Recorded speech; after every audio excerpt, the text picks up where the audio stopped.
Everybody, bow your heads, amen, grace. I can taste these pussy niggas from a mile away. Better bow your heads and pray. Get on your knees and repent. Y'all dick riders ain't no shooters, y'all riding the bench today. Find your own way, we got enough of that crime shit from Rod Wave. Tell him to his face in broad day. A tsunami coming to crush Rod Wave. Tell him goodbye, Wave. Send his crying ass over the Broadway. Crying in every song, that's a Broadway. Move, I got beginning from the beginning, I was official running the city. Not a fucking drop a line in it. I was everywhere spitting it. From down south to up north and overseas, man, just Google that. It's an actual factual fact that I can really rap. The only rapping you good at is when them burgers needin' rap. And I'm a surgeon at its best. Knock all the thread out your vest. I put some holes in your chest. Mic check. What is good? Ears to the streets back in y'all area, man. I hope y'all are having a great Sunday. Shout out to my homie Kusha K for the intro music. Man, God did it, man. God did it. But right now, we're about to get into what the devil is doing. Because, man, it is going down. It is going down. I'm not going to hold y'all up too much. Usually, I try to do a long enough intro for everybody to get in here. Yes, I set this thing. Yeah, I did. You said, hey, Earz, don't make it a habit to give me your word and you don't follow through. Have a good stream. Hey, bro, check this out, bro. Don't be getting all in your feelings, bro. I was going to give you a call when I'm ready for a thumbnail, but the way you already moving, bro, where you got to come through and do all that extra shit, I'm good, bro. I make my own thumbnails, and I go holler at the people who are patiently waiting when I say, hey, if I say I'm going to hit you up, I'm going to hit you up. I was going to do business with you, bro. But you ain't got to come in here every time and try to do all that extra shit, bro. That's female shit, bro. So cool with me. Be in your feelings about it, bro. That's fine. I had shit I had to handle yesterday. But that's cool, bro. I'll keep my money. I was going to put money in your pockets. So it is what it is, bro. You coming in here with that goddamn energy, bro. We talking about some other shit. I was going to hit you up when I started talking about the bullshit and I actually needed a thumbnail. I don't just need to talk to you for the hell of it. I'm trying to do business. So it is what it is, though, bro. Do what you got to do. What you say, you follow through, have a good screen. I'm going to have a good screen. Just like we had last time, y'all. Salute to the chat. Bro, this ain't about that. You go ahead, go about your business, bro. Go on about your business. But anyway, man, I don't want to get distracted off my screen, man. How y'all doing today? Anybody else got anything to say? Anybody want to come in here and say, how you doing today, Earz? How are y'all doing today, y'all? This is not a drama screen. You talking about a grown man giving his word. All I said is, bro, I'm going to call you today. I didn't get to call you yesterday because I got busy. As a grown man, you should be like, okay, this man will hit me up when he ready. When he ready to do business. That's all you got to say about it, bro. You over there crying about, oh, you didn't keep your word. All I said was, okay, bro, when I emailed you back, I said, I'll give you a call today. But I didn't give you a call because I got business. You know, grown man shit. But you in my chat got them doing all this shit at the beginning of my chat. You waited all day to come in here and got there cry about that. You could have just emailed me back. But to see that you that type of person, though, I'm good. I'm good, bro. I won't use none of your shit no more. Cool. Like I said, I was going to do business with you. But if you that type of person where you, a grown man, you got to keep your word and all that shit. All I said was I was going to call you, bro. That's it. I didn't call. Okay. Why you in your feelings about you didn't keep your word because I didn't call? Fine, bro. I didn't call. You sound like a female. That's what females do when you don't call them. You said you was going to call me. Why you ain't call me? What the hell? Okay, I'm sorry. You need an apology? I'm sorry. I'm sorry I didn't call ya. I'm sorry. These niggas, man. Jeez Louise, bro. These Negroes, boy. Oh, my God, bro. He just want an apology. Oh my God, man, you just slowing up my show, man. All right, bro, my bad. I won't bother you. Jeez Louise, boy. But anyway, man, how y'all doing out there in the chat, man? Shout out to the stream. Shout out to the people that came in here to see what's going on, man. We're gonna do kind of like we did last time, y'all. We're gonna find out some new information about what's going on, not in America but overseas, man. We got a lot of shit going on. I've been trying to keep my ears to the streets when it comes to this Iran and U.S./Israeli war. And man, there's a lot that's going on. It is a lot that's going on over there, y'all. And we should all be concerned about what it is we're seeing. And shout out to the last screen, man. The last screen, we did 9K views at the end of the day, y'all. Shout out to that. I wasn't expecting that, y'all. I ain't gonna lie. You know what I'm saying? When I got done with the live stream, it said it had 3.9K views. And I was surprised by that because it ain't like we had like a whole bunch of people in here. We ain't have 200, 300, 400 people in the chat. But people came in, you know, a lot of new people. I looked at my analytics, man. I had over 60 new subscribers. Shout out to that. So, you know, I was like, oh, man, okay. So, you know, my little recipe for what I was trying to do with this particular channel is working. And all we got to do is stay on the grind about it. You know what I mean? All the bullshit will be on the Ears to the Street, the Wabbit God.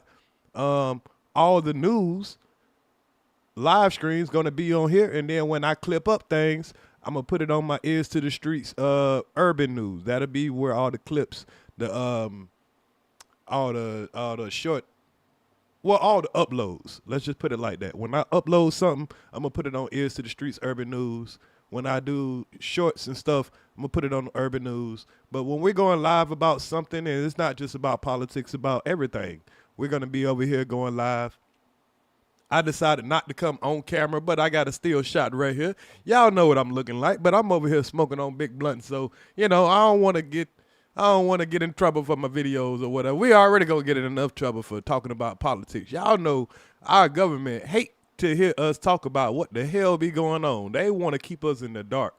So when you're doing a little research and you want to know what's going on, sometimes you got to go to all different type of sources and you got to make your own conclusion about what you think going on.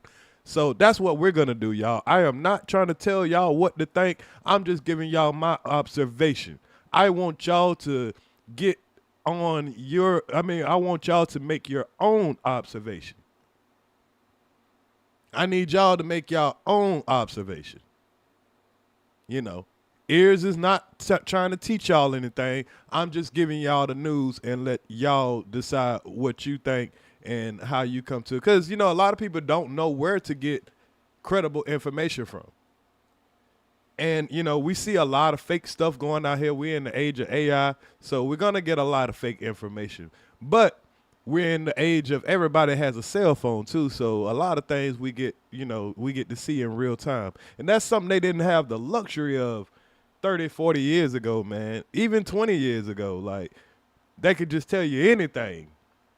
So I found out a little bit of information on a lot of things, and I definitely want to share it with y'all, and I'm sorry that we got to that rocky start. I did not want to come on here talking about anything other than what's in my title, but, you know, dealing with the bullshit that's in the chat right now, you know, people just, I don't know if people just want to throw your show off. They can't just hit you up privately and, you know, have conversations and stuff like that. But, you know, I've been doing this content creation for a couple of years now, and I've gotten a little better at it, if y'all don't mind.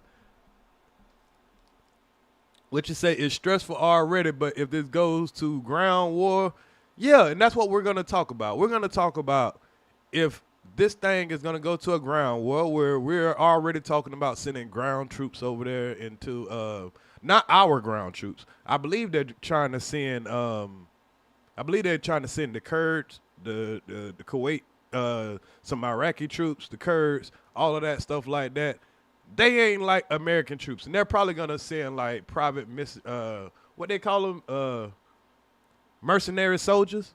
You know, the people that kind of in the private group, and they'll go over there. So they'll probably send some private Delta forces or Green Beret forces and all that stuff over there. You know, they ain't gonna send like we had to send into Iraq or Afghanistan, where we sending 100,000, 500,000 troops. I don't think that's gonna happen, but I think they are gonna send some special forces over there, SEAL teams, stuff like that. And that would be a good idea. You know what I'm saying? And I think that there's gonna be a lot of factors that's gonna go into it, and we're not gonna find out until it happens, because of course we're civilians. Nobody's gonna tell us what the hell they're gonna do in wartime. You think they're gonna let us know? Hey, we about to send the SEAL team in? Hell no, because Iran, they'll know too if we gonna know. You know, we already bombing the shit out of them.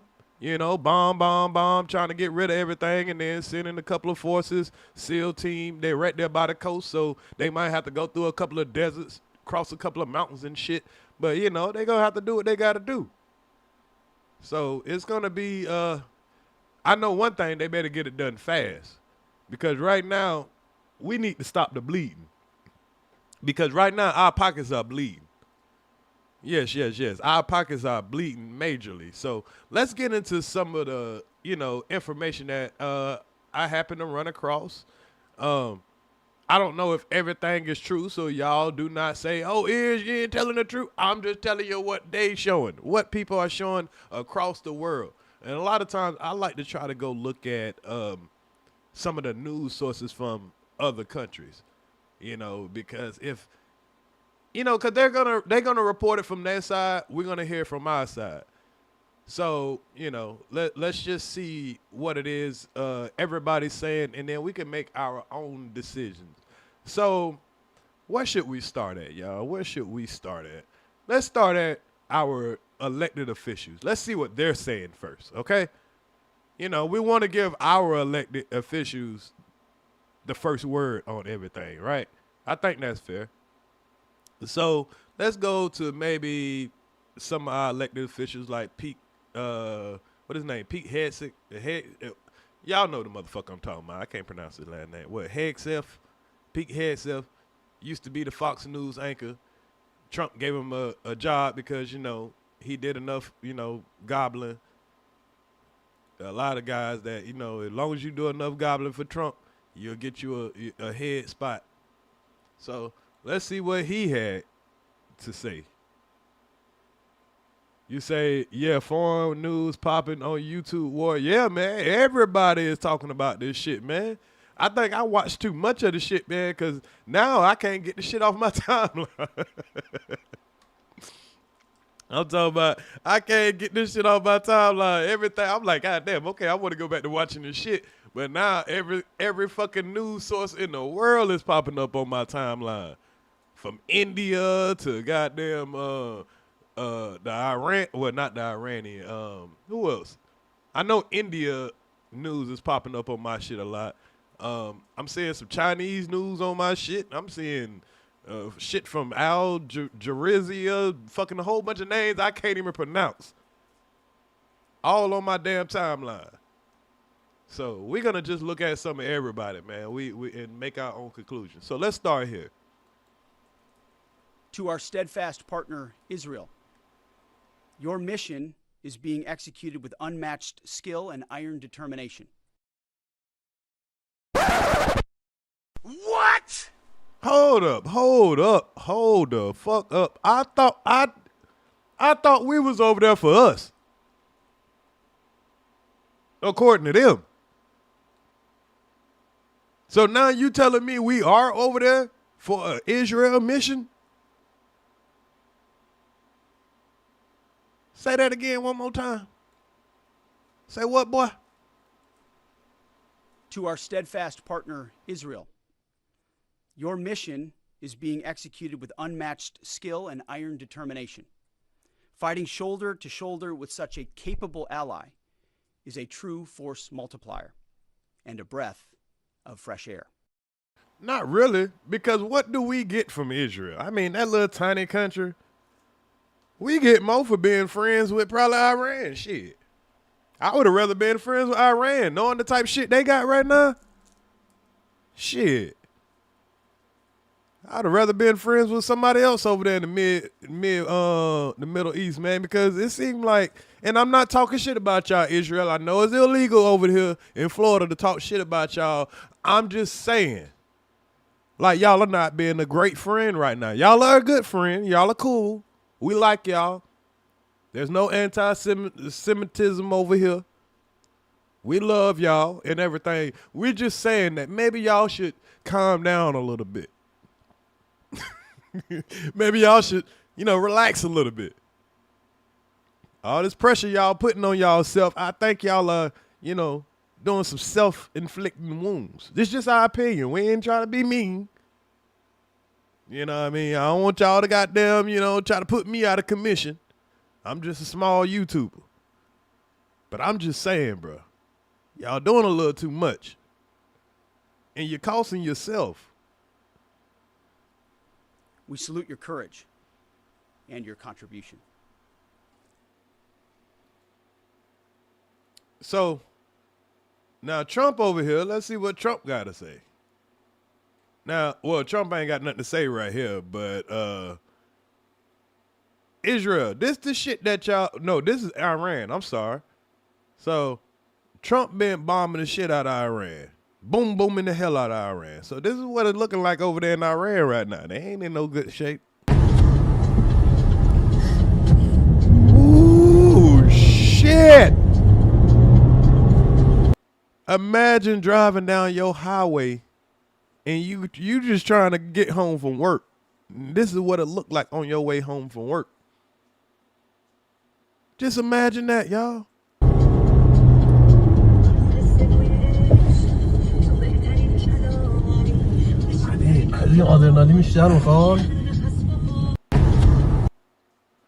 Yeah, Iran. If I was in Iran, bruh, I don't know what the fuck y'all doing outside the house. I don't know where you plan on going, bruh. Wherever you going at, you need to be going the other way. Because that ain't the right way to be going. This is the type of damage that America leaving over there to them folks, man. We ain't playing with y'all motherfucking ass for Israel. We got Israel back.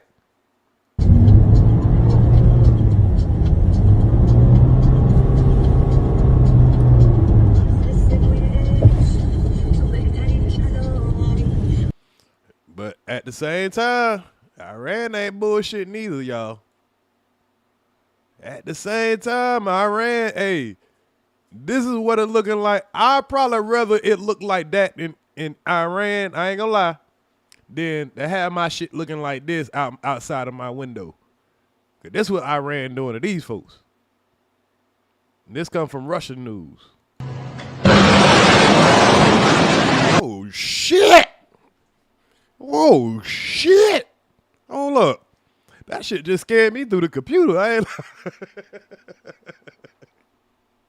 Hey, boy, that shit just, I wasn't expecting that. I wasn't ready yet, y'all. I mean, some of these videos I done forgot that I had on cue.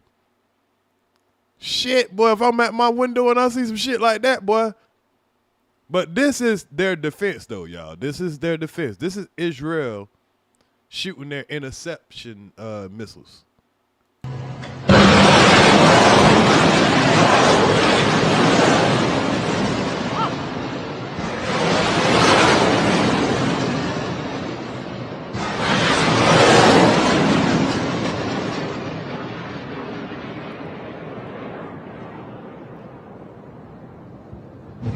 I'm like, bruh, y'all shooting these interception missiles too close to my house. This the problem I would have had if I was an Israeli. How the fuck y'all got? No, y'all need to move that shit out there in the desert somewhere. Because guess what? When you shoot some shit from right here, the shit that they gonna be shooting is gonna hit y'all shit. That's too close for comfort.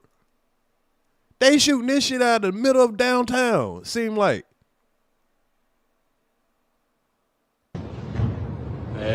Okay. Okay. Yeah, you wasn't expecting that, was you? Yeah, I bet you go put that goddamn camera down, go hide somewhere, boy.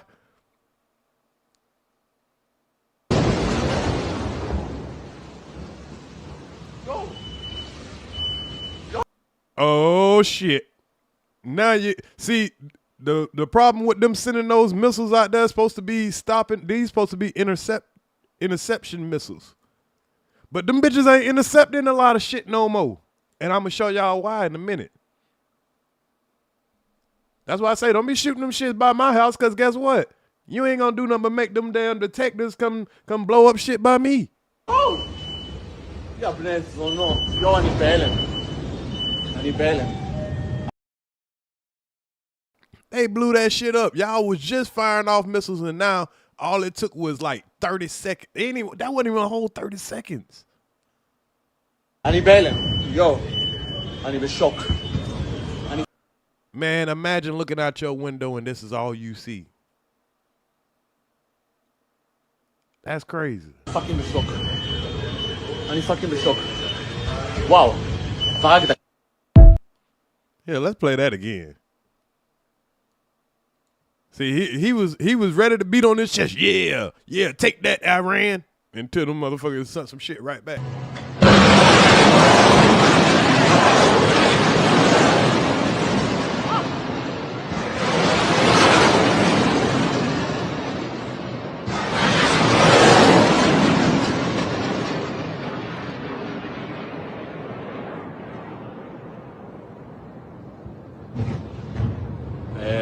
Okay.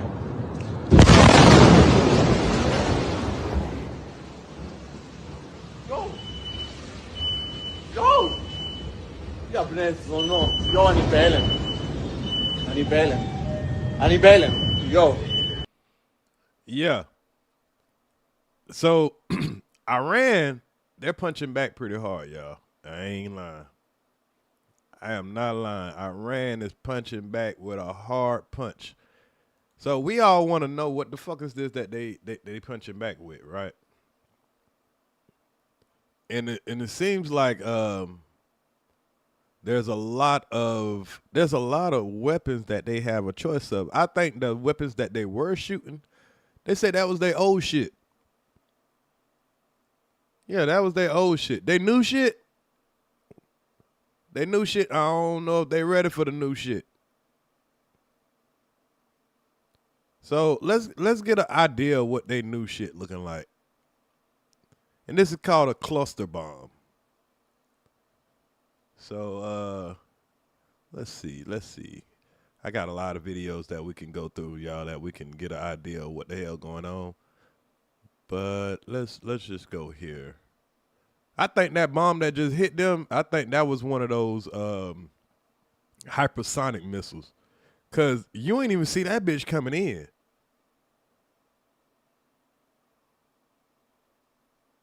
Yeah, let's see what we got here. Meet Avoto AI.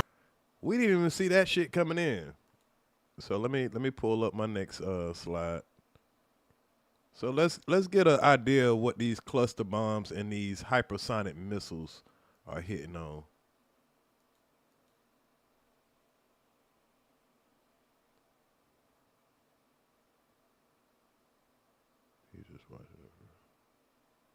Oh, hold up. We got one more. We got a Trump video real quick. Want to hear what Trump said.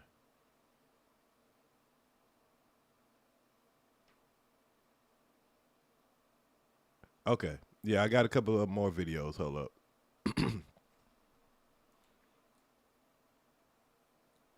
So let's go here to X.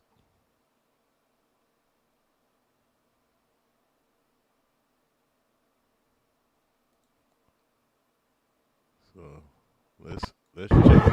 let's check out X. Now Iran, I don't know if this is Iran or if this is gonna be Israel. But whoever it is, they're getting fucked up. I think this is Israel. And like I said, I ain't going for neither side. I just want this shit to be over because before this shit hit the home front. But we just want to know what the hell going on and what the effect's going to be. I mean, it's like watching a fight from, you see two people fighting and you just, you ain't got shit to do with it. You just watching the fight. That's kind of what we doing right now. What's good, Celebrity Shook? So.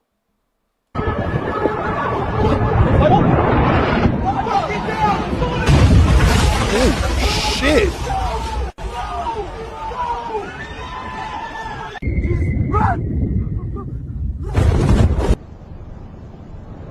Oh, yeah, I know this Iran shit right here. When you see those cluster bombs coming,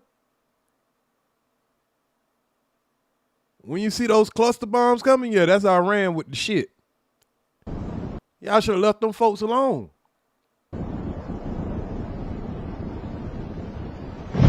And see, those interception missiles are not catching these missiles no more because they killed their radar system.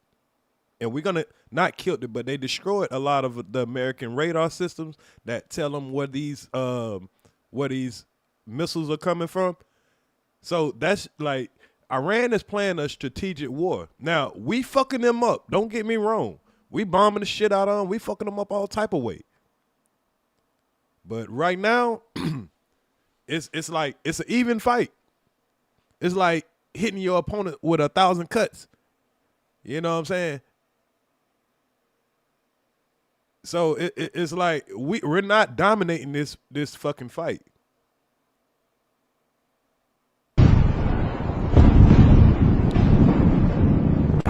Because in the Bible, doesn't it talk about fucking fire coming from the sky and all that shit? This is like the last days type shit.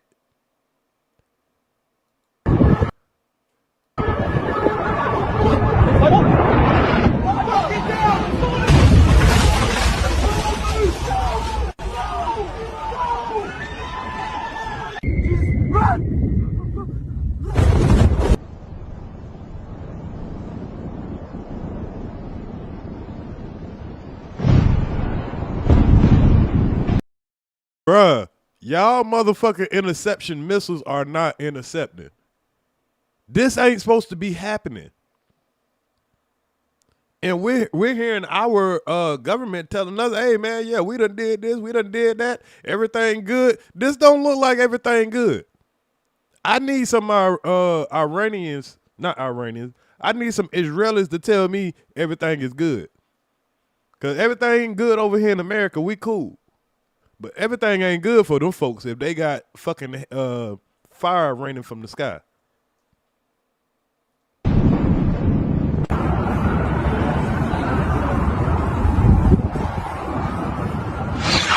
Ooh, shit.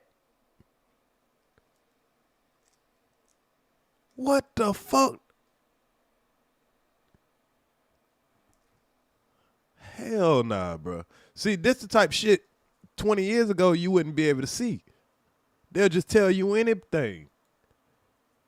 That shit just came out of nowhere, y'all. Like, it could just be a regular old day, then all of a sudden that missile came out of nowhere and it don't take but like 10 seconds. They got bomb threats in New York and Kansas City. Oh my God. I'm a little nervous, y'all, because I'm probably only like, less than 200 miles away from where Trump at. And I seen like Vladimir Putin put out a video, and it was like a AI diagram video where they were saying they got a weapon that can hit Trump's Mar-a-Lago. And they did like a animated diagram of how they could bomb that motherfucker. I was like, oh shit. let me get the fuck away from Trump. Nah, bro, that nigga is in Washington. Y'all handle that shit in Washington, bro. Think about it though, y'all. Will we be able to handle the same thing that Iran handled? Damn, my bad. Don't hit Washington. I don't want you to mess up Mojo. But will we be able to handle the same thing they handled? Because that we took out their leadership, right? We took the head of the snake, according to us. So if they did that to us, like, what would be the chain of command? If And I'm not saying, hey, Trump, I'm with you or whatever. This ain't nothing against you. But if they took Trump out, then we left with fucking J.D. Vance. And if they took J.D. Vance out, who we left with after that? The Speaker of the House? What's the Speaker of the House name? The white dude that be lying all the time with the glasses? We left with him. Like, we don't even have a good chain of command. Mike Johnson, that's his name. We don't even have a good chain of command. So we'll be like fucked all the way around the board. And we playing a dangerous game out here.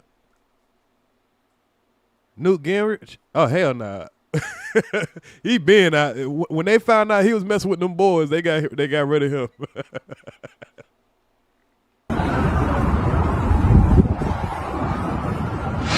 Nah, Chuck Schumer, he's the House Speaker for the Democrats. He would be after Mike Johnson, though, I believe. Yeah, I think the head of the House Speakers, I think they're after the Vice President. If I'm not mistaken, I have to research that again. I knew it, but that's something that haven't been that important to me, so I think I pushed it to the back of my head. But I believe that's where it would be at. But look at this shit, y'all, when you slow it down and you pause it. That shit like the sky opened up. This is like shit that people was telling you about in the Bible. How the sky was on fire and, you know, fire raining from the sky. The sky opened up and God dropped down this and that. And it just probably turned out it was just countries that were warring together with advanced technology and the people didn't know. So they described what they saw. And this missile looked like it's going down in the middle of a city with high rises. Because these people who filming this, they look like they're a little bit outside of the city, though. But still in like a high rise. Whoa. Bruh, I ain't never seen an atom bomb in real time, but I don't want to see one. Wow, y'all.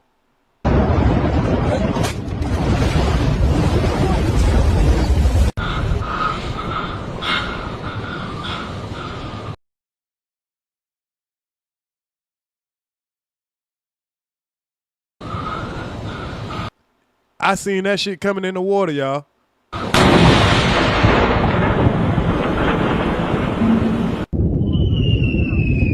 Go! Jesus, run!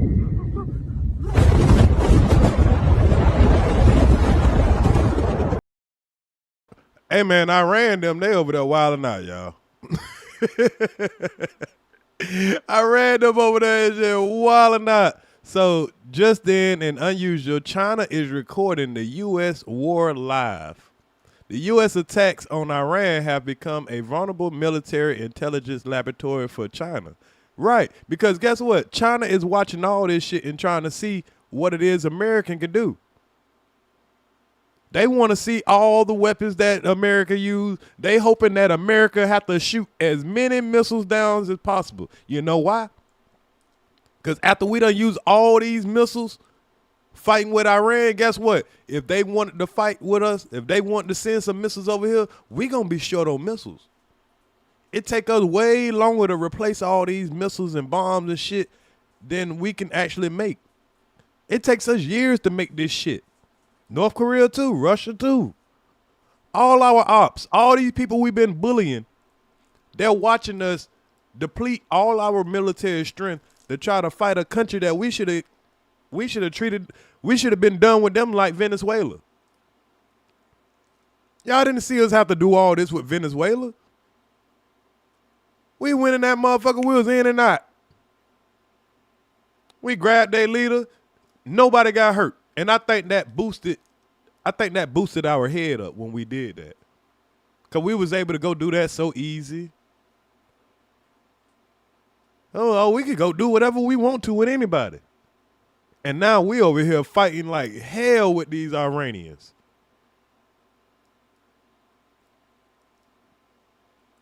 We had to send another aircraft carrier over to to the Iranian Sea or whatever the fuck, the Persian Gulf. We just sent the George W. Bush over there. So y'all know this ship gonna be fucked up. Yeah, we just sent the George W. Bush. We had Abraham Lincoln over there, and I think the Gerald Ford over there. And for some reason, we need another ship over there. There's something going on, y'all.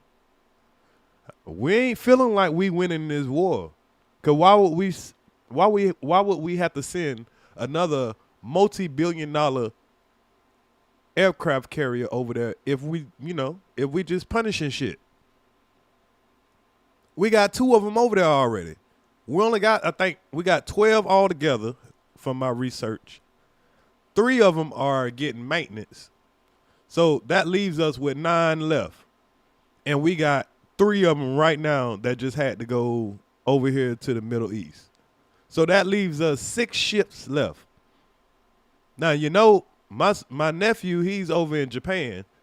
So I know they got to have probably at least 3 over there because they got to protect Taiwan.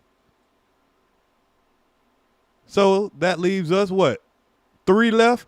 And that's probably going to be like 1 on the coast of the Atlantic, maybe 1 in the maybe 1 in the Pacific out by California, San Diego somewhere, maybe 1 up there close to Alaska or whatever.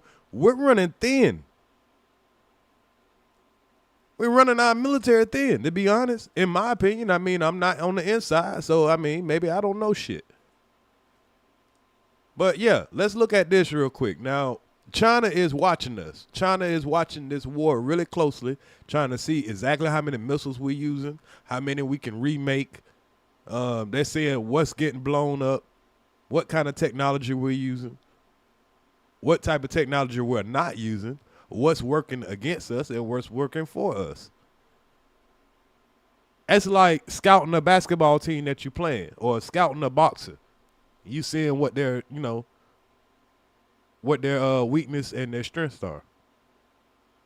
So let me read this real quick before I play the video.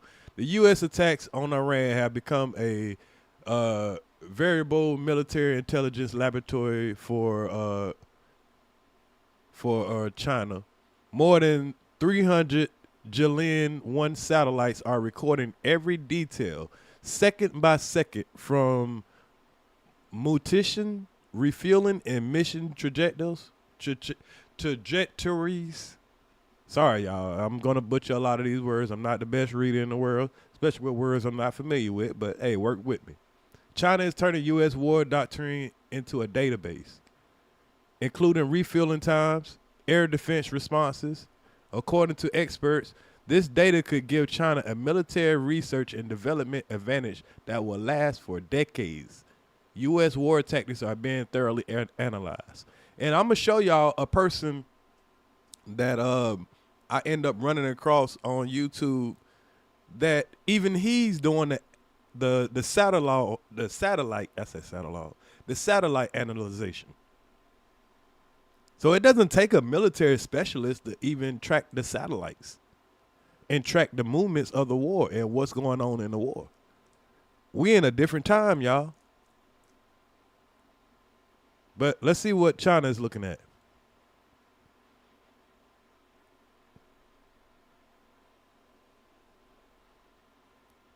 Look at it. Imagine having to go to war with a motherfucker that can see your every damn move from above, from a satellite. Look at that shit. Look at this, y'all. They get to see every plane you about to fly out, every time you move. Man, these folks, oh, man. I think we need to stop talking shit, y'all. I think it's about time we stop acting like bullies and stop talking shit. Look at this shit. These bitches got every movement of our military. And guess what? They're sharing this data probably with Iran. Say, now here we got Mr. Trump. We got our almighty leader Trump. And they're going to ask Mr. Trump some questions. So, want to see what Pure Line looked like reporter, did the U.S. bomb a school and kill 175 people? And that's what we seen the other day when we played the Iranian guy, and he was talking about the Epstein files and how they have to sacrifice these little girls to some demons. And he said that's the reason that they bombed their school, the school with all of the little girls, because they needed a large amount of sacrifices. And they were probably sacrificing to the war god. If you ever checked any history or any Greek mythology or any of the stuff like that, you'll understand what I'm talking about. There's a war god that a lot of these people, you know, will pray to and give sacrifices to. And then they didn't even say 175 little girls.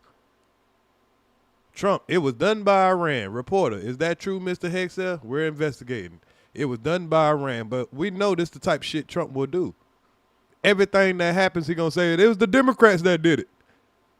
Anytime this man will lie with a straight face at any given time. Mr. President, did the United States bomb a girls' elementary school in southern Iran on the first day of the war and kill 175 people? Based on what I've seen, that was done by Iran. Based on what he's seen, that was done by Iran. See, he knows how to lie, and really he ain't lying. He could just say, in his mind, he could just create a scenario. He could say, yeah, that was done by Iran because, yeah, they shouldn't have fucked with us, so they made us do it. Y'all know how that NBA player, he'll say shit like, you brought Kev Lowe on here. You brought, yeah, I know I mentioned Kev Lowe, but he the one brought him on here, but he'll say, I brought him on. This how narcissistic liars do. They want him in shit. He did the same shit with the warning. Yeah, you brought her on here. I mean, you brought her up. No, I just said you held a woman over a balcony. You brought her up. So I showed her a picture. That was your fault. So, you know, you got to expect this type of shit. They bombed a school, allegedly, unalived 175 little girls. They didn't go at the military first. They went at innocent little girls first. Yeah. What I can't pronounce his name. What is Moloch requires child sacrifices, right? The war god. He requires child sacrifice. And it's so crazy. It sounds so crazy that a lot of people won't believe that. And they have no remorse for taking out those little girls. That's not, I mean, I know war is supposed to be, you know, going to have collateral damage, but at least take out, like, they took out them little girls before they even took out the supreme leader. Ain't that amazing? Is that true, Mr. Hexel? It was Iran who did that? We're certainly investigating. Still But investigating. the only side that targets civilians is Iran. Oh, man, you about to get fired, buddy. This is just like me saying I understand when Gil and Kwame was going back and forth. Bruh, you just heard your boss say Iran did it, and you just said we're still investigating. Let's play that again. Mr. President, did the United States bomb a girls' elementary school in southern Iran on the first day of the war and kill 175 people? Based on what I've seen, that was. And then you heard him say, in my opinion, based on what he's saying. So technically, he's not lying. Listen to him.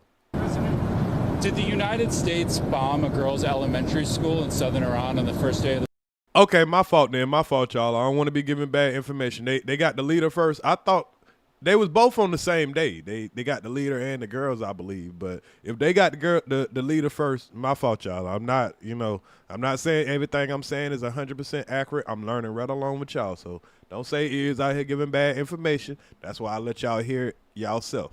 Everything I say, research yourself also. We're just having a discussion.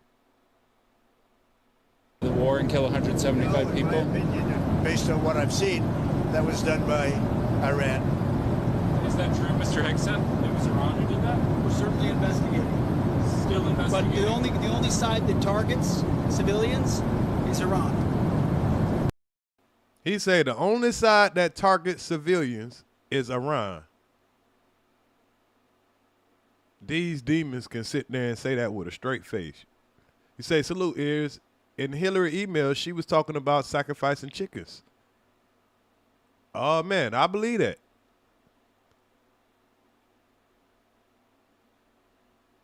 You say he's the god of war, destruction, and capitalism? I believe that. I definitely believe it. I definitely believe it. Y'all got to stop giving me all these. Y'all got to stop giving me all these words I can't pronounce, man. Y'all know these folks gonna pick on me when I mispronounce all these words, so I got to skip the words I can't pronounce. We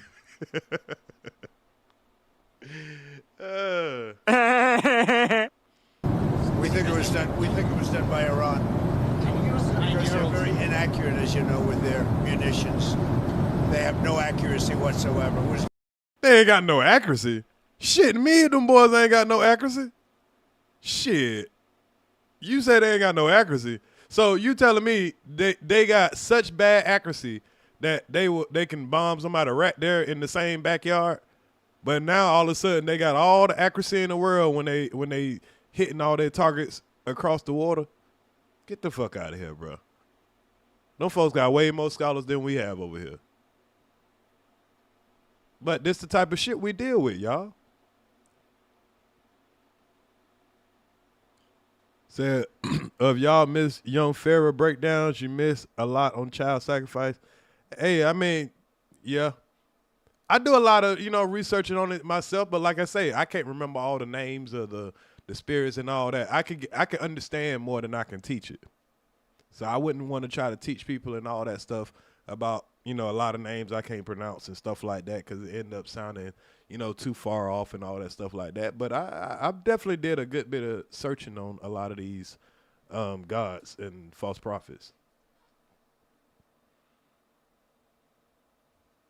done by Iran. All right, so I just wanted to make sure I was I want to make sure I'm being a good American by making sure I show the American side too. So this video here says what? Just in, Iran just hit Tel Aviv on live American television, and NBC couldn't cut away in time. Damn. So NBC was watching this. They was watching this area, and they could not cut away fast enough. Let's look at this bomb that Iran just did. The world just watched it happen in real time. Trump said Iran's missiles are gone. Yeah, he told us that their whole nuke program was gone. Nuclear program was gone. So let's look at this shit in real time. This was last night, y'all, 10:39 p.m. in Israel. And the Israelis, I think that's what the calculation now is. Regime preservation. Could you get a more pragmatic figure presiding over this regime? Sure. Aaron, I just want to break in for a moment because we're looking at live pictures in the air over Tel Aviv, and obviously, as many people know or maybe don't know, there is an Iron Dome that Israel uses as its missile defense system. What the fuck happened to that Iron Dome? Because that bitch there just came straight on through. Trump telling us all their missiles are, they missiles are damn near gone. We done bombed all this, bombed all that. Man, please, those missiles coming through freely. Watch this shit. This is last night on live news. And the Israelis, I think that's what the calculation now is. Regime preservation. Could you get a more pragmatic figure presiding over this regime? Sure. Aaron, I just want to break in for a moment because we're looking at live pictures in the air over Tel Aviv, and obviously, as many people know or maybe don't know, there is an Iron Dome that Israel uses as its missile defense system, and we're seeing it working now. But in some places and instances, it does not work, and I believe this is one missile feasibly that has broken through the Iron Dome. And the Israelis, I think. Yeah. Y'all Iron Dome ain't really working like it's supposed to be working. Y'all might need to fix that Iron Dome. I'm just saying. Yeah, I might need to do something about that Iron Dome. But, hey, like I say, I wanted to be a good American and make sure I cover the news from our side, right? So now let's go cover the news from some other people's side, you know, some other people that don't have a reason to lie. So I know we're not supposed to listen to these liberals, but fuck that. I'll listen to a liberal. So this is a video from the Rachel Maddow show, because we're going to look at Fox News too. You know, I try to be an equal opportunity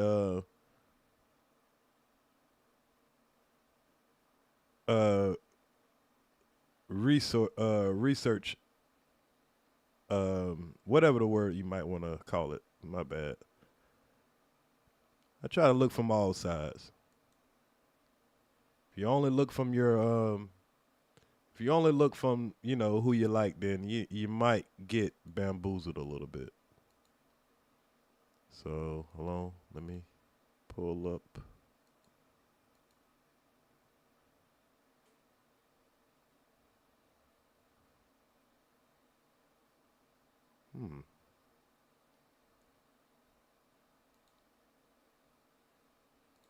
Okay, let's just do this.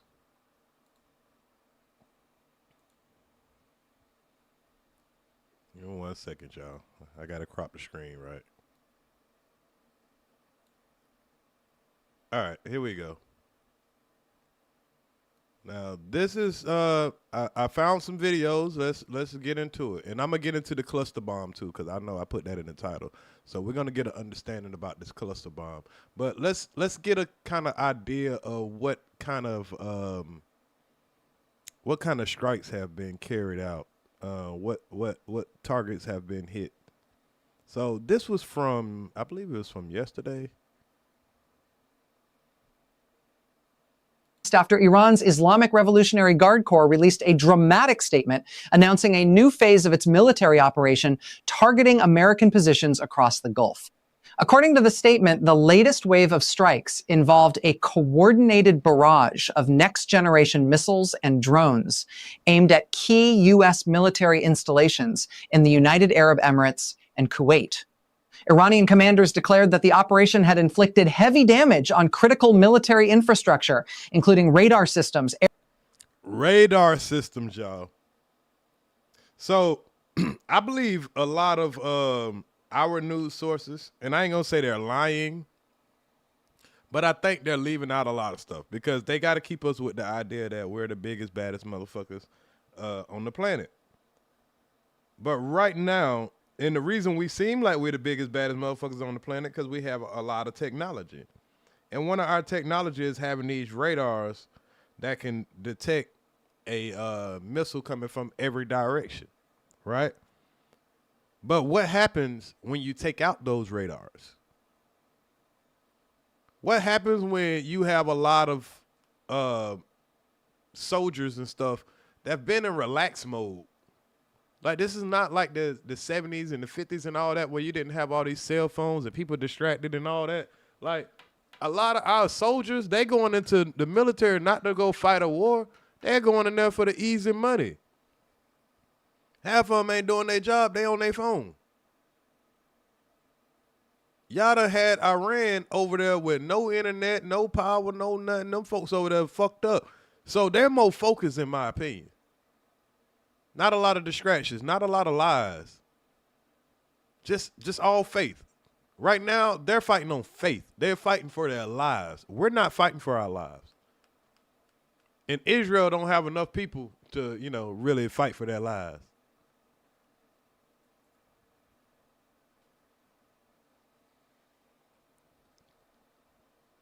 Aircraft facilities, fuel depots, and operational runways used by U.S. forces. The announcement quickly drew global attention because the bases mentioned in the statement, Al Dhafra Air Base in the UAE and Ali Al Salem Air Base in Kuwait, are among the most strategically important U.S. military facilities in the region. These installations serve as major hubs for surveillance missions, reconnaissance aircraft, and operational deployments across the Middle East. If the claims... What you say, Mickey? Said, I came across a video last night of who the real Iranians are. Did that video say that they were the Persians or the Ottoman Empire, the former Ottoman Empire? Because they don't consider themselves Arabs, they consider themselves Persian. And that's a big difference because they have a long history. The Ottoman Empire lasted thousands of years. They just fell in what, World War I? So, I mean, these folks ain't no hoes. They ain't no dummies. They have a long history. Long history. Made by the IRGC are... Yeah, that's Aladdin them. That's Aladdin and what the genie that was in the motherfucker with the genies in the motherfucking goddamn bottles and shit. Yeah, man. Accurate, the strikes could represent one of the most significant escalations in the ongoing confrontation.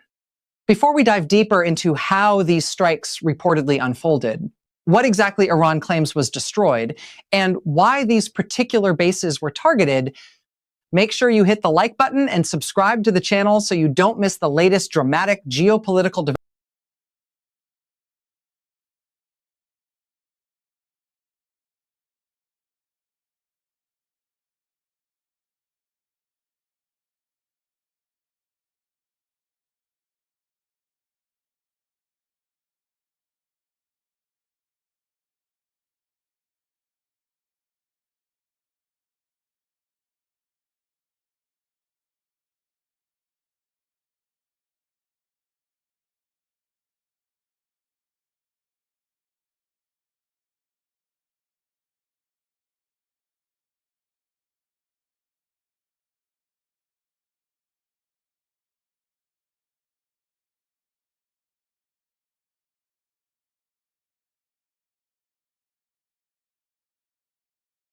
Okay, great. So, okay, my bad, y'all. I put my mic on mute for a second. So this guy right here, I thought this was very interesting, y'all. And I'm going to just show a little bit of this to y'all because this guy right here is going off of satellite images. So I built Worldview. This guy is an ex-Google map. Hell, I'll let him tell you. All right, so a week ago, I built Worldview. Basically my personal geospatial command center with live open source intelligence all running in my browser. It was just a prototype, a fun weekend project, but the internet kind of went crazy over it. It's like being shared by all these people. Oh yeah, I vibe coded Palantir. Like then Saturday morning, the Iran strikes happen, and I'm sitting there watching the news, and I suddenly realize, holy crap, I'm sitting on the perfect infrastructure to actually monitor this situation. So I don't know if he should have put this on the internet though, because America might not like that. So he was building a world view just for his personal entertainment, and then the war breaks out. So now he get to watch the war from a satellite standpoint, y'all. Pay attention, people. We're learning something. We all learning. I'm not teaching you anything. We're just learning from the information that's put out. All right, so a week ago, I built Worldview. Basically my personal geospatial command center with live open source intelligence all running in my browser. It was just a prototype, a fun weekend project, but the internet kind of went crazy over it. It's like being shared by all these people. Oh yeah, I vibe coded Palantir. Like then Saturday morning, the Iran strikes happen, and I'm sitting there watching the news, and I suddenly realize, holy crap, I'm sitting on the perfect infrastructure to actually monitor this situation. So while this was happening, I set loose an AI agent swarm to basically capture every open source signal that I could find before the cache is clear. And what I got back is a full 4D reconstruction of Operation Epic Fury. From the satellites flying over, to the first strike, to ships and planes getting rerouted, to the retaliatory response, it's all captured and replayable on a 3D globe. And I'm gonna break it down for you minute by minute what actually happened and show you some intel you're not gonna see anywhere else, unless you have a security clearance. Hey, we all down for this. Do y'all want to see this? If y'all don't want to see this, I'll skip to the next video. Is this too complicated for anybody? Y'all let me know. Is this too complicated? Is this going to be too boring for y'all? Because I'm into this type shit. Just let me know. I'll skip to the next video and we'll find out some more shit that we can find out. Let's get into it. All right, welcome to Worldview. We're now in playback mode, and on the bottom, you'll see we have the entire timeline of Operation Epic Fury, the entire strike on Iran and the response therein. I've got all sorts of data in here. We've got the satellites that are flying over orbit. We've got the commercial flights. We've got military flights. We've got GPS jamming, which are the red tiles over here. And if you zoom really in, we've even got maritime data of like boats and ships that are moving around. So let's talk about all of it. Hey, y'all notice ain't no boats going through that motherfucking strait. Look at it. Look right here. So they done jam all of their internet signals from anywhere from here to here, right? But look right here. You don't see no ships. Not nan ship going through this motherfucker. So they know Iran ain't bullshitting about that strait. And as long as that strait is closed, billions of dollars. I'm talking about billions of dollars. 20% of the world's oil supply is being held up. And every day it's been held up. All those Saudi kings and those royal families and all that, them motherfucker pockets are bleeding. They ain't got no cheaters in their car no more. Yeah, they ain't shitting on our bitches no more. They over there panicking, boy, because they pockets are getting very, very thin. Really in, we've even got maritime data of like boats and ships that are moving around. So let's talk about all of it. So the first thing you'll notice is that we've got a bunch of commercial flights down here, but we're seeing a sudden spike in GPS jamming. This is all derived from ADS-B data, and you will see very quickly that starts getting pretty freaking spicy. Another really interesting view is to see what are the commercial and defense satellites that are flying over Iran right before the first strike happens. So we see the Pleiades Neo, Worldview Legion, Spot satellites, and you'll start seeing lines connect when they actually go over an area of interest. And it might be interesting for us to see what are some of these satellites. So let's look up Persona 3. Persona 3 is a class of Russian high-resolution military surveillance satellites. And Russian, y'all. Remember in the news, they're saying that the Russian is sharing information with the Iranians about, you know, Americans' positioning. So this kind of, you know, this kind of lines up. what you'll find is this only escalates further. So we got Worldview, which is Maxar Vantor, commercial satellite imagery provider. We've got Gaofen 11. Let's look that one up real quick. So Gaofen 11 and 12 are Chinese high-resolution microwave remote sensing satellites. So we got the Russians and the Chinese satellites that are tracking all the movements of what's going on in this war. They're watching from outer space, pretty much. And they're getting to watch America fight a war and struggle. Just like how we was watching how Russia handled the Ukraine situation. They're watching us. There's the Worldview constellation again, Worldview Legion. There we got Gaofen 12, the Chinese satellite going over Iran.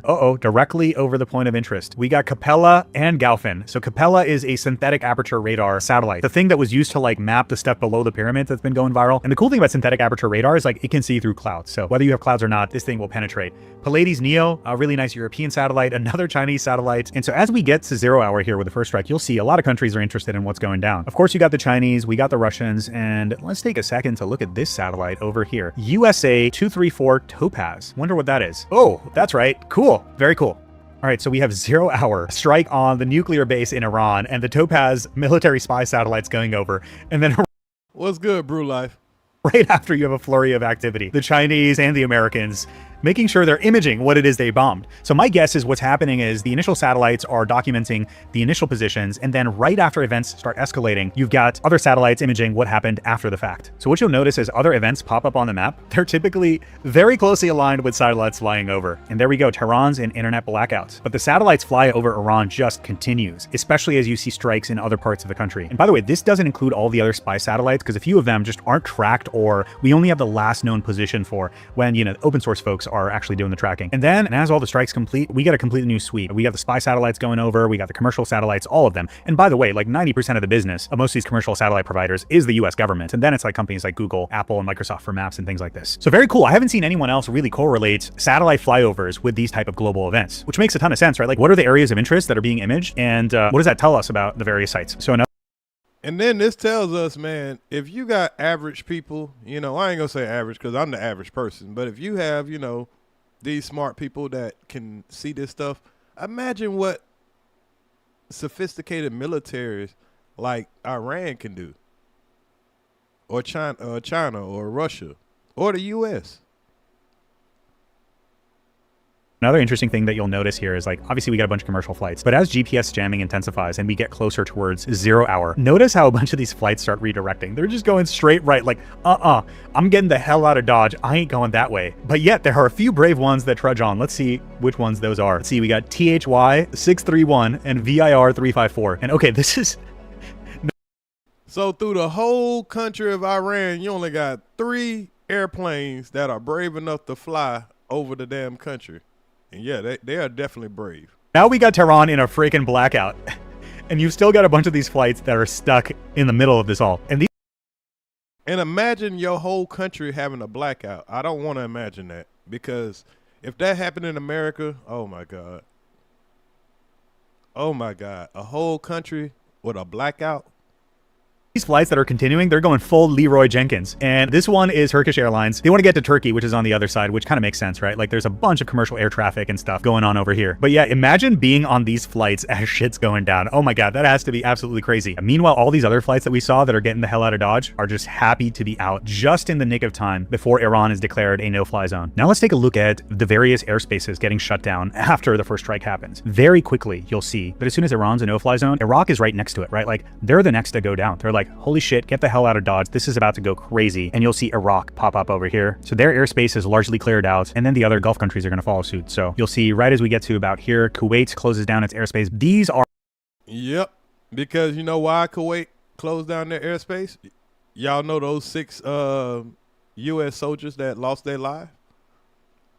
You know, they shot out a radar around there. They're bombing the Dubai airport. They just bombed them again. So the people who thought they was going to get out of Dubai on the 7th, like that lady said the other day when we watched the video, yeah, your flights got canceled again. You might want to try to get to somewhere a little further inland.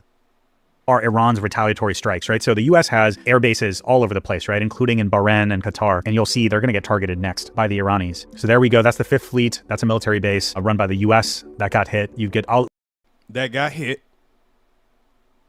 hit strategically. Udeid, that was hit as well. And with some of the air defense systems, you've got civilian bleed over, right? Like basically crap falling out of the sky in civilian zones. Okay, so as all the airspaces are all shut down, and then Kuwait gets hit. Now this part of the world has some of the busiest commercial air traffic, and you will see a cascading effect as these no-fly zones pop up, right? So Tehran's down at this point. As we mentioned, you got a bunch of the strikes going down. Another interesting thing to see is if we go back to the start, and now I give you a much faster time lapse, basically 15 minutes per second, you can notice how robust the commercial air traffic is between this region, right? This is one of the busiest areas in the world, and you'll see the moment that all these no-fly zones come up, this commercial traffic is going to completely thin out. So look at this. You've been promised. Yeah, that's wild, y'all. That is wild, y'all. This shit is real life. What's funny is, like, if I zoom in and actually slow things down, you can see a bunch of planes go into this like holding formation before they figure out where the hell are they supposed to actually go. It's kind of crazy. Hell no, that's crazy, y'all. You got planes that just flying around in a circle, bro, because they don't know what the fuck to do. Think about all the money being fucked up right now. So much money is being fucked up right now, y'all. You got planes. Imagine you being on a plane and you supposed to be going somewhere, and the plane just keep flying around in a circle. It's like, what do we do? What do we do? Oh my God. And then all the airspaces start shutting down. They're like, oh shit. Oh shit, you on a plane right now, boy? If you don't get your ass, but man, I hope you just going somewhere in America. I hope you ain't going overseas, bro. The UAE shut down. Where do we go now? And so they like creep right below between these like no-fly zones and pop out over here. By the way, a bunch of these yellow planes are military planes. So another interesting thing to observe is after the air traffic completely clears out, what about maritime trade, right? Like this is the Gulf region. What happened is essentially the Strait of Hormuz got closed down. Essentially the Islamic Revolutionary Guard was like, yo, this is basically closed. Get the hell out of here. There were reports of some ships being attacked. And by the way, as all these other tankers are clearing out, this is the tanker that actually got hit. Now what's crazy is if I come out to about this zoom level and just play everything at a much faster clip, like a time lapse collapse, if you will, being able to see the GPS jamming intensify. You've got commercial traffic that's like trying to make its way in and immediately starts getting the hell out of Dodge. You've got all the military and commercial satellites that are trying to image the area of interest that's about to get totally bombed. And then suddenly back to back with actual OSINT data, like things happening on the ground, completely correlated on a 3D globe, seeing all the strikes pan out. Then you go down and see like the Gulf airspace completely get cleared out. And then you get to see the cascading impact of all the other countries around close their airspace. The retaliatory strikes, airspace over here getting closed down. And then of course, when we zoom in, we've got the Gulf of Hormuz over here and the closures that happen. I mean, it's kind of crazy that I'm able to put this stuff together. It's really cool to see folks who worked at Lockheed Martin and DARPA talk about this. And I mean, like, I would echo this too. Like, I spent so many years working on Google Maps, Google Earth, and a bunch of AR 3D platform stuff with so many talented engineers. And I cannot tell you how insane it is that I was able to do this over a freaking weekend just by myself. And it's interesting, right? Like when I shared my worldview project with the world last week, the response was phenomenal. But it was interesting. Like a lot of people were just saying like Palantir is cooked. And it was to the point where like the Palantir co-founder felt compelled to respond, noting his company's edge and secure large-scale defense integrations. Now, Palantir, we talked about this probably about a month ago. I don't know if y'all caught my live about a month ago when we discussed Peter Thiel and Palantir. And a lot of people were saying, hey, you should invest in Palantir because you'll make a lot of money. And right now, we're finding out why. If you would have invested in Palantir some years ago, you might be having a spike in your money right now. With classified data. And that's absolutely true. I mean, like some of the stuff they're doing is phenomenal. And I could only dream of the type of data that they have access to. Like, of course, I don't have the feed from Fort Meade. And yet, nah, I didn't hear about, somebody else just mentioned about New York and Kansas City or whatever. I didn't hear about that, but I'll keep an eye out for it.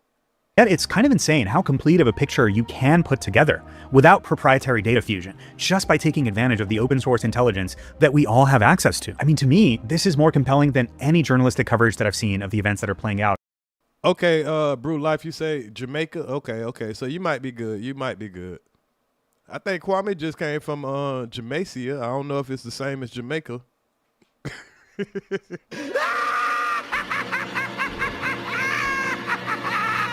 You know, yeah. He spelled it Jamaica, so I don't know if Jamaica is the same as Jamaica. The order of operations and the cascading impact that it had across the region. I mean, it's kind of nuts. And I'm just one person doing this over the weekend.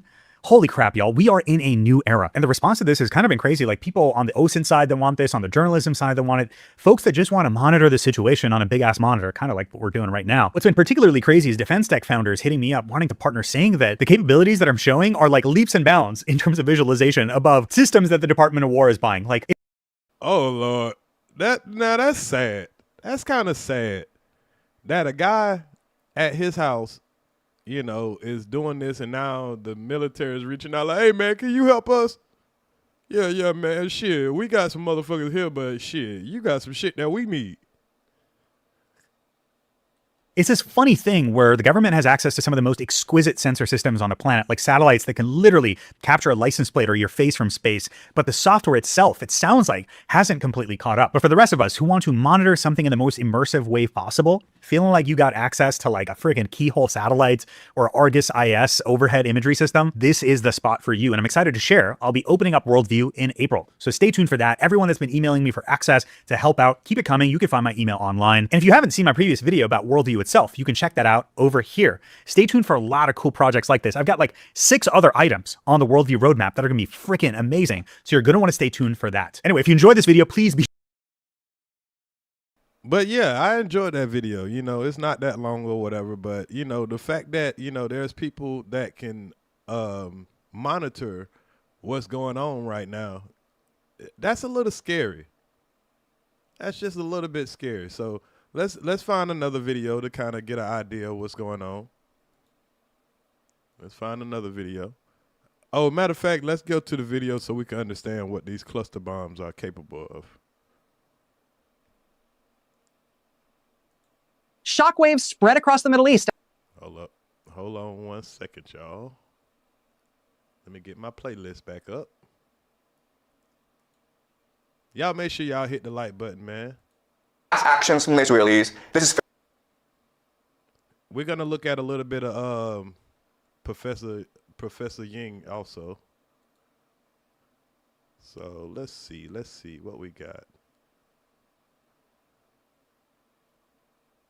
Let's see what all I got over here. Let's see where we want to go at next.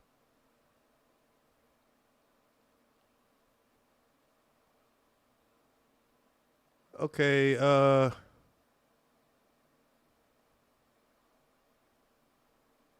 let's go over here. Let's get an idea about the Iranian drones, how cheap they are to produce, and how expensive it is to stop them. Because I believe that's what Iran is doing. They're just trying to make America spend a lot of money.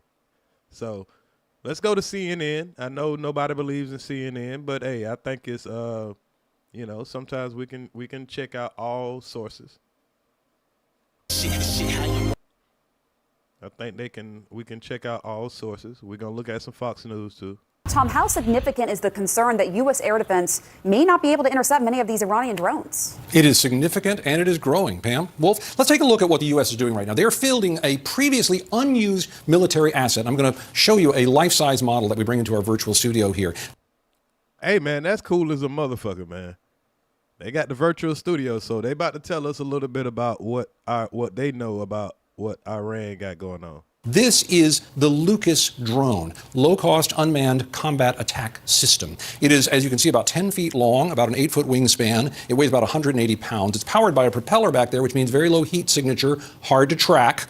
And up front, it can carry about 40 pounds of high explosives. It is also, interestingly, based upon a clone of an Iranian drone, the Shahed 136 Kamikaze. The Iranians have been working on this for years. The U.S. got a hold of one. They had engineers take it apart and say, let's build a better version of it. That's what they have done. And yet the Iranians continue to rely on this and many other types of drones. But so, yeah, we stealing their information, but hell, that's a good thing.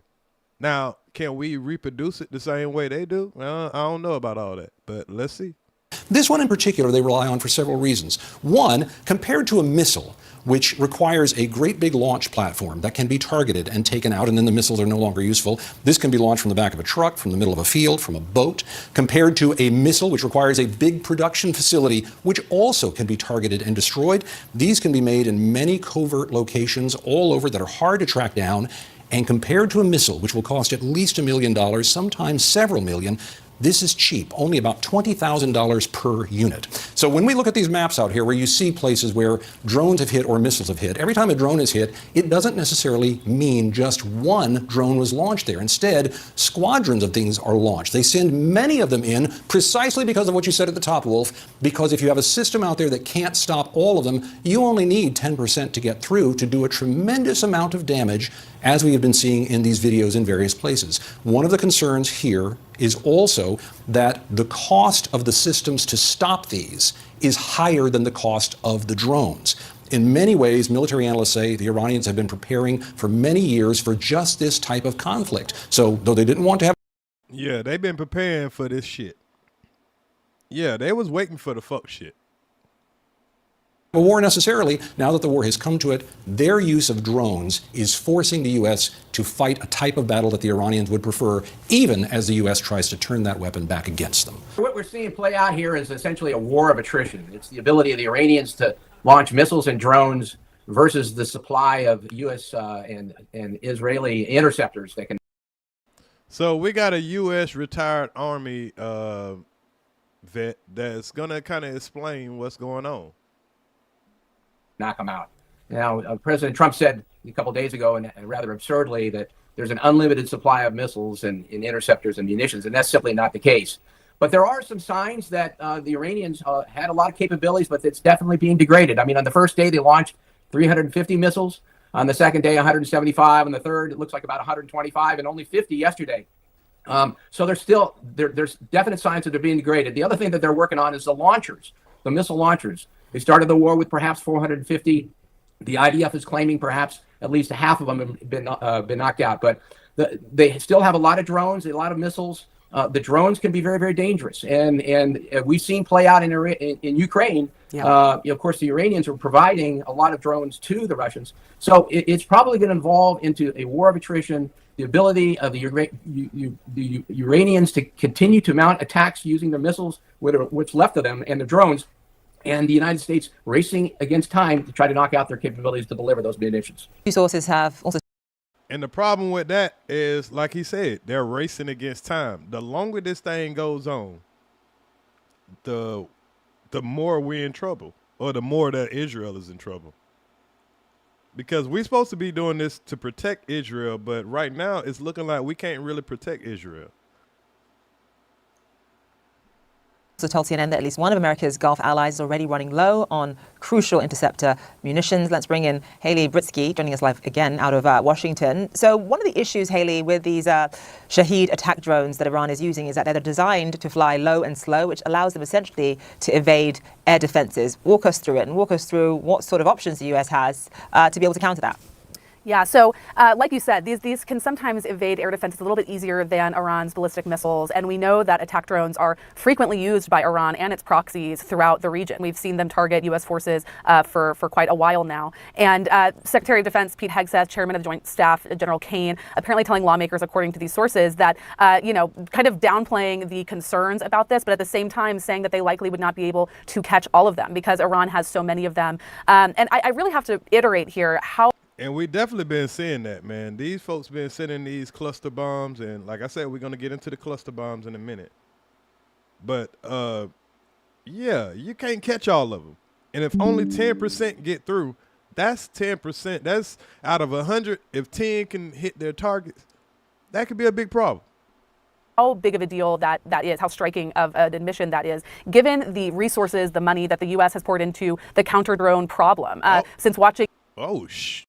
Oh, shit. Y'all just seen how that hit that building right there? And I bet that building not going to fall down like them buildings did on 9/11. Mission that is, given the resources, the money that the U.S. has poured into the counter-drone problem.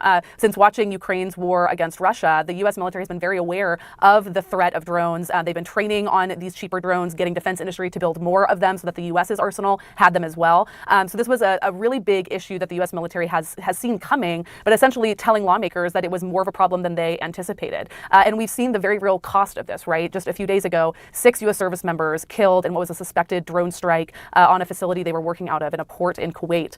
So these have very real consequences, and it certainly raises a lot of questions about how the U.S. military can better protect their forces against these kinds of drones, how what systems would be better to shoot them down. We saw for weeks leading up to this operation, air defense capabilities being flowed into the Middle East, more forces, more air defenses certainly coming in the next coming days. More money, more money, more money, more. Now, look at the map right now. Okay, so the red dots are U.S.-Israeli strikes. So they've been striking the hell out of Iran. Now, there's certain spots in Iran that they haven't, bombed or struck. Now, all the yellow are Iran strikes. As you can see, they've been, striking the hell out of Israel. But they've been striking Kuwait, because we know we got a lot of soldiers in Kuwait.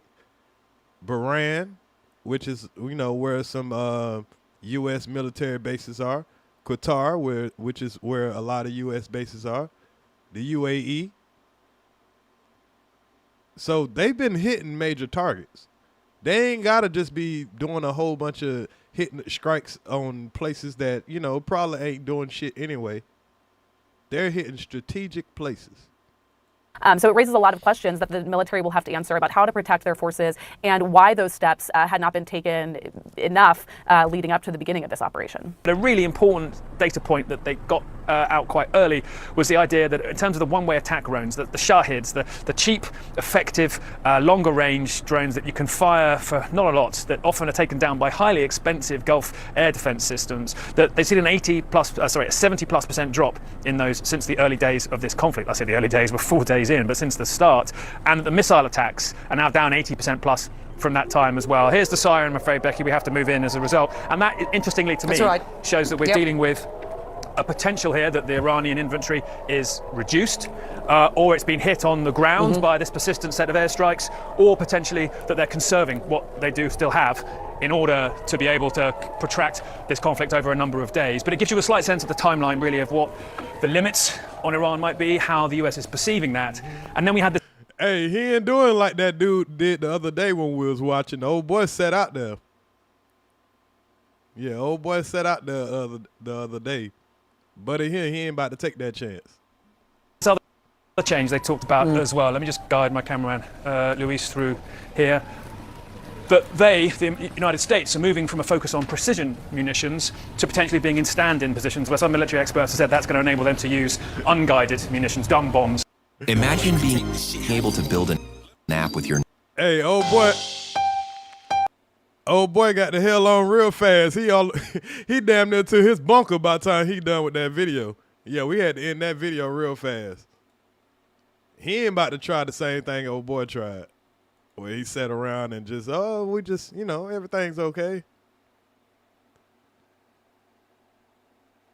So let's see what else we got. It's another drone. I don't know if you can see. Let's see what else we got.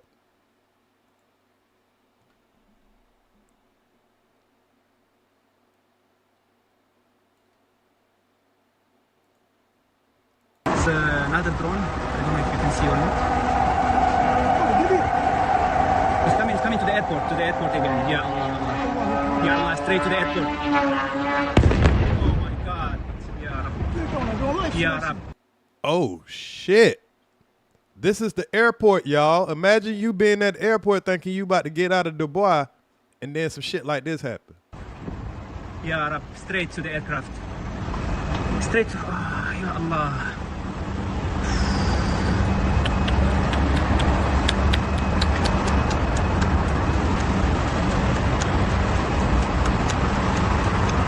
Did it hit the aircraft? No, it hit next to us here, actually.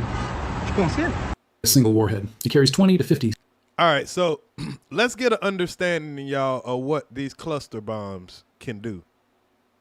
So I believe this is an AI video, but it's still very educational. So let's check out some of this. This rain of fire fell on the Israeli city of Tel Aviv on March the 2nd, 2026. This is Iran's new ballistic missile, the K-Bar Shikan. But here's what makes it terrifying. This isn't carrying one warhead or two. The single missile can release 20 to 50 independent submunitions mid-flight, each one striking a different target across an entire city block, making it nearly impossible for any defense system to intercept them all. What? So it comes in one missile, and then it spans out to 30 different kind of bombs that can take out a whole city block? That's interesting. This is the United States Space Force's AN/FPS-132 ballistic missile early warning radar system, located at Al Udeid Air Base in Qatar. This radar cost $1.1 billion and was the most advanced early warning system in the entire Middle East. So remember we was talking about those radars, and we're starting to see a lot of these missiles strike their Israeli targets. So we had these radars, and most of them was in Qatar and, the UAE and stuff like that, in Kuwait. And Iran knew to start targeting those, because once we got those out the way, they can't tell where the strikes are coming from. That's why we're starting to see more and more strikes start to hit. They can't intercept them no more. So, I don't know who you want to say winning this war, but we're definitely taking hits on both sides. It could scan the sky up to 5,000 kilometers away. It could track 200 objects simultaneously. It was designed to give America a 15-minute warning before any ballistic missile could reach a Gulf base. I said was, because on March 3rd, 2026, Iranian missiles destroyed it. This is Dubai, the playground of the rich, the symbol of Gulf wealth and stability, where billionaires park their super yachts and tourists spend fortunes in five-star hotels. Today, Shahed drones attack here every single day. Air raid sirens wake families at 2 a.m. Schools are closed, the airport operates on emergency protocols only, and despite billions spent on air defense, shooting down every single drone has become impossible. The United States is now closing its embassies in the Middle East one by one. 14 countries.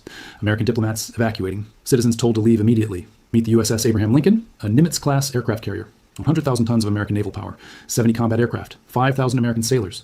Its value today is approximately $7 billion US. Iran says it targeted this carrier So we see that one of the radars that cost what, $1.1 billion, and it got destroyed. So we're down $1 billion right there. You know, we costing all the flights that's coming out of Dubai, all the tourism that's over there in the Middle East, all the money that's going out right there. And then you got that Strait of Hamas, where no oil can go through, which is 20% of the world's oil. They got that shut down, so that's costing a whole bunch of money. Well, I'm talking about we billions of dollars in the hole right now, y'all. We are billions of dollars in the hole right now trying to prove a point. Carrier with ballistic missiles on March 5th. The United States officially denies the carrier suffered any damage, but the fact remains, the carrier has now been repositioned away from Iranian coastal waters, moved back. For the first time in modern history, an American carrier strike group has withdrawn from the Persian Gulf after being targeted by a regional adversary. In 1 week, Iran, a country under crushing sanctions for 4 decades, a country that cannot buy advanced weapons from any major power, is taking on the world's most powerful military, a battle which is mathematically impossible for them to win. But they don't want to lose it either, and right now, they aren't losing. The question that is stunning military analysts around the world is simple. How is this possible? What does Iran have that can compete with America's stealth fighters, America's advanced AI-guided missiles, America's billion-dollar radars? What calculations did America's strategists miss? What weapon did they underestimate? On February 28, 2026, the United States and Israel jointly attacked Iran in Operation Epic Fury. The entire world assumed America would win this war in hours. Oh, yeah. We all thought, oh, yeah, we're going to go. That's what Trump said. Yeah, this is going to be real quick, real smooth. He said we just annihilated all of their bunkers. They no longer have these nuclear weapons because we supposedly struck all of their nuclear capability. That's what we were told. Now we're in a full-fledged conflict, not a war, conflict with these same people because we're saying they were days away from making nuclear weapons. It can't be two things. You can't have already destroyed all of their nuclear weapons and now we're going to war because they had nuclear weapons. So we're being lied to or misled. Supreme Leader Khamenei was killed. 40 senior Iranian officials eliminated in the opening strike. Now, that was a big blow. You took out 40 commanders at one time. And I believe when we did that, we thought that, hell, hey, this thing should be this should be a real quick little in and out. But these folks, they ain't laying down. Iran's nuclear facilities bombed, its air defenses shattered, its command centers destroyed. Israel's worst enemy would finally surrender. But then something happened that has stunned the entire world for the past week. Iran did not surrender. Iran retaliated. And Iran's retaliation has put the world's most powerful military on the defensive. American bases across the Gulf have been struck, one by one. Bahrain, Qatar, Kuwait, UAE, Jordan, Saudi Arabia, all targeted simultaneously.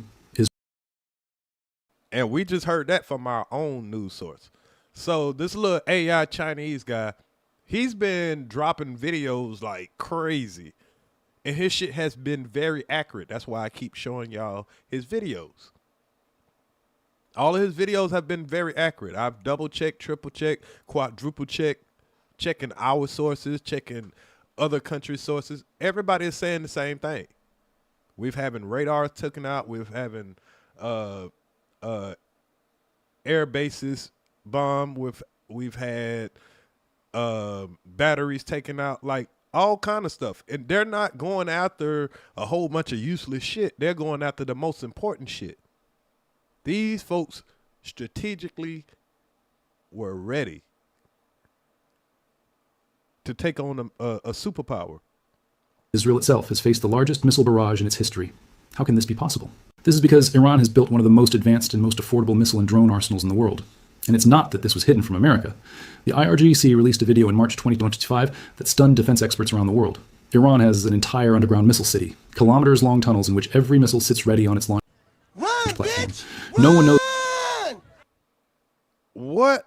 Hold on. Let me slide that back. These folks told the U.S., hey, we got missile cities.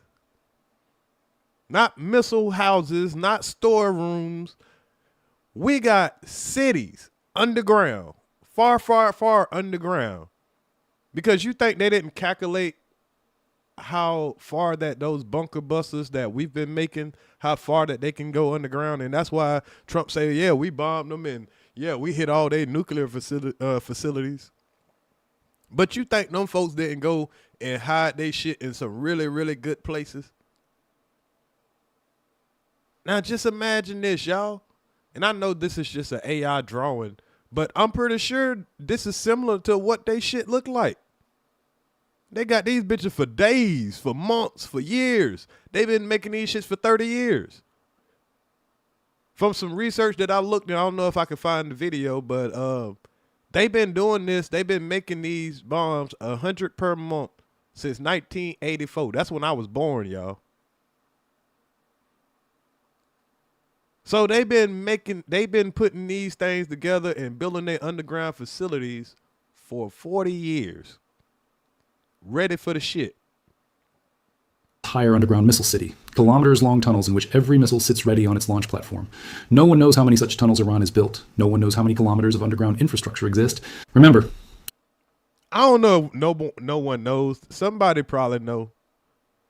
Oh, this is the video where they tell what year they've been doing it. Okay. the IRGC released a video in March 2025 that stunned defense experts around the world. Iran has an entire underground missile city, kilometers-long tunnels in which every missile sits ready on its launch platform. No one knows how many such tunnels Iran has built. No one knows how many kilometers of underground infrastructure exist. Remember, Iran started building these tunnels in 1984, 42 years of preparation. The rockets and drones that Iran has used in the past week, that was clearing out old stock, depleting American and Israeli interceptor stockpiles. They was shooting old shit, y'all. Yeah, they had shit from, they just shot some shit from back in the 90s, you know what I'm saying, just so America could go ahead and start shooting all their interceptors at their old shit. Yeah, we're going to shoot a whole bunch of missiles at y'all, and y'all got to stop them. That's old money. Now let's see what you do with our new shit, them hypersonic missiles. These motherfuckers, no telling what they got next. And no telling what we got for their ass. I don't think this is going to end well, because I feel like if we get desperate, if we feel like we're not going to win this war, I believe that Trump might pull a Japanese move where we decide that fuck it, we got the nukes, let's do it. And that can't be good, because no other country that has nukes is about to let us just nuke a country because we're losing a conventional war. And now the real game has begun with clearing out 84. No one knows how many kilometers of underground infrastructure exist. Remember, Iran started building these tunnels in 1984, 42 years of preparation. The rockets and drones that Iran has used in the past week, that was clearing out old stock, depleting American and Israeli interceptor stockpiles. And now the real game has begun with... And then, y'all, you got to think about this also. They said Iran shot off like 300 and something on day one, right? Then they shot out another 150. Then they shot out another 100. Then they steady shooting the motherfuckers out. They done probably put about estimated 1,000 bombs in the air, or missiles, I'm sorry. They done put out about 1,000 missiles in the air. That ain't shit. That's 10 years worth of work right there. Probably less. How long do you think the things that we have to intercept them, how many of those you think we got? Do you think they got more of those than we have of the shit to intercept it? And if they making these drones and these little missiles that fast and that cheap, how long will it take us to replace that shit? This shit, boy, is cluster munitions, hypersonic missiles. But yeah, let's hear about their new shit. We know about their old shit. What about their new shit? The rockets and drones that Iran has used in the past week, that was clearing out old stock, depleting American and Israeli interceptor stockpiles. And now the real game has begun with cluster munitions, hypersonic missiles, and weapon systems America didn't even know Iran possessed. It doesn't matter whether Iran wins or loses this war in the traditional sense. What matters to the entire world is that the definition of modern warfare is changing right before our eyes. Smart thinking is proving more effective than smart bombs. Cheap, mass-produced drones are defeating billion-dollar defense systems. And other countries, China, Russia, Pakistan, North Korea, are taking very careful notes. That's why in today's analysis, we're going to break down exactly how Iran has survived this war for a week, how it has been able to trouble America and Israel despite being massively outgunned, the Shahed drone, which has caused losses worth billions of dollars, how Iran built these drones so cheaply despite international sanctions, why Israel's defense systems are struggling against Iranian ballistics, and what advanced missiles Iran still hasn't used yet. Most importantly, is India learning anything from all this? Where is our low-cost kamikaze drone program? Why are we still dependent on foreign technology when future wars will be fought exactly like this? Yeah, he got a good point right there. Because as much shit we be going around fucking with folks about, like, I probably put my money on China as far as their technology over ours. Because everything we got to buy, we got to get from China. Do y'all know that the only way we can get a magnet is from China? And if China alone denied us selling us magnets, we would be fucked because we need magnets for weapons.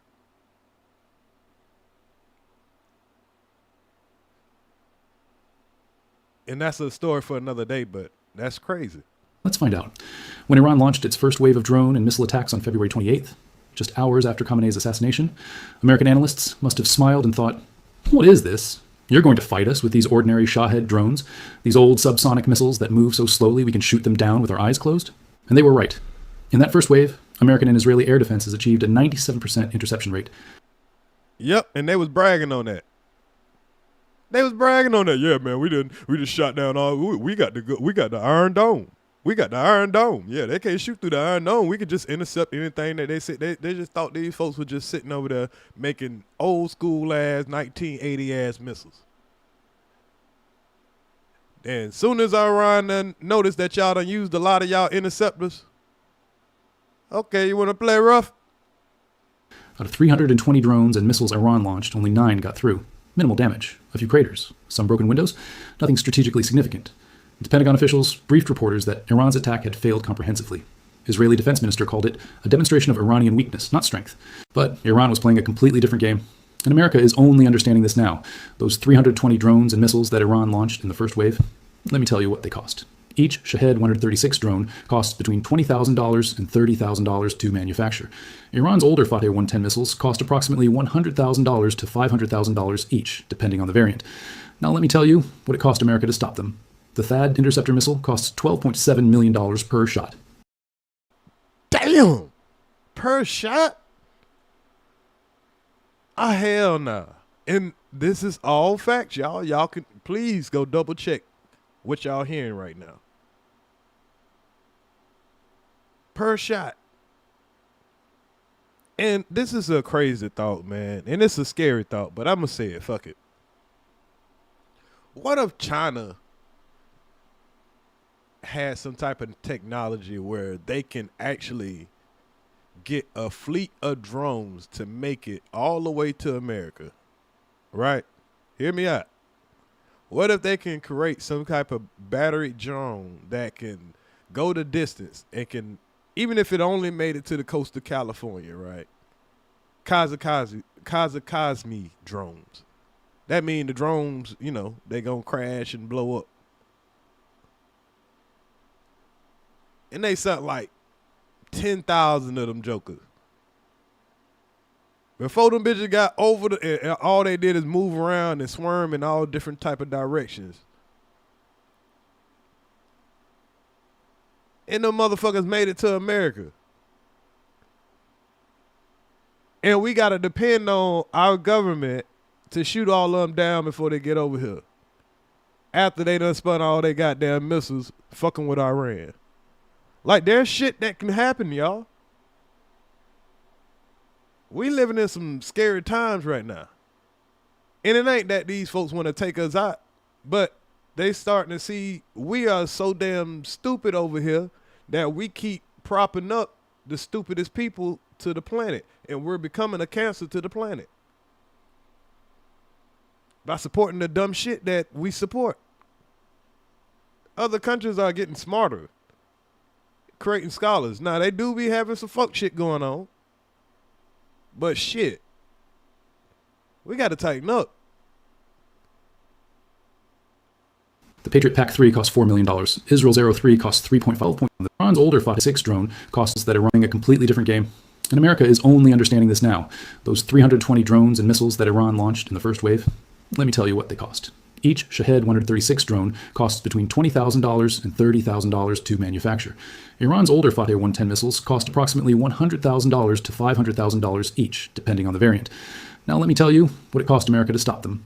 The THAAD interceptor missile costs $12.7 million per shot. The Patriot PAC-3 costs $4 million.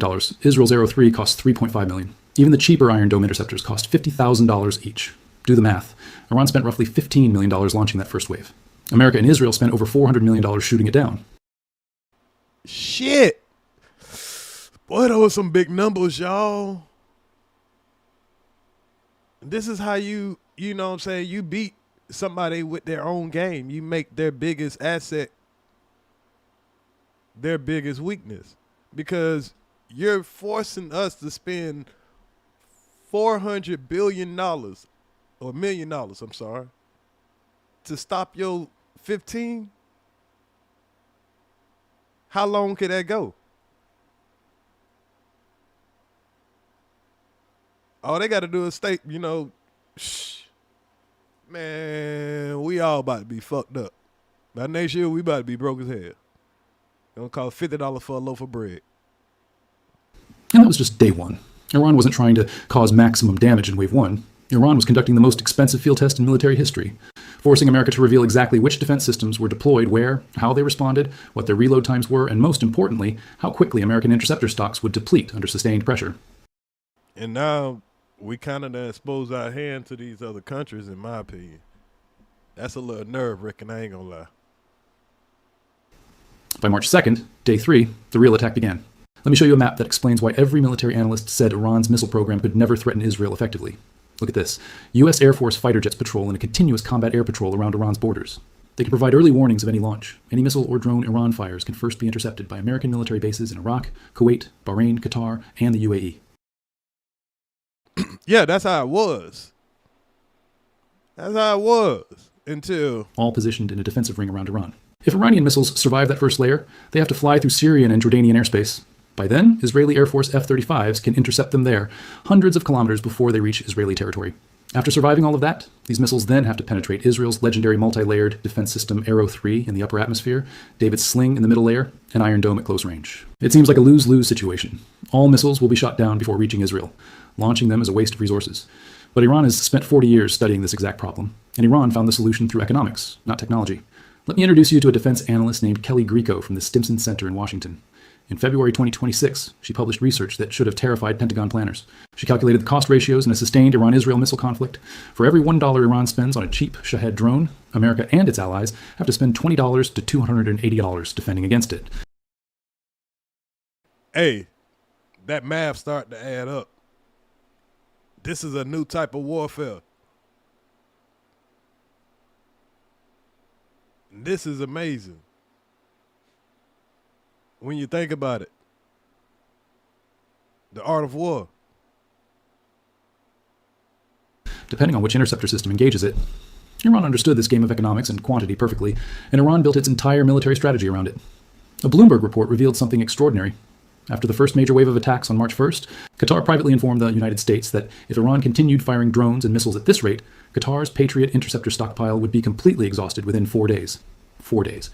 After that, American bases in Qatar, including the massive Al Udeid air base with 10,000 U.S. troops, would be defenseless. Qatar officially denied this report. They publicly stated they have plenty of defensive missiles. Claims and counterclaims will continue in every war. But let me tell you some factual numbers that aren't disputed. The UAE officially confirmed it, intercepted 708 threats in the first 5 days of war.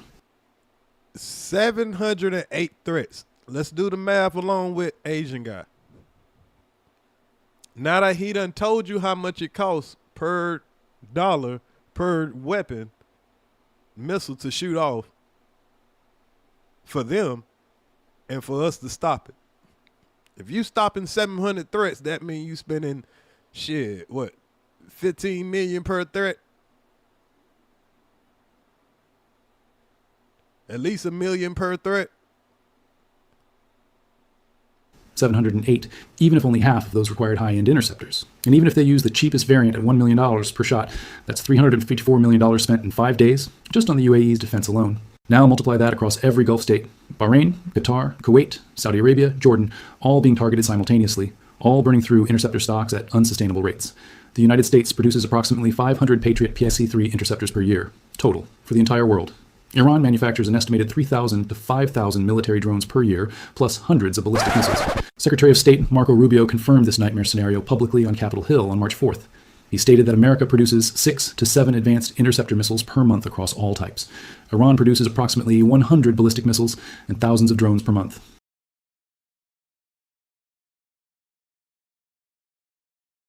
Hey, bro, come on now. Oh, dog. shit. Come on, man. Oh, shit. You got to be lying to us, man. I know you fucking lying. 6 to 7 per month? Hold on, man. He got to be fucking lying. This got to be some bullshit. This got to be some propaganda bullshit. This got to be some, they lying, y'all. They lying. We ain't believing that. We America. Nah. We got that shit. Yeah. Because this can't be true. But even Rubio said it himself. I remember this, but I ain't going to go pull up the clip. I believe I got it, though.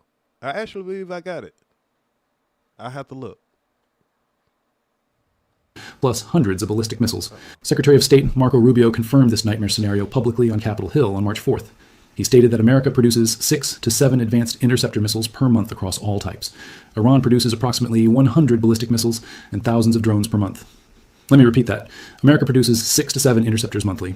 Iran produces 100 missiles monthly. That's a 15-to-1 production disadvantage in the weapons category most critical to America's defensive posture. The Heritage Foundation published an assessment in January 2026. And if you don't know who the Heritage Foundation is, that's the people who put J.D. Vance where he at. You need to do some research on the Heritage Foundation. We probably need to do a video on that. I don't know if I get in trouble for it, though. We'll see how the war goes. 1 month before this war. Hey, according to how this war go, we're going to see if it's going to be some people we can't talk about no more. Let's just say that. I mean, we might not be able to talk at all. I don't know. We just better hope that the Russians and the Japanese going to let us be cool, you know what I'm saying? Let black folks do their thing. Russians always had our back anyway. I always fuck with the Russians. The Russians always, if you look at the history of what the Russians did to help black people, you would appreciate the Russians a little bit more. Because during the Civil War, the only reason that it went for the way it went is because the Russians blocked the British from coming over.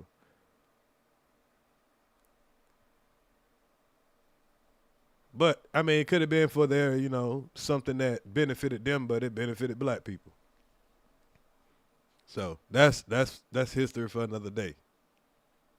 War started, warning that America's high-end interceptor stocks, including SM-3, SM-6, PAC-3, MSE, and THAAD, would likely be exhausted within days of sustained combat with a major adversary. They predicted systemic defensive failure within 30 to 60 days maximum. That assessment was written for a hypothetical Taiwan conflict scenario. It's being tested in real time against Iran right now, and Iran isn't even a peer military competitor. The drone that has caused absolute havoc across the Gulf states, that put America on the defensive within 3 days of war. Where did it come from? How did Iran develop this technology under the world's strictest sanctions?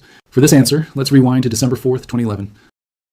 Well, that's because, hell, if you sanction off a country and you let them see how the rest of the country is doing to you or whatever, and they keep their faith, they keep their principles and all that stuff without them feeling like they selling out, they know they got a history and all that, and, they keep their resources and all that stuff like that, oh, yeah, they kind of gonna put a lot of things into their education because you're not having outside influence. So now that they're making their own things and they got 80-something million people, shit. Y'all knew them people wasn't stupid. A lost American drone is discovered in the Kashmir area of eastern Iran. This was the Lockheed Martin RQ-170 Sentinel, America's most advanced surveillance drone at that time. Oh, shit. That's how they got the technology, y'all. Go fucking figure. Go fucking figure.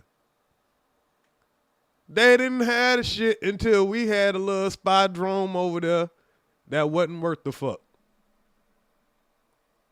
Probably got all our parts from China, and China deliberately gave us some bad shit to make it goddamn break down. Just blooping up.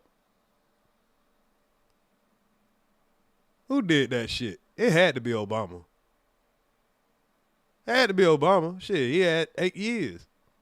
Either him or George Bush. But if we talking about drones, yeah, it had to be Obama. Where did it come from? How did Iran develop this technology under the world's strictest sanctions? For this answer, let's rewind to December 4th, 2011. A lost American drone is discovered in the Kashmir area of eastern Iran. This was the Lockheed Martin RQ-170 Sentinel, America's most advanced surveillance drone at that time. A stealth drone, the same type used to monitor Osama bin Laden's compound before the raid that killed him. The American government's first response? That drone isn't ours. When Iran released video of the intact drone, the Obama administration had to admit, okay, yes, that's ours. Give it back, please. Iran wasn't naive. Iran had just acquired America's most sophisticated surveillance technology for free. They weren't giving it back. Iran spent 3 years reverse engineering that RQ-170. And from that one captured drone, Iran developed 3 new weapon systems. First came the Shahed 171, an exact copy of the RQ-170. Same stealth design, same surveillance capabilities. Second came the Shahed 191. Iran made minor upgrades, improved engines, better cameras, extended range. Third came the ordinary-looking but absolutely dreaded Shahed 136. This is the kamikaze drone that's putting a superpower like America on the defensive today. Man, he lying, y'all. He got to be lying. This is Chinese propaganda. This is Asian propaganda, and we're not discriminating against no race. I'm just saying, that's what they would tell us. That's what people would tell us. I don't know if he's telling the truth. You do your own research. Do your own research. Because you're going to believe whatever it is you want to believe. But we're just talking about, the evidence that lead into the facts. The irony is poetic. Iran is now pushing America back using technology Iran stole from America itself. But wait, the story gets even better. This Shahed 136 troubled the United States so much that America itself reverse-engineered Iran's drone. The Pentagon created an exact copy and named it Lucas, Low-Cost Unmanned Combat Attack System. So hold up. So we made a drone that broke down in Iran. So they made a drone better than that drone. Then we make a drone after the drone that they made of our drone. Hey, bro, come on now, dog. Come on, man. Man, tell me, bro, lying. I know you fucking lying. And America has used Lucas drones against Iran in Operation Epic Fury. America copied Iran's drone, which Iran had originally copied from America, and then used it against Iran. If there wasn't the tragedy of war happening, this would be pure comedy. Let me explain the Shahed 136's design, because its simplicity is its genius. This 200-kilogram drone can cover 2,000 kilometers at 185 kilometer H. It uses a simple piston engine, the kind you'd find in a small civilian aircraft. No advanced jet turbine, no expensive components, just basic, cheap, mass-producible technology. Its nose contains a 36-kilogram warhead filled with high explosives. Upon impact, it creates a massive explosion. They're always released in swarms, dozens at a time, so they're impossible to intercept completely. Even if you shoot down 90%, that remaining 10% will get through. The dual-engine design allows it to fly at altitudes up to 13,000 feet, high enough to avoid most small arms fire. Bruh, you know why this shit's so scary? Because in the wrong hands, what would stop them from using this on the people, on the public, on the citizens, for control? When they really ready to say, all right, y'all motherfucker tighten up. Everybody come right here, get your ass together, we ain't playing with y'all ass no more. And you just got little drone planes and shit that's just crashing and blowing up like that shit, they're crazy.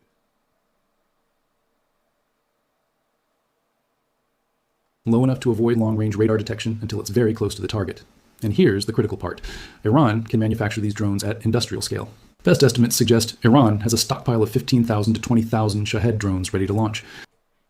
And if he put that in, if they can do that, imagine what China could do. I'm just saying. So this is like, even if we win this war, we gonna figure out a way. We got to figure out a way how to make this thing go away, kind of. Which you can't make it go away because, like you said, you're gonna have to try to wipe out everybody, but the rest of the world is looking. So the problem is going to be is once we deplete all of our interceptors and all that stuff like that, now we're facing all our other adversaries saying, oh, okay, so that's what y'all got a problem with, huh? And everything's going to need maintenance. All of our ships and all that stuff like that, we're on the other side of the world. Man, this is bad news.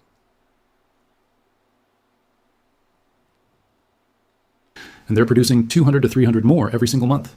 In the first wave on February 28th, Iran released hundreds of these drones simultaneously on American and Israeli bases. The cost to Iran, maybe $8 million total. The cost to America to stop them, over $300 million.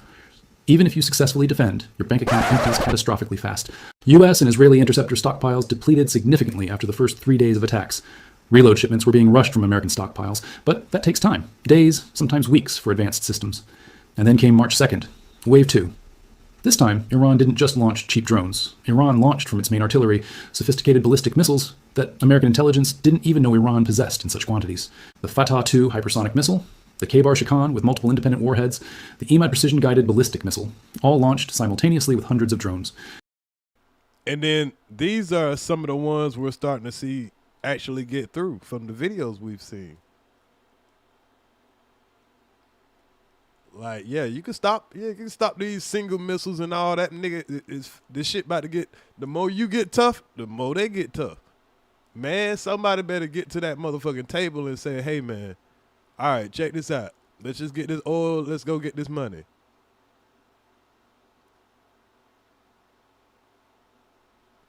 Because you trying to tell us that you trying to stop somebody from making nukes, and now y'all sounding like y'all trying to nuke their ass. Like, what? Hold up. How you gonna stop somebody from getting nukes just so you could be able to nuke them? Like, nah, bro. Let me explain what makes the Fatah-2 so terrifying. This 12-ton missile travels at Mach 15. Let me put that in perspective. A normal commercial aircraft flies at about 900 km/h. Mach 15 means this missile travels 20 times faster than a commercial jet. That's over 18,000 kilometers per hour. It uses liquid fuel and can change its trajectory mid-flight. That means even if radar tracks its launch, it can alter course unpredictably, making interception nearly impossible. Its range is approximately 1,500 kilometers. That covers all of Israel, the entire Arabian Peninsula, all American bases in the Gulf, and large portions of the Arabian Sea. Nah, that's concerning. And that kind of explains why those ships kind of backed out, and now they're sending for backup. They actually, the George W. Bush, like I mentioned earlier, they got that en route right now. They got the Abraham Lincoln, that then it backed up a little bit, it seemed like, try to get out of range.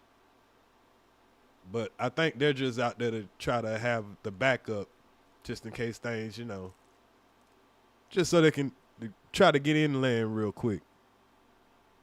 I think they're just going to send some special forces through there.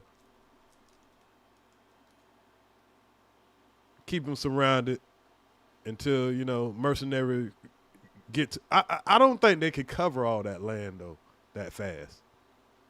That's the problem. You ain't talking about no flatlands. We talking about mountains and all that shit. If your ass in that sky, boy, you might be in trouble. So I'm just saying.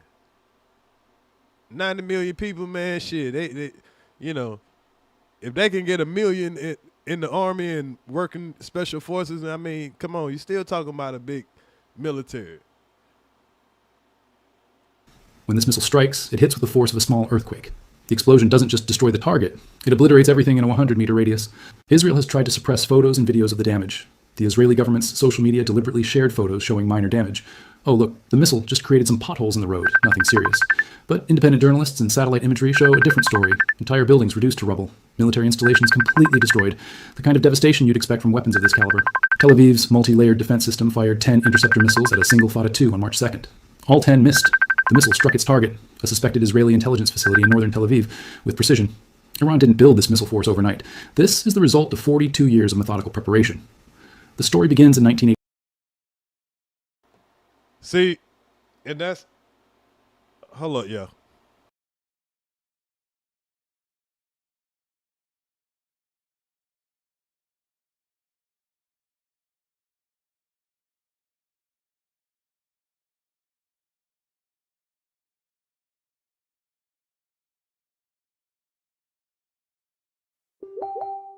My bad, y'all. My bad. But, yeah, man, these folks been preparing for this shit since, what, for 40 years now. Its target, a suspected Israeli intelligence facility in northern Tel Aviv, with precision. Iran. Oh, we can't just skip over that. Sorry, y'all. That phone call just kind of fucked me up. So, this is stuff we've been seeing in real life. So, the Asian dude, he ain't just, telling us no bullshit. We've been seeing this on the news, for real, for real. To rubble. Military installations completely destroyed. And we're about to see this. I remember seeing this. Kind of devastation you'd expect from weapons of this caliber. Tel Aviv's multi-layered defense system fired 10 interceptor missiles at a single Fata 2 on March 2nd. All 10 missed. The missile struck its target, a suspected Israeli intelligence facility in northern Tel Aviv. So if they struck an intelligence facility, don't you think that'll kind of fuck up the intelligence? Because you got a lot of shit. You ain't got that facility for nothing. With precision. Iran didn't build this missile force overnight. This is the result of 42 years of methodical preparation. The story begins in 1984, during the Iran-Iraq War. Saddam Hussein launched a massive missile campaign against Iranian cities, what became known as the War of the Cities. Iraqi missiles struck Tehran, Isfahan, Qom, killing approximately 5,000 Iranian civilians and injuring over 20,000. Iran's military was helpless. They had no missiles to retaliate, no way to strike back. And in that moment of humiliation, Iran's leadership made a decision that would shape the next 4 decades. In 1984, Iran began building its first underground missile base. Deep beneath the mountains of western Iran, engineers started excavating tunnels that would eventually stretch for kilometers. By 1985, Iran was seeking help from anyone willing to provide it: Libya, Syria, North Korea, and China. In the 1990s, China played a crucial role in Iran's solid fuel missile program. According to the U.S. Treasury Department's own records, the Fateh 110 missile, which remains the backbone of Iran's missile fleet today, was developed with direct Chinese technical assistance. In 1987... So that'll explain why, United States don't like China also. Or why China, have just sit back and let you shoot all your bullets out fighting, one of their proteges. One of their YNs. Pretty much.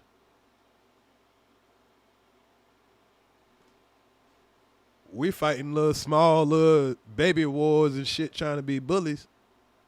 While the powerhouse just sitting back waiting till we get weak. Weakening ourselves. In my opinion. When North Korea entered the picture, the Khorramshahr missile, one of Iran's most capable long-range weapons, is essentially an Iranian version of North Korea's Hwasong-10. Despite international sanctions, despite Western pressure, Iran quietly built its missile arsenal over 40 years with help from China, North Korea, and its own increasingly sophisticated domestic industry. By 2024, Iran had built what Western intelligence calls the most extensive underground missile infrastructure in the world outside of Russia and China. The most expensive? From China, North Korea, and its own increasingly sophisticated domestic industry. By 2024, Iran had built what Western intelligence calls the most extensive underground missile infrastructure in the world. Okay, most extensive. Outside of China and Russia. World outside of Russia and China. The IRGC released a propaganda video in March 2025 showing kilometers of underground tunnels, massive caverns carved into mountains, each one containing dozens of missiles on mobile launch platforms. The video showed missiles being rolled out, elevated, fueled, and launched, all within 15 minutes from underground positions. So they was flexing. They were trying to let America know, I'm telling you, bruh, this ain't what you want. And we was looking at like, oh, we'll shoot them little shits down. But they wasn't, calculating everything, bro. These folks, they backs against a wall right now. I'm saying that we need to go work a deal. We need to go find out what it is we can do to just, not have them attack no, power grid, not have China do what they gonna do. Like, can we all just get along? American intelligence estimates Iran has built between 12 and 20 such underground bases across the country. Each one contains hundreds of missiles, each one connected by tunnels to other facilities. Each one virtually impossible to destroy from the air because you'd need to know the exact location, penetrate hundreds of meters of rock, and do it before Iran relocates the missiles through connecting tunnels. So they need all of this intelligence. You need to know exactly where they shit at. You need to, be able to get up in the air and do all that shit, which we've been doing a good job of.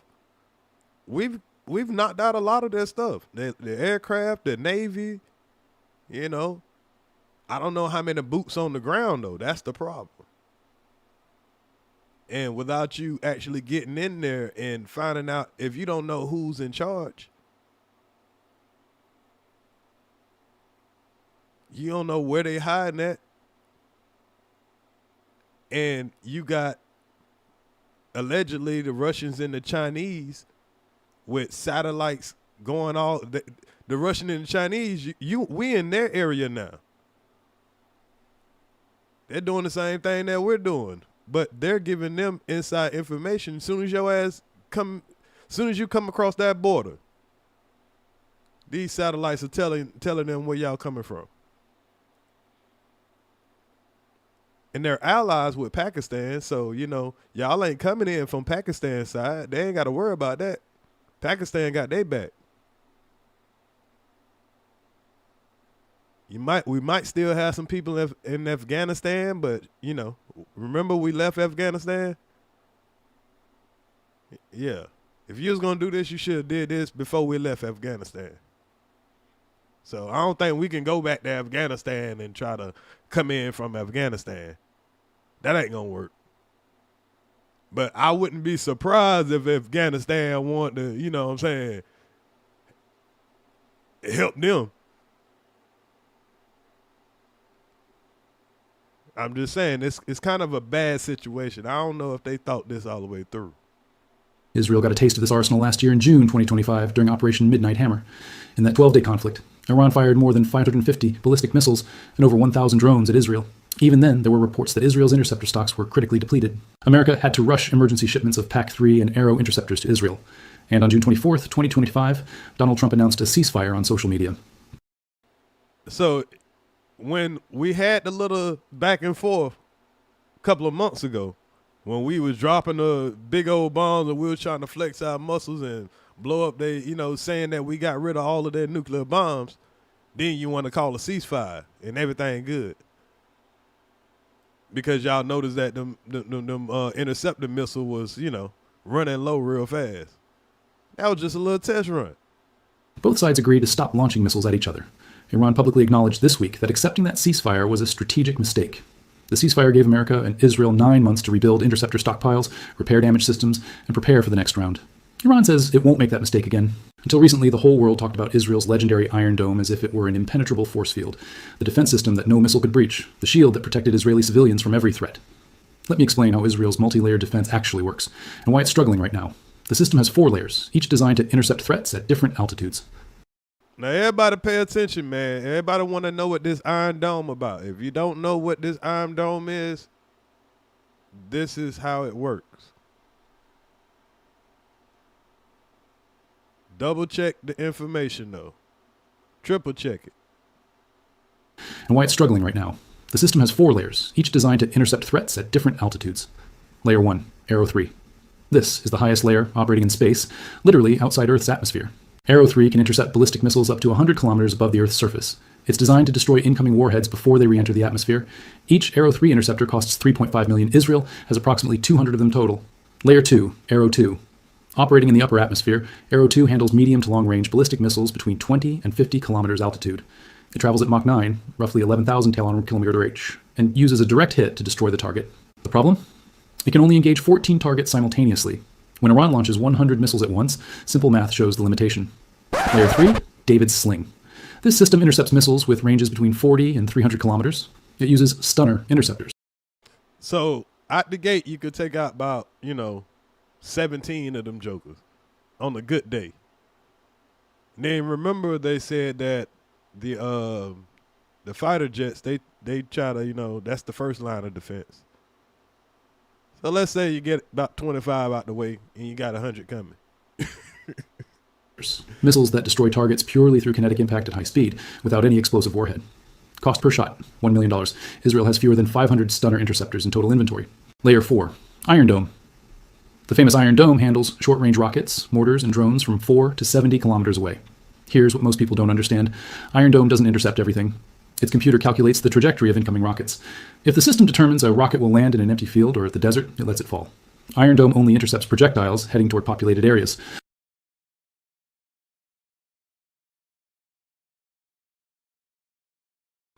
Oh, yeah, I don't know what happened, y'all. That ain't me. Billions of dollars invested. 4 overlapping layers. American and Israeli technology working together. Billions of dollars invested. And it's being overwhelmed. Iran's strategy isn't to penetrate the shield with a few lucky shots. Iran's strategy is called saturation attack, or volley firing. Here's how it works. Launch hundreds of cheap drones simultaneously with dozens of expensive ballistic missiles. The drones force the defense systems to engage, burning through interceptors, overloading radar systems, depleting magazines. While the defenders are focused on the drone swarm, the real ballistic missiles do their work. But so you just send a whole bunch of shit and just, hey, you're going to have to stop all this shit. And until we can penetrate inside of that country, boy, all that shit going to keep coming. And it's just going to cost a whole bunch of money. And yeah, we'll probably win the war at the end of the day, but man, we just spent a whole lot of money. Iran has added another layer to this strategy. Decoy warheads and submunitions. The K-Bar Shakan missile, for example, doesn't carry a single warhead. It carries 20 to 50 smaller independent submunitions. When the missile reaches the upper atmosphere, it releases all of them simultaneously. Each one has its own trajectory. Each one is a separate target that requires a separate interceptor. So one $500,000 Iranian missile forces Israel to fire 20 to 50 interceptors worth $1 million each. Simple math. Iran spends $500,000, Israel spends $20 to $50 million responding. Iran has also started using advanced radar suppression tactics. Iran identified that the interceptors received targeting data from advanced early warning radars. So Iran began systematically destroying those radars. The AN FPS-132 radar in Qatar, destroyed March 3rd. A $1.1 billion asset that could scan 5,000 kilometers. A $1.1 million asset, y'all. Y'all see why they aimed at Qatar and Kuwait and all those places? Like, you be like, oh, we don't give a fuck about that. Ain't no, about it up. But shit, they hitting those radars. Why you think those bitches starting to get through there? Gone. The THAAD radar system in UAE severely damaged March 4th. American allies are going blind, one radar at a time. And without those radars, the interceptors can't track targets accurately. And on one hand, Iran is destroying radars and depleting interceptor stocks. On the other hand, Iran is attacking strategic economic targets that hurt far more than military installations. Let me show you the pattern. Because, okay, let's say we get in there and we find out, who's shooting. We don't know who is who right now. Because we got rid of that, we cut the head off. We thought that would, make this thing over, just like, in Venezuela. But it was a little different. Now that those radars are down and those things cost $1.1 billion and stuff like that, where we going to get that quick money from? Because now if we had the Chinese trying to slip through and all of that stuff like that, and we ain't got the radars, that could be problematic. March 1st. Iranian drones strike Dubai International Airport. 4 staff injured. The airport, which handles 90 million passengers per year and is a critical hub connecting Europe and Asia. And that's why a lot of people talking about they stuck. So dude telling the truth.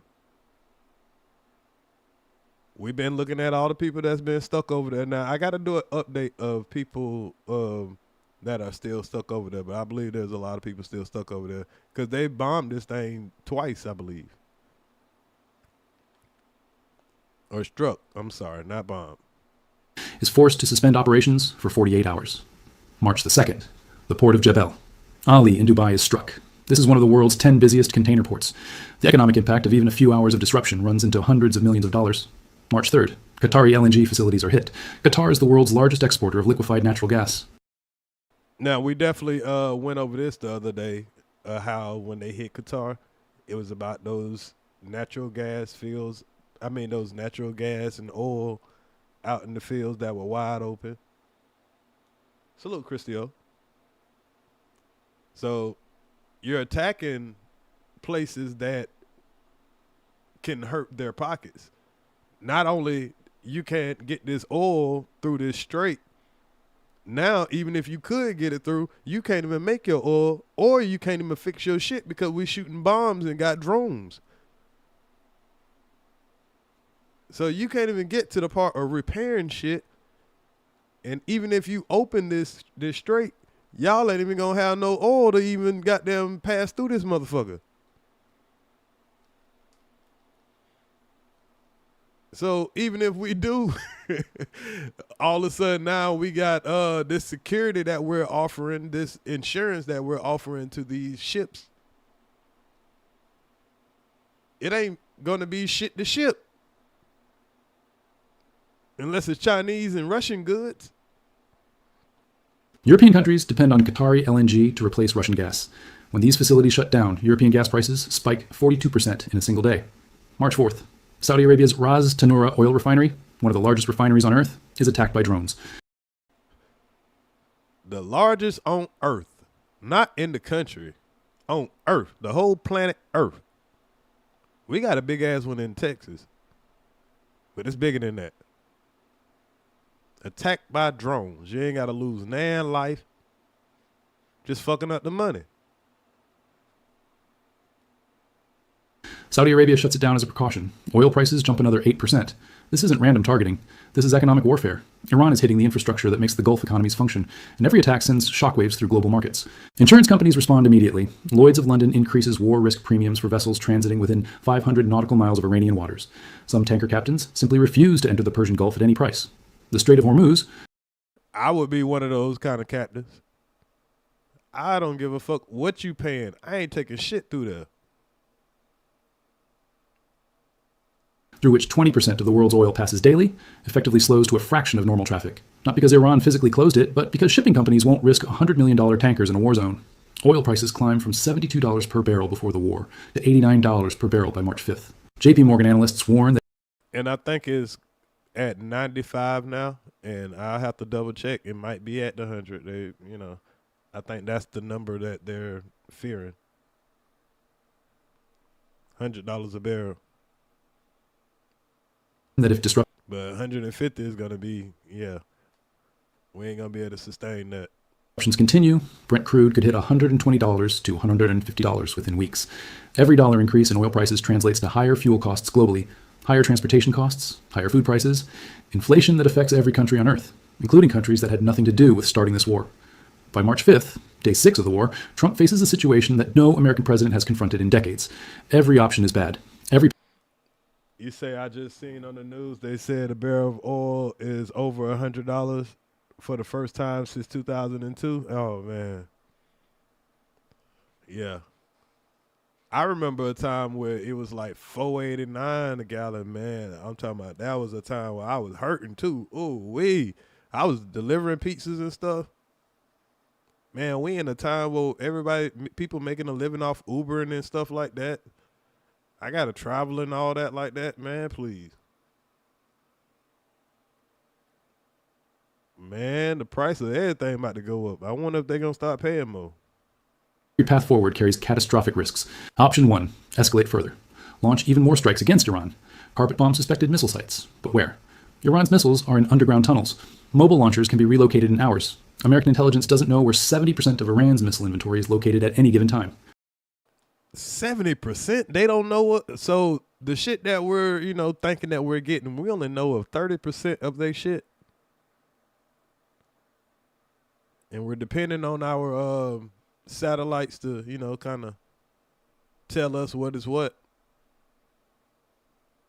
Which I'm pretty sure we got some good, intelligence in the air, but I don't think we got any on the ground. Ain't no Americans in there. More bombing just creates more rubble while Iran keeps launching. Option 2, deploy ground forces, invade Iran to physically destroy the missile infrastructure. But Iran is a country of 90 million people with rugged mountainous terrain.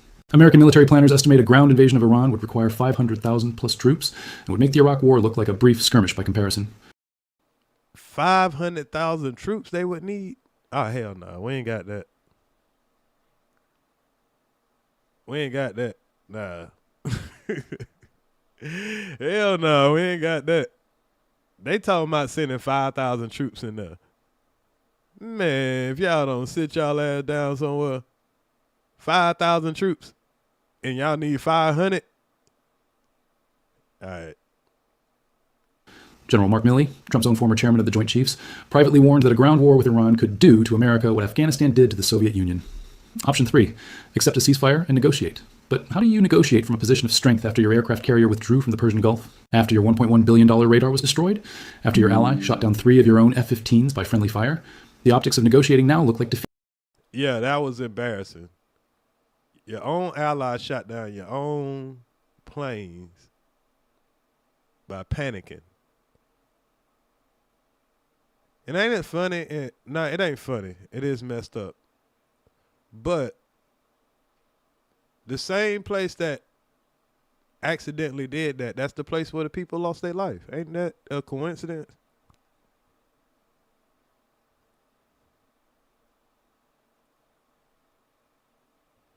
Defeat, not diplomacy. Option 4, use tactical nuclear weapons against Iranian underground facilities. Some Israeli officials have been pushing for this option, but even discussing it publicly creates diplomatic catastrophe. Using nuclear weapons, even small tactical ones, against a non-nuclear state shatters 75 years of nuclear non-proliferation norms. It would alienate every American ally. Right. You can't go that nuclear route, because if you're saying that they don't have it and the reason that we're, going on with this conflict is because they were trying to produce it and they was that far away from it, we can't use nuclear weapons. But I wouldn't put it past this administration. It would trigger international sanctions against the United States itself, and it wouldn't even guarantee success because Iran's missile sites are dispersed across the entire country. Every option is bad, and meanwhile, Iranian missiles keep flying. American interceptor stocks keep depleting. Oil prices keep rising. Gulf allies keep questioning whether American protection is worth the economic devastation. Trump's approval rating has crashed to levels unprecedented even for him. Recent polling shows 85% to 90% of Americans across all party lines disapprove of how this war is being managed. Political donors who funded his campaign are publicly demanding answers. But domestically, backing down looks like humiliation. The president who built his entire political brand on strength and winning is now managing a conflict where the enemy has demonstrated it can hit American assets from 340 kilometers away. With weapons, America's defenses cannot reliably stop. The Situation Room faces a trap with no escape. Escalation leads toward catastrophe. De-escalation looks like defeat. And maintaining the current trajectory bleeds resources at an unsustainable rate while producing no strategic victory. Everything I've described so far, the Shahed drones, the Fatah 2 missiles, the K-Bar-Shekhan submunitions, that's what Iran has revealed. That's the inventory Iran is willing to show the world. But Western intelligence knows Iran has weapons it hasn't deployed yet. And those weapons are the ones that truly worry Pentagon planners. The Khorramshahr-4, the Big Daddy. This is Iran's 4th-generation heavy ballistic missile. It's 13 meters. Now, this the one I don't think we've seen yet, the Big Daddy. I don't like the name of that. I don't like the name of that. Meters long, 1.5 meters in diameter, and weighs approximately 20 tons. Launching it is like launching a truck into space.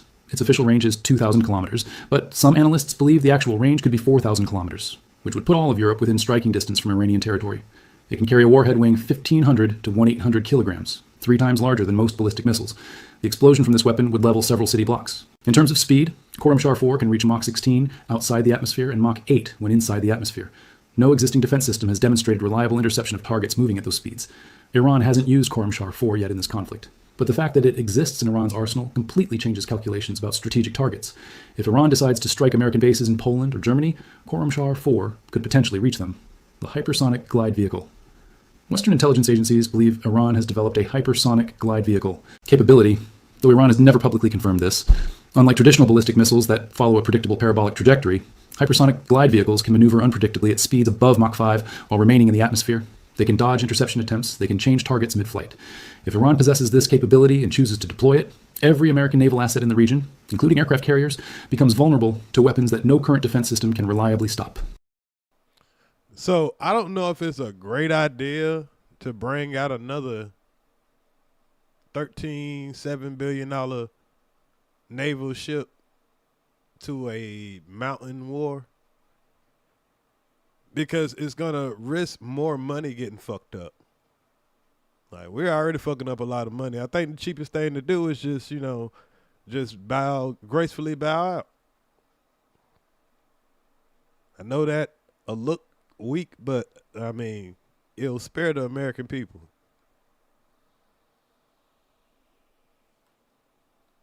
Chemical and biological options. Iran signed the Chemical Weapons Convention and claims to have no chemical weapons program. But Iran's pharmaceutical and chemical industry is sophisticated enough to produce chemical agents if Iran ever decided to cross that line. Oh, shit. We forgot about that, y'all. They've been a chemical weapon threat, I believe. Now, I don't think they would use them unless Americans came inside of their borders. So I think that would be something that they would use if they realize that, they're being attacked and they're being invaded. See, right now, they just, they fighting outside of their borders. But the minute you come in their borders, you can't tell them how to fight. Yeah, I better keep that in mind. No serious analyst believes Iran would use chemical weapons, except in an absolute last resort scenario where the regime's survival was at stake. But the fact that the capability theoretically exists is another factor preventing total American escalation. Let me bring you up to speed with what has happened in the last 48 hours, because the situation is evolving rapidly and getting more dangerous by the day. March 5th, 2026, day 6. The friendly fire incident in Kuwait that shocked the world. A Kuwaiti FA-18 pilot mistakenly shot down 3 American F-15 fighter jets during the chaos of an Iranian drone attack. All 6 American crew members ejected safely, but 3 F-15s worth $300 million were destroyed. That's crazy, y'all. They had a drone attack and them motherfuckers started panicking and shooting their own shit down. And then the 6 Americans lost their life behind that bullshit.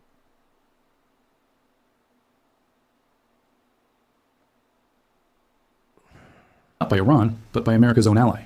This isn't just an embarrassing accident. This reveals how chaotic the combat environment has become.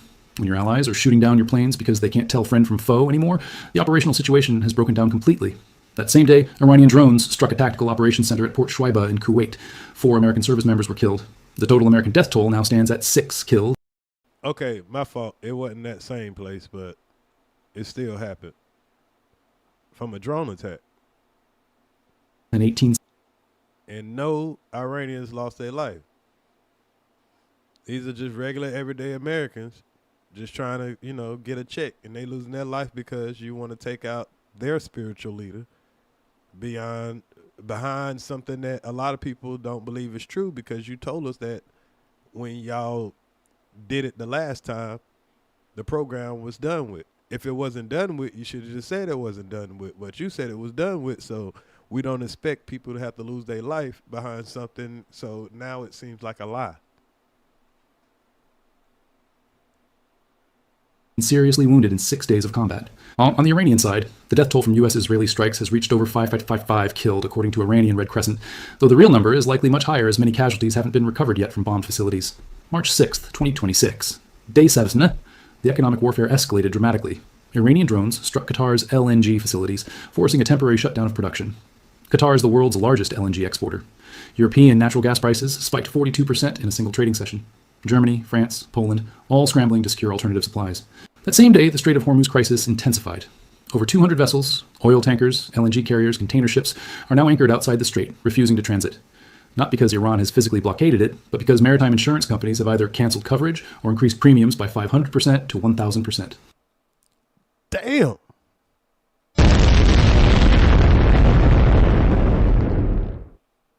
So they ain't gotta physically be right there to say, hey, y'all can't cross this strait. They got it where it's so expensive to get insurance. And now American is promising to insure the ships that go around there. But at the same time, hell, all we got is 3 ships around there. Well, we got fighter ships that surround it too, but I mean the main ships. But if they get damaged, it's going to be ugly.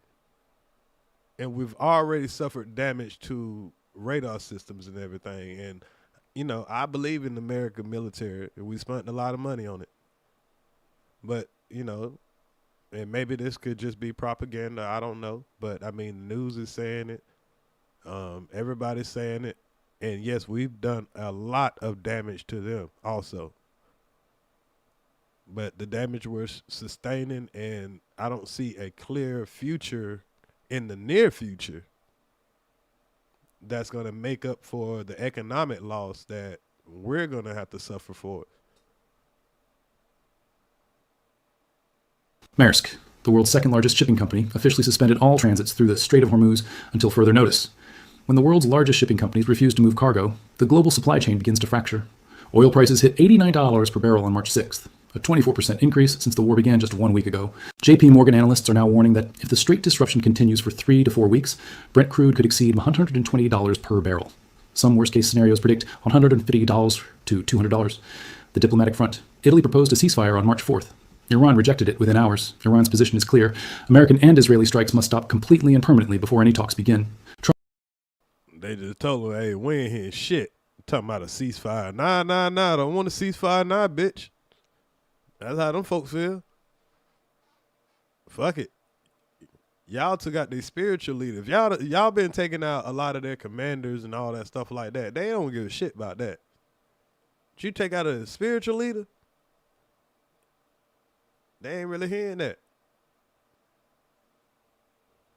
Trump responded on March 5th, saying it was too late for Iran to seek negotiations.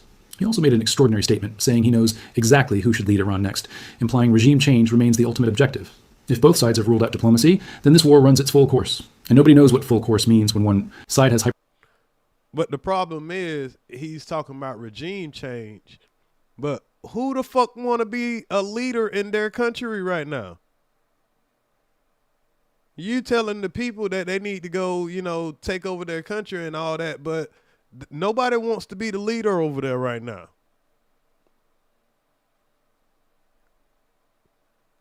And they definitely don't want to tell you they the leader. I mean, I'm just saying. Somebody in the chat, let me know. Would you want to be the leader of Iran right now, or publicly say that you're the leader of Iran right now? So let's just say they decide, hey, we're going to do the regime change. Cool. But we can't tell you who our leader is, because y'all motherfuckers like to, you know, take out their whole family. We be asking some crazy shit, boy. hypersonic missiles it hasn't used yet, and the other side is running low on interceptors. Turkey's NATO problem. On March 6th, Turkey shot down an Iranian ballistic missile that entered Turkish airspace. This is the second time in a week Iranian missiles have penetrated NATO territory.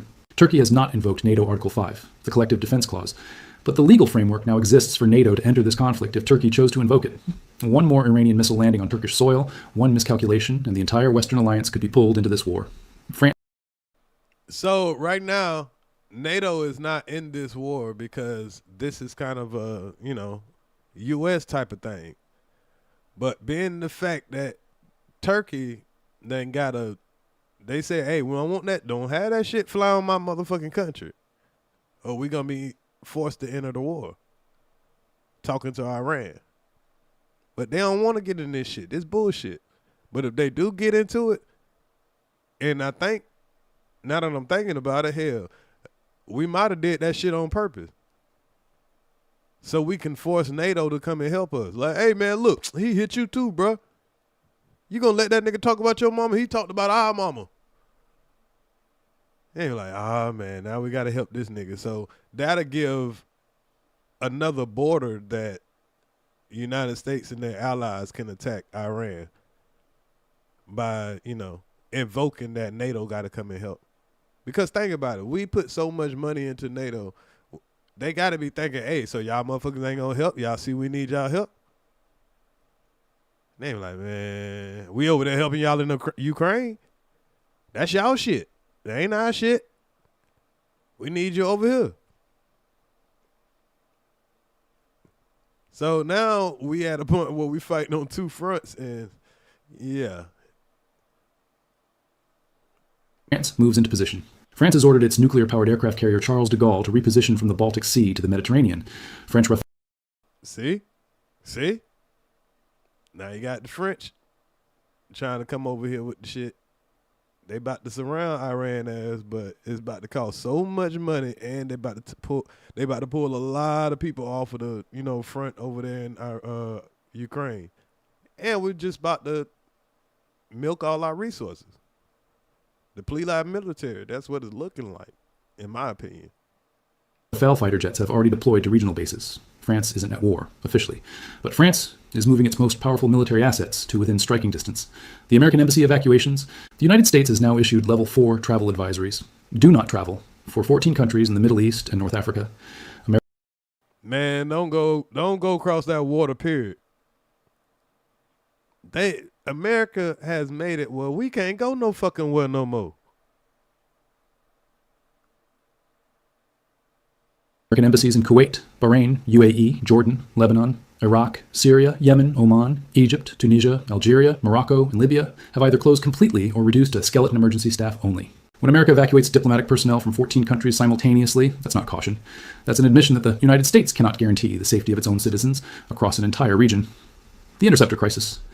Confirmed, Secretary of State Marco Rubio testified before Congress on March 6th and confirmed what analysts had been warning about for weeks. The United States produces 6 to 7 advanced interceptor missiles per month total.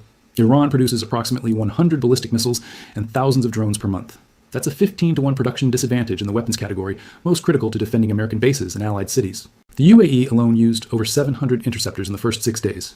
Qatar, Bahrain, Kuwait, Saudi Arabia, all burning through stocks at unsustainable rates. Rubio was asked directly, how long can we sustain this rate of interception?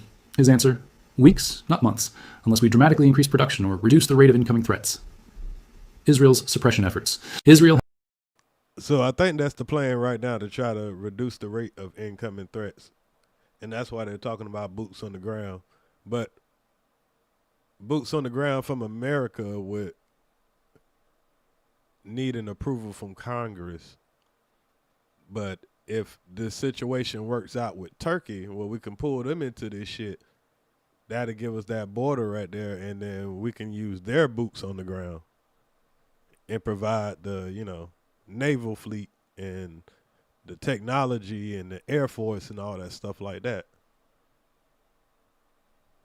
Has been trying desperately to control the information narrative. Photos and videos of missile damage in Tel Aviv, Haifa, and other Israeli cities are being suppressed on Israeli social media. Only problem, though, about time we, stop all the missiles and get these folks and get everything under control, I don't know if there's going to be an Israel anymore. I'm just saying, boy, the way they doing y'all folks, man, y'all might have some shit left over, but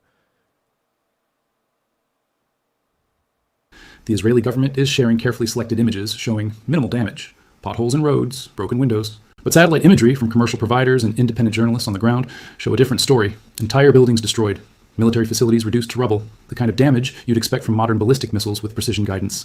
Israel doesn't want the world to see how effective Iranian missiles have been, because if the world sees that Iran can strike Tel Aviv with precision despite Israel's multi-billion-dollar defense systems, the psychological impact reshapes regional power calculations permanently. Let me give you the honest assessment of where this conflict could go in the next 2 to 3 weeks, because right now, 3 very different futures are possible. Future 1, negotiated ceasefire. Within days. In this scenario, back-channel diplomacy that we're not seeing publicly produces a breakthrough. Oman, which has historically mediated between Washington and Tehran, convinces both sides that continuing the war produces catastrophic losses for everyone. Iran agrees to stop missile attacks. America and Israel agree to stop bombing Iranian territory. Both sides claim victory domestically. Trump says he eliminated Iran's nuclear threat and killed Khamenei. Iran says it forced America to stop its aggression and proved Iranian defenses work. International monitors verify that Iran's nuclear facilities are indeed destroyed. Some sanctions relief is offered. American bases remain in the Gulf but operate under new security arrangements with host countries. Oil prices stabilize around $75, $80. Shipping resumes through Hormuz. The global economy. Well, we ought to know the first scenario is not going to work, because this video, I think, was what? This video was a day ago. This video was a day ago. Economy absorbs the shock and moves on. This is the best case scenario. It requires both sides to prioritize strategic calculation over domestic political optics. It requires Trump to declare victory even though Iran is still governed by the Islamic Republic. It requires Iran to accept that its supreme leader and top military officials are dead without launching the full arsenal in revenge. Is this likely? Honestly, less than 30% probability at this point. Yeah, man, because it's kind of too much. We unalive so many of their people, they're important people, and for them, and then their most important person, not because he was elected as it, but you know, as far as a spiritual leader and what they believe in, I mean, yeah, I think them folks gonna go down with the ship. You're gonna have to, but now you got to find out where is the head of the snake now, because you said that you cut it off. If y'all don't even know who's in charge and you only know 30% of, you know, their hiding spaces or whatever you want to call it, which that don't mean that this guy's accurate, because we could possibly know 99% of everything. I don't know. We're just the public, so we wouldn't have the most accurate information, but if it's anywhere close, we're all speculating at the end of the day. But if this thing was easy, it would be done already. That's the point. So there has to be some truth to some of this stuff. Both sides have publicly ruled out talks. The domestic political pressure on Trump to finish the job is enormous. Iran's leadership has staked its credibility on continued resistance. Future 2, grinding attritional war for 4 to 6 weeks. This is probably the most likely scenario right now. Yeah, somebody asked me the other day how long did I think this thing would go on, and I said about 6 weeks. I'm going to retract that and say 4.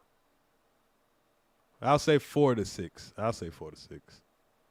Oh, that's what he just said, ain't it? Oh, shit. I said 6 weeks, so I might as well stick with my 6 weeks then. If I'm wrong, I'm wrong. I don't give a damn. But now that I'm seeing things a little bit more, thinking of maybe another 2 weeks. But I could be dramatically wrong, because if we talking about this shit next year, I'm like, damn, boy, I was way off.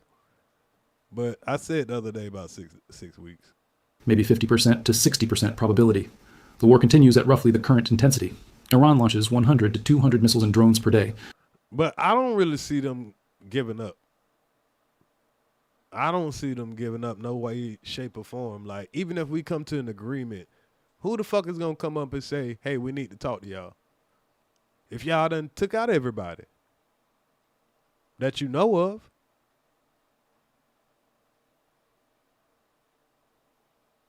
So it's like, how can they come to an agreement if you don't even know who gonna step up to the plate and say, hey, let's go somewhere and have a talk?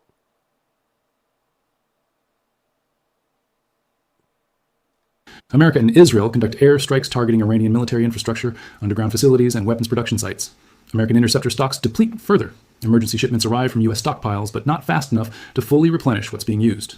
Qatar, UAE, and Bahrain start rationing interceptors, allowing some lower priority targets to be hit rather than defending everything. Casualties mount on both sides. American deaths reach 15 to 25. Iranian military and civilian deaths reach 2,000 to 3,000. Infrastructure damage across the Gulf. So most civilians are losing their life than, you know, people that are actually in the war. That's the crazy thing about war. People that probably don't even agree with what the hell y'all got going on.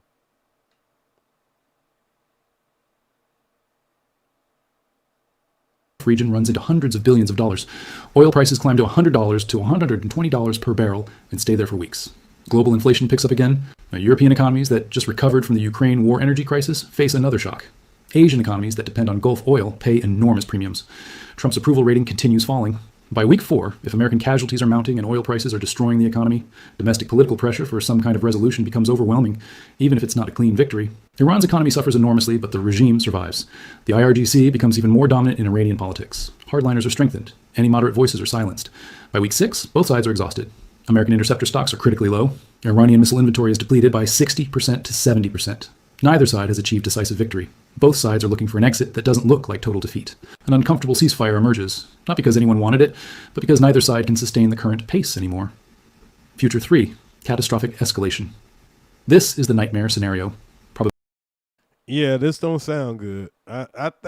Maybe 2, we can have that happen also.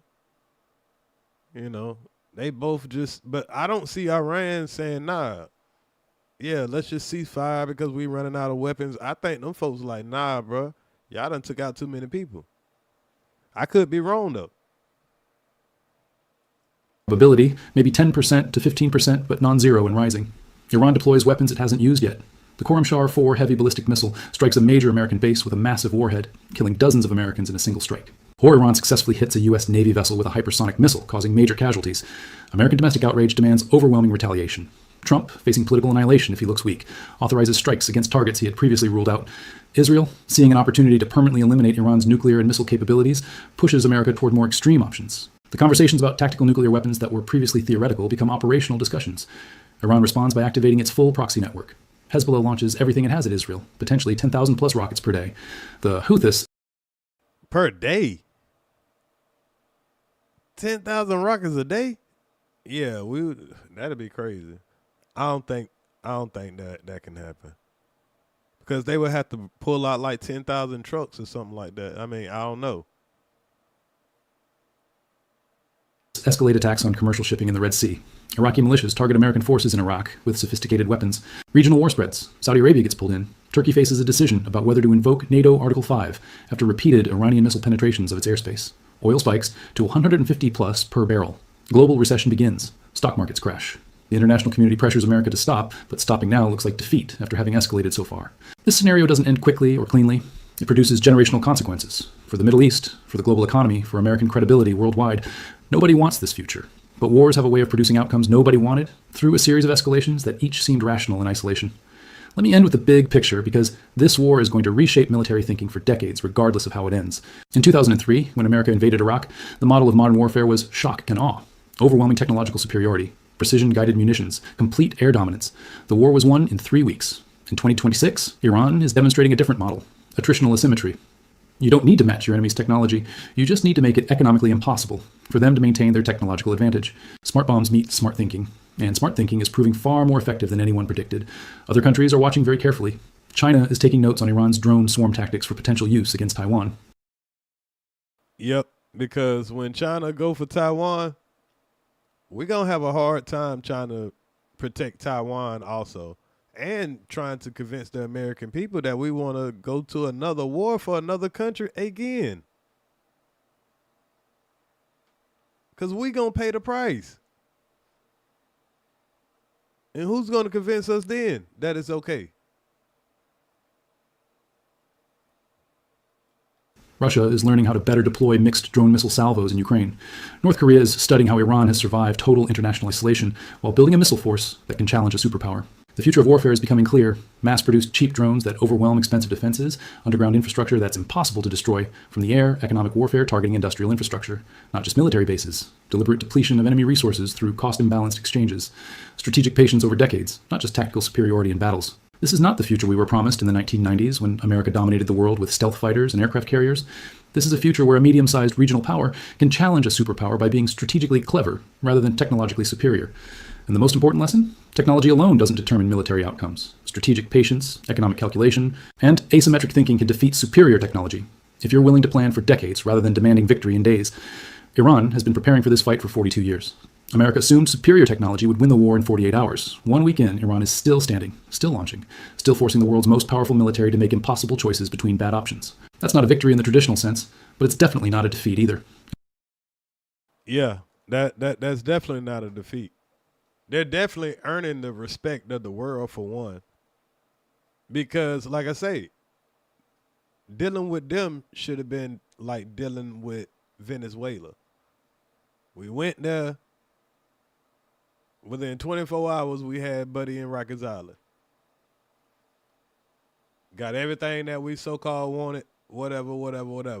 Nobody could do nothing. But we thought that we can fly our B-2 jets all the way across the country, drop those whatever we dropped on them, those bunker busters. Trump told us that we totally got rid of their whole nuclear program. Turns out they supposedly still got it. And they wasn't going for nothing no more. They tired of Israel. It ain't that they mad at, they know that the reason that their bunkers got busted. It's because Israel told America to do it. And for some reason, we do whatever Israel say. And that's not been, I'm hoping, I'm no problem with y'all, Israel. I ain't got no smoke with y'all. I'm just saying, if that's what he doing, I just think he should tell us. Let us make that decision. But, hey. And that reality is reshaping the entire global strategic landscape right now, in real time, as we watch. This rain of fire is still falling, these drones are still flying, these underground missile cities are still launching. The question isn't whether Iran can win this war against America. Iran cannot win in any conventional military sense. The question is whether America can win without costs so catastrophic that the victory becomes meaningless, economically, strategically, and politically. Right now, that question doesn't have a good answer, and the entire world is watching what happens next. Yep. We all are waiting to see what happens next, because, yeah, after a certain amount of money, this shit becomes meaningless. Oh, they just named somebody the supreme leader. Iran just named their new supreme leader. Apparently, you can go from zero to a complete. So, I just had to put my foot in my mouth. I said I wouldn't come out and say I'm the new supreme leader. So let's check out the new supreme leader, y'all. This in real time news.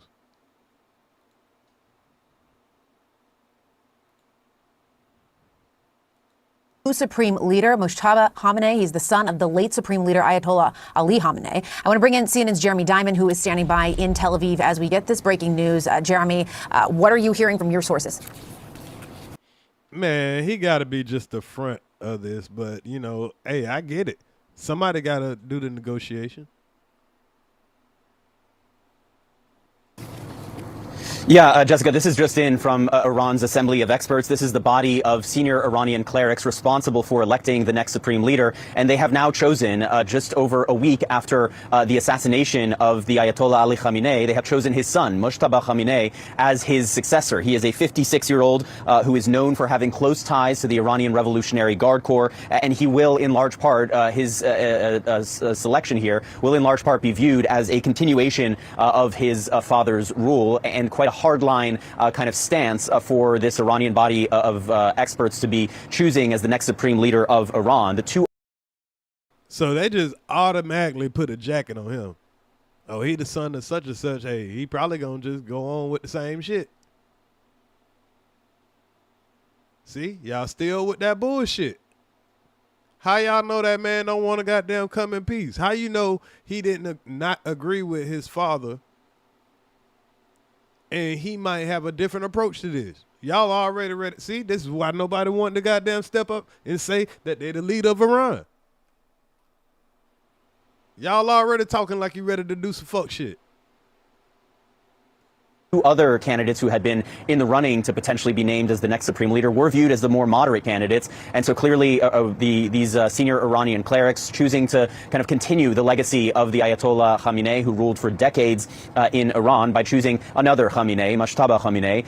Interestingly, he was also apparently among the individuals who were targeted in those opening Israeli strikes last Saturday. What? What? Oh, yeah. You might be right. Y'all trying to take the man out, too? And you think he gonna negotiate, so. Well, bro, I mean, hey. I don't even know what you got bodyguards for right now, though. On some real shit. But I think I seen a video, y'all, and I'm about to show it in a second. I think the Iranians found somebody that they think that was a spy. But hold on, we'll get to that in a second. Which saw the killing of the former supreme leader, as well as dozens of other senior Iranian officials. Mojtaba Khamenei was wounded in that strike, according to reports. His wife was also killed in that very same strike. Oh, hell nah, yeah. That man lost his wife to it? Oh, yeah. So, yeah, he all in. I don't see them saying, nah, bro. He was like, fuck it. You done down there took me out, and I'm really a believer. And you done took out most of my family and all that, bro. Ain't nobody about to come to the table after you do no shit like that. So now we see the direction that Iran is heading in the wake of the assassination of the longtime supreme leader. It's also important to note that this is someone who President Trump has said would be unacceptable to him in terms of leading Iran in the future. Oh, well, so shit. We ain't getting nowhere then. I see we ain't getting nowhere. He's unacceptable because he still don't want to do what you want. Bro, them folks is not about to let y'all put yet another puppet leader in they government. They ain't hearing it. The president had said in an interview with Axios a few days ago that Mojtaba Khamenei was a, quote, lightweight, and that choosing him was unacceptable, that this would be viewed as something that would kind of continue the direction of Iran. President Trump, of course, has said that he would like to have a say in the future direction of Iran, kind of likening this to the same scenario that just happened in Venezuela. But we are watching as this, very heavily ingrained system in Iran. And it's amazing. We over here talking about foreign interference with our election while we're going around and forcing other countries to put leaders in position. That's amazing. That's the American way, though. Shit. That has ruled the country for decades is remaining in power and electing another Khamenei as its next leader. All right, Jeremy, I want you to please stand by. We're going to come back to you. I do want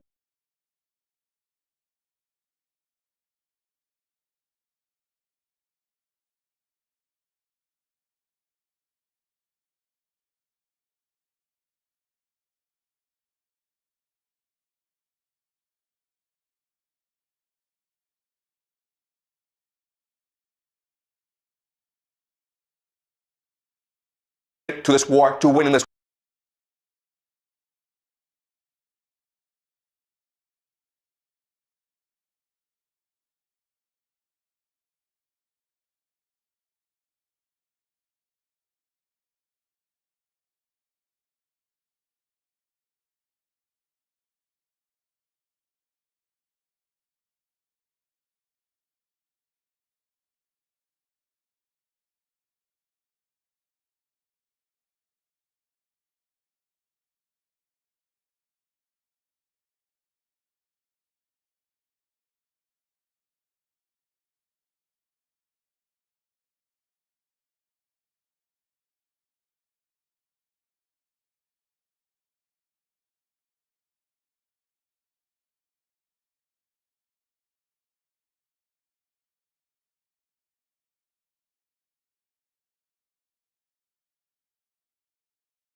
Don't upload your videos to YouTube.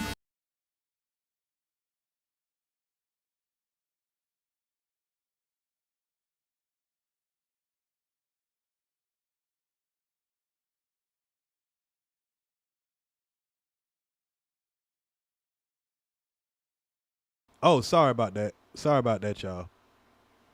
I appreciate y'all letting me know that was muted. But okay, so let's switch gears real quick. I'm going to pull up the information about the spy that I believe they found in the Iranian government or whatever about the Iranian regime. But before I get to that, I found that video and kind of verify it. So let's look at a little bit of this where it talks about the George W. Bush, another one of our, I guess, naval ships or our warships or whatever you want to call it, aircraft carriers or whatever, the fleet pretty much.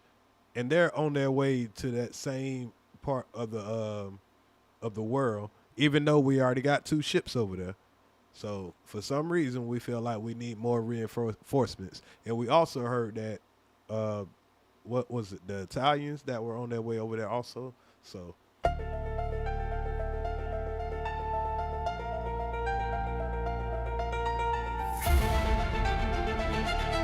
Okay, hold on. I don't know if this music is going to be... fuck it.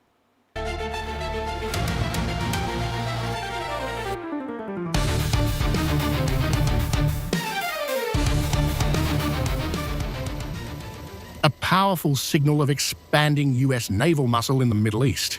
According to Fox News, the United States is preparing to deploy a third aircraft carrier strike group to the region as tensions continue. So you know it gotta be true, because according to Fox News, we sending another aircraft carrier to the Middle East. Continue to escalate. The deployment would mark a significant reinforcement of American maritime power, adding another floating airbase capable of launching dozens of strike aircraft, surveillance missions, and rapid response operations across a volatile theater. At the center of the reported move is the USS George H.W. Bush, CVN-77, one of the U.S. Navy's Nimitz-class aircraft carriers. The carrier has already completed its composite training unit exercise, the crucial pre-deployment certification that prepares a strike group for operational missions. For operational missions, now, we just talked about that they're going to have to go in there and probably have some kind of green beret or one of these other special units, the SEAL Team 6, whatever special units they're going to have. They're not going to be able to just go in there with a full-fledged American army, because that will have to get approved by Congress. I think they're just going to use these drones and stuff, try to, see when these people are moving around, trying to shoot off rockets and stuff like that. And they're going to try to, blow them up before they can get set up.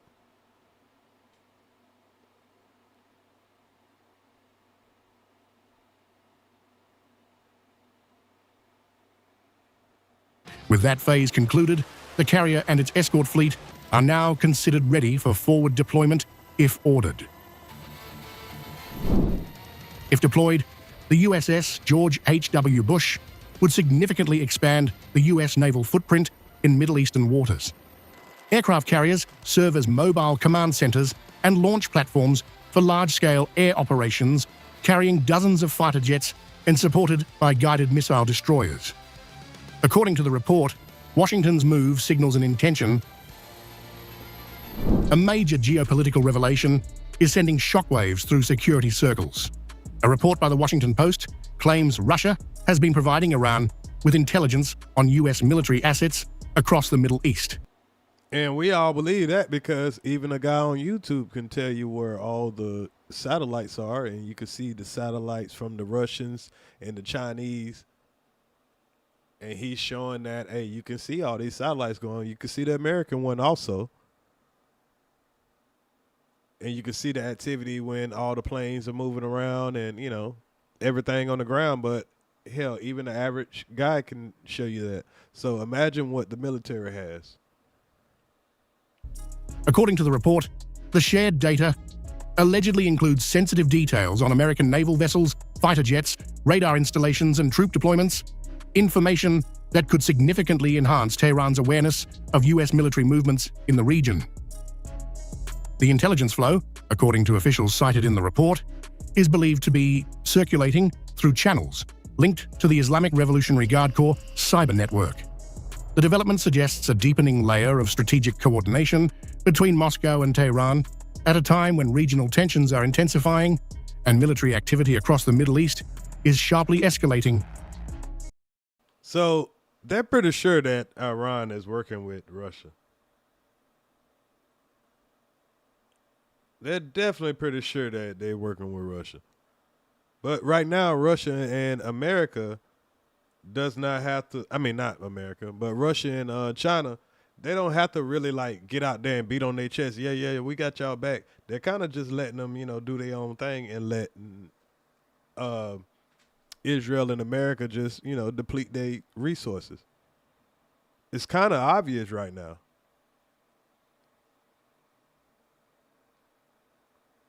If confirmed, the intelligence sharing could provide Iran with critical visibility over the positioning of United States military infrastructure, from warships in regional waters to aerial platforms and radar coverage networks. Analysts say such battlefield awareness could potentially help Tehran monitor U.S. force posture during an already volatile security environment.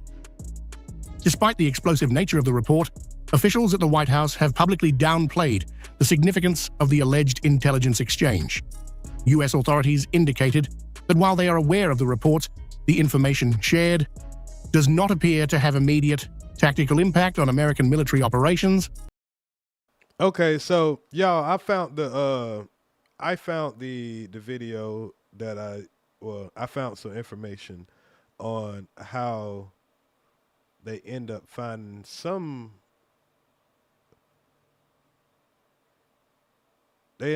a guy that they felt like was the inside job of the Ayatollah losing his life. So let's check that out real quick.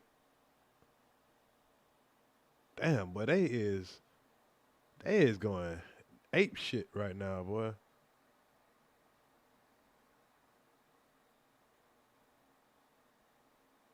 Okay, so let's check this out.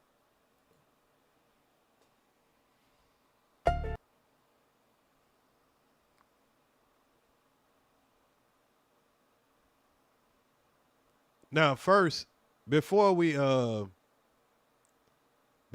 show it, the spy that they caught, let's show how they actually tracked down the Ayatollah. Meet EM Sense. Or at least the information that's, unclassified. 'Cause I'm pretty sure there's a couple of things that, that's classified that we really don't know. So let's just go about what we know. How they tracked down the supreme leader, the Ayatollah, to get this whole thing popped off. Because we just seen his son is going to take over his spot as the leader. So if they had to catch him, how would they catch him? CIA and Mossad managed to track down the Iranian supreme leader's secret compound. It all started around 8 in the morning. CIA tracked some high-level Iranian leaders at this building right in the heart of Tehran. U.S. intelligence shared a critical tip with their Israeli counterparts. For months, they've been quietly hacking into Iranian communication channels using Space Force low-orbit satellites. But pulling off a strike isn't that simple. In the first wave, they had to neutralize a larger number of Iran's anti-air defense systems. So we know of that. That's definitely that definitely was in the news. That's what Trump was bragging about. We leveled a lot of their mobile vehicles or whatever, but we know that they have thousands and thousands of these things. I don't know about the vehicles to, get them out of there, but I'm pretty sure they got some tucked off.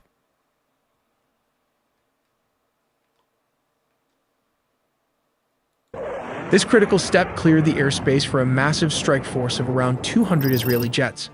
But this area is highly fortified, so how do you destroy a deeply buried target like this? Well, they use bunker busters. Their delayed fuses punch through deep concrete before detonating. This is part one. How exactly did Israel and the United States manage to assassinate one of the most heavily protected men on the planet? The answer? An unprecedented joint operation. For months, the CIA and elite Israeli units waged a shadowy intelligence war. Using a web of surveillance satellites, intercepted comms, and human spies, they mapped Ayatollah Khamenei's every move in absolute secrecy. Utilizing a sophisticated web of low Earth. So they've been over there fucking with them folks heavily. And it's definitely evidence because one of our drones got discovered over there, as we learned earlier. So we got people over there that's, kidnapping their their top generals and shit, making them snitch on each other and all that shit. Got low Earth satellites tracking these folks. Not saying that, it ain't, American intelligence, but it seems like, hey, y'all getting what you're asking for.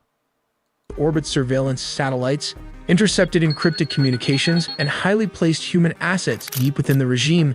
They painstakingly mapped Ayatollah Ali Khamenei's every movement, security protocol, and daily pattern. The vulnerability, the Pastor Street Summit. The critical breakthrough came when American intelligence identified a fleeting yet massive vulnerability, a highly classified morning summit. Top-tier Iranian military commanders, security advisors, and political officials were converging on the heavily guarded Pastor Street compound in the heart of central Tehran. Shielded by layers of urban infrastructure, elite guard details, and what they believed was an impenetrable umbrella of state-of-the-art air defenses. Like the homegrown Baver missiles as well, the S-400 radar system located all over the city. The leadership gathered in a false sense of absolute security. Here comes part two. Damn. So they thought they was good because they had all they shit, but Iran got caught slipping. And I think the ones that we've destroyed possibly was the ones that are inside of the city, the ones that were, protecting stuff like that. So the things that we're seeing on the news that's been damaged, and we're probably not seeing the good shit. But knowing Trump, he would show if they got the good shit. But you ain't gonna tell me these few videos of y'all, blowing up a couple of them, maybe 10 of them. You telling me that y'all got all that shit. I don't believe that. How many aircrafts were involved in taking out a single target?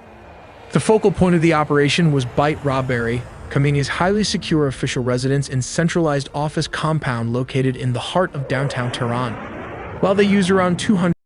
So, being the fact that all of this that they did has been in their biggest city, what about when these folks start spreading out to the outskirts, to smaller cities, to, cities that they're not aware of like that? Because I'm pretty sure if y'all doing all of this work and it's just to the biggest city, what about when it gets to the warfare around different parts of the country? And if y'all don't know a whole bunch about these folks. But I guess that's the purpose of us having superior air defense, where every little movement and everything is being tracked. So it would take a while to either fly to one place or another, and it would be seen and probably shot out of the air. So, and if somebody was moving like in a vehicle, there'd probably be, so I can kind of understand how tense it is right now. 100 aircrafts. The localized strike on Beit Rabari was the anchor of a massive, flawlessly synchronized aerial campaign. Flew all the way from Israel with flying oil tankers, the largest military flyover in its history. The Israeli Air Force deployed an armada of approximately 200 fighter jets equipped with GPS bunker buster bombs. As stated, he was actually occupying a shallower subterranean facility, the free-falling guided bomb, which the IDF deployed as the munitions. It easily pierced the earth and reinforced concrete, triggering a catastrophic collapse of the entire underground structure. According to leaked Israeli intelligence reports, exactly 30 heavy munitions were dropped directly onto the Supreme Leader's compound to guarantee total structural failure. Obliterating such targets relies on specialized bunker buster munitions equipped with delayed action fuses, allowing them to physically penetrate deep into the ground and concrete before detonating. Man, that is some gnarly shit there, y'all. But y'all is some gnarly boy. I'm talking about what kind of... As a dedicated specialized squadron delivered the 30 bunker busters directly to Khamenei's compound, the rest of the armada operated simultaneously across Iranian airspace. They dropped hundreds of munitions to cripple over 500 targets, instantly blinding critical air defenses and neutralizing ballistic missile silos. Here comes part 3 and 500 targets? Oh, man. My bad. I was mistaken. Yeah, if you got 500 targets, shh.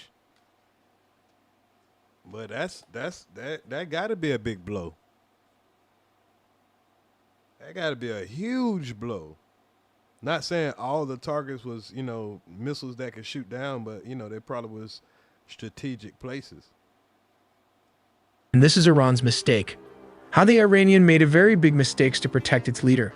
Because he was occupying a shallower subterranean facility, the deployed munitions easily pierced the earth and reinforced concrete, triggering a catastrophic collapse of the entire underground structure. Intelligence sources later revealed a critical tactical flaw in his positioning.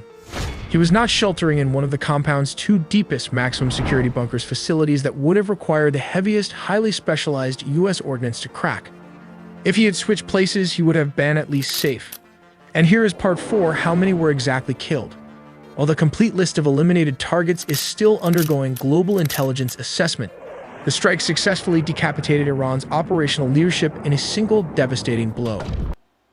But obviously, it didn't take out the sun, but he was supposed to be taken out also.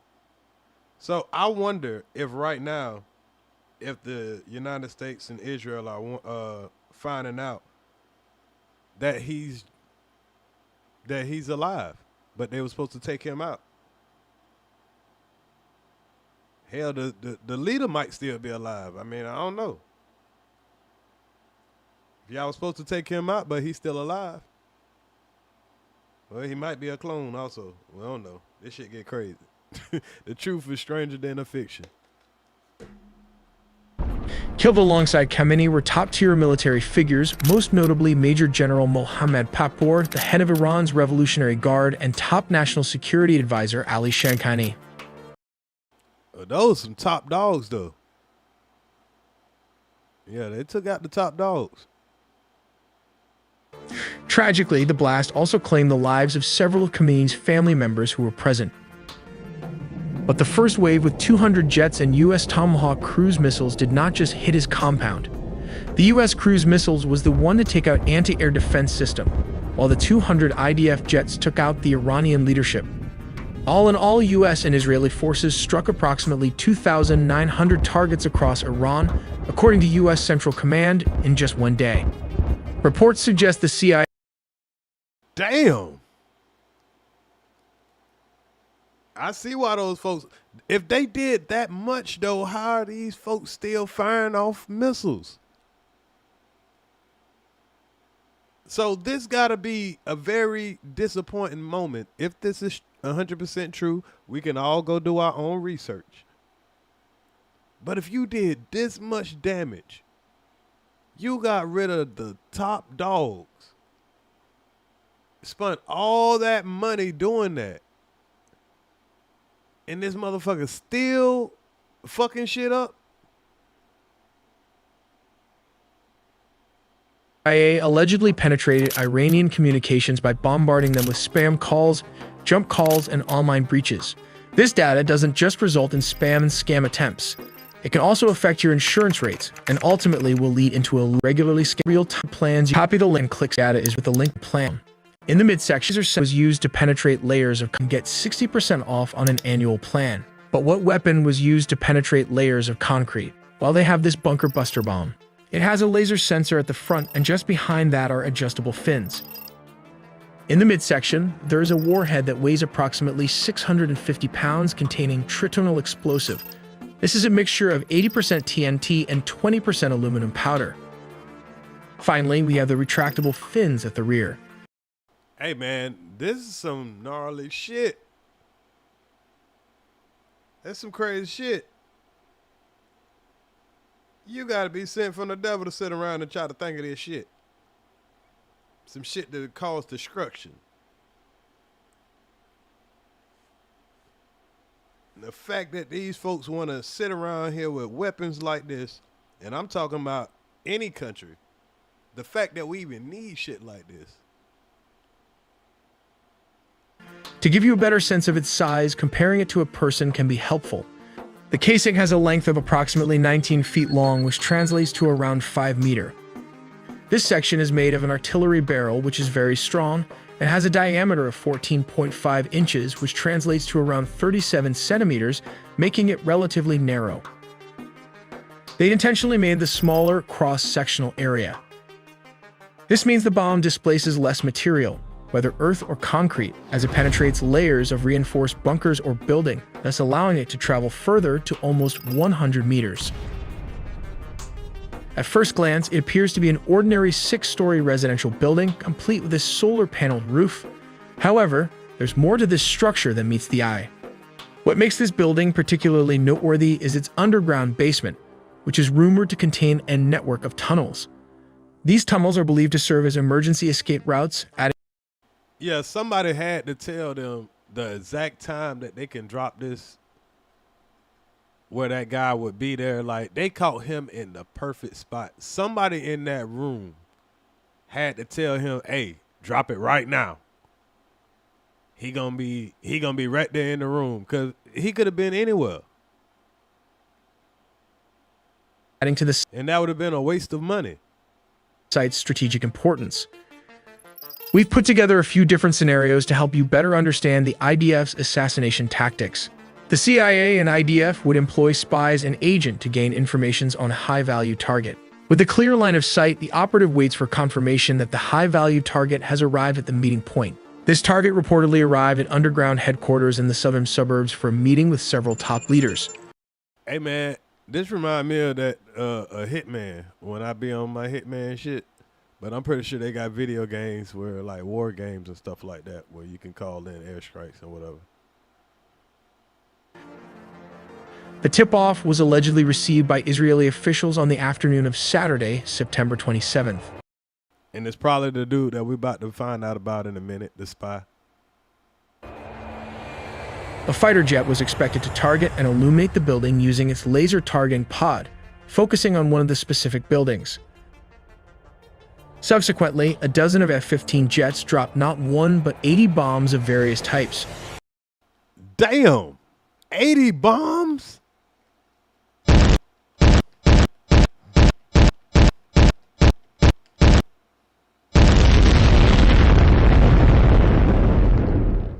That ain't 80. But imagine.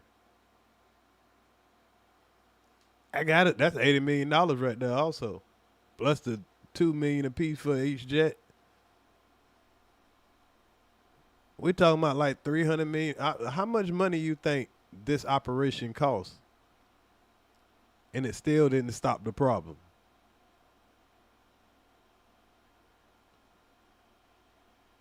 Shit, I ain't know they did all this. I thought they just dropped one little bomb and, you know what I'm saying, and he was out of there.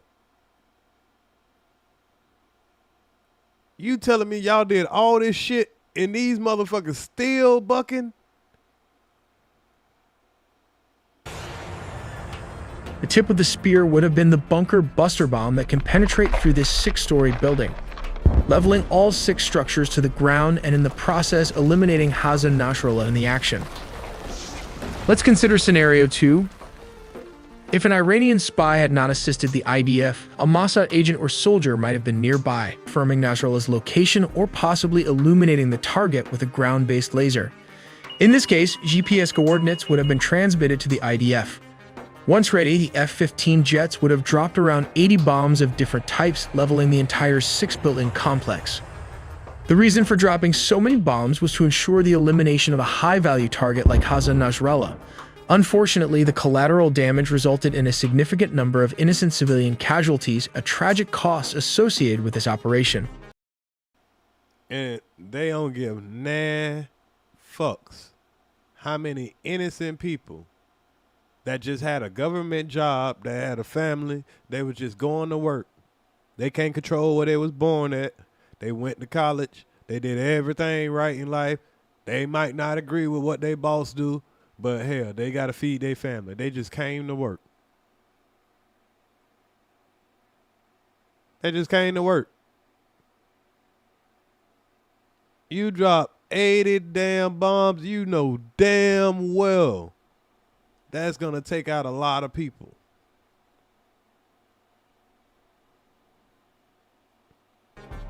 And finally, we have scenario 3, which is the most likely. Hacking Hezbollah's communication system for the last 5 years to intercept encrypted messages without deploying any agents into Lebanon or Beirut. Think I'll wonder. But however they found out where that man was and all that stuff like that, somebody told. Learning that the Hezbollah leader had arrived at the building, and F-15 fighter jets flew and dropped barrage of bombs, eliminating the entire leadership inside the underground bunker. Out of the 80 bombs used, the IDF also deployed the Mark 82 weapon, the Bunker Buster, and the GBU-39, which were part of a purchase valued at around $3 billion from the US. Let's take a look at... Shit. So y'all got to think about the situation Israel is. Because when y'all hear IDF, that's the Israel Defense Force, or whatever the fuck they call it. Right? So y'all got to think, they just spent billions of dollars to send all these jets. So they just thought this was going to be the perfect time to move in. They had the man at the head of the snake, and it was going to be over. they wasn't expecting what's going on right now. And how this works. Step 1. First, a laser is used to illuminate the target, or GPS guidance is already assigned to it. Step 2. So somebody had to be in that building to give them the, the GPS. An F-15 jet flies near the illuminated target and the bomb is released. Step 3. Once the bomb is dropped, the guidance system at the front connects with the tail and fins. This enables the bomb to make precise adjustments, guiding it accurately to its target. Step 4. As mentioned, this is a bunker buster bomb designed to penetrate around 6 meters of reinforced concrete bunkers and can travel up to 100 feet of soft ground or buildings. Step 5. In the past, the GBU-28 has been equipped with a delay fuse like this one, allowing it to detonate after penetrating its target, rather than exploding on impact. The bomb contains 700 pounds of TNT, which generates a blast radius of several hundred meters, quite significant for a bomb of this size. And that's just one. That's just one. They dropped 80 of these jokers. Allegedly. Because, oh boy, that's now the new Alatola. He's the son, and he was targeted in this same attack, y'all. How the hell he survived this? As an engineering channel, we will also look into how these Mark 80 and 82 series of weapon can be turned into a guided bomb. When released, it falls just like a normal dumb weapon. As stated, the bomb can be fitted with a nose fuse, a tail fuse, or both simultaneously. Upon hitting the ground, the frontal fuse activates, burning the fuse conduit from the front to the back, thus creating a huge explosion. The alternative option is using the tail fuse FMU-139. This is usually used for delayed action and is set by the pilot. When it hits the target, the weight of the bomb will penetrate the concrete surface of a building, the fuse activates, and the conduit rod, which creates the 500-pound explosion after a few seconds as programmed. This can create a lot of damage considering its small $4,000 price tag. Oh, shit. So these ain't the $1 million bombs. Okay, cool. So they ain't spending an ass of money when it comes to the bombs. That's why they was able to drop 80 of them. So, okay, cool. But they still spent $3 billion overall. We also made a deep dive into the sea, air, and land components of the nuclear triad. So subscribe for more videos to not miss a beat.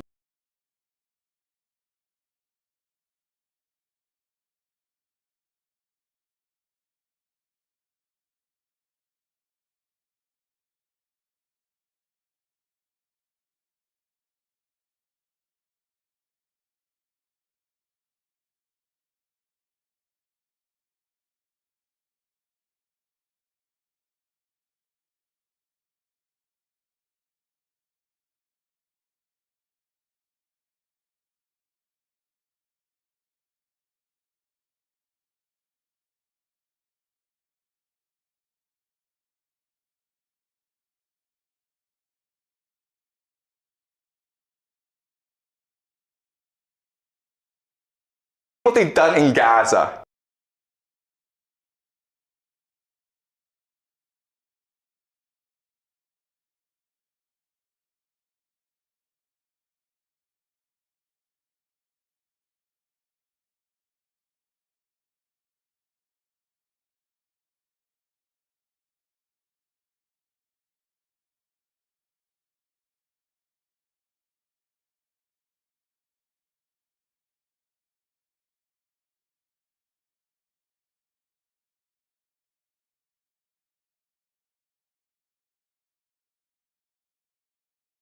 We have got to the point where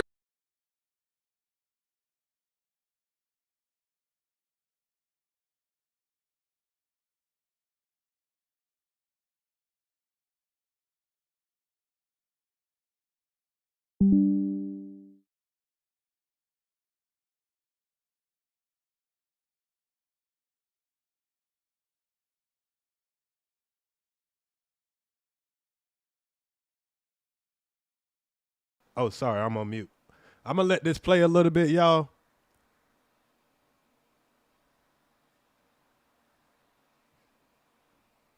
You say, laugh out loud, it's a country. You think killing 4 leaders is going to bring it to his knees? You're a delusional like Trumpy Trumpo. Hey, I agree with you. I didn't think that was going to work. I'm just telling the news of what's going on.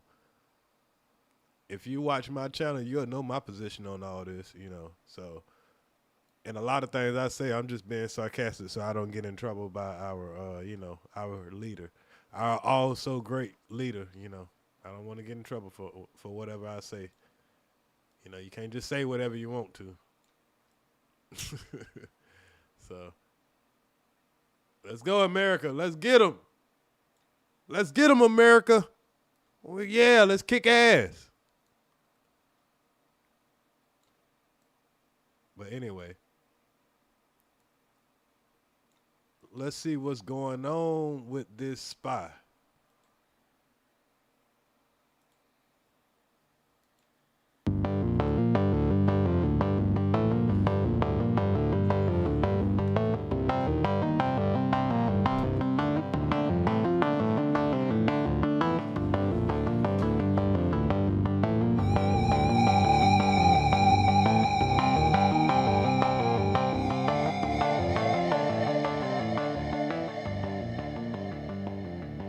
Reports circulating across Arab and international media, as well as on social media platforms, claim that Ismail Qani, the commander of Iran's Islamic Revolutionary Guard Corps Quds Force, has been executed by the IRGC on suspicion of spying for Israel's Mossad intelligence agency. However, these claims remain unconfirmed by official Iranian authorities, and much of the information currently circulating comes from anonymous online posts, regional news outlets, and speculation across social media. Qani took command of the Quds Force in 2020 after the assassination of Qasem Soleimani in a U.S. drone strike. Since then, he has overseen Iran's overseas military operations and its support for allied groups across the Middle East, including Hezbollah. The latest rumors suggest that Qani may have been detained and possibly executed after suspicions arose that he was secretly working with Mossad, Israel's intelligence agency. Some reports even claim he allegedly shared sensitive intelligence, including the location of Iran's supreme leader, Ali Khamenei. All right, so I'm back. So I'm going to slide back on that a little bit because I missed the important part, but I believe that y'all just heard what the suspicion was about this guy and how they linked him to possibly being the spy, or AKA the snitch, that told what an Ayatollah was. So let me slide back so I can react like I wanted to.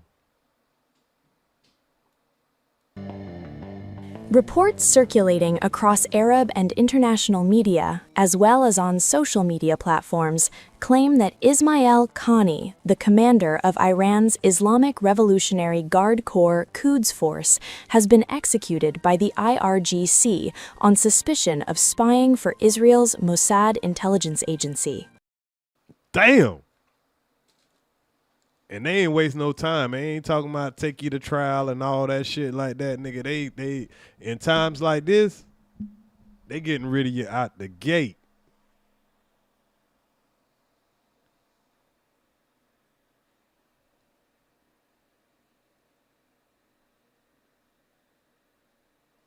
So I call them fanatics like they Fox News.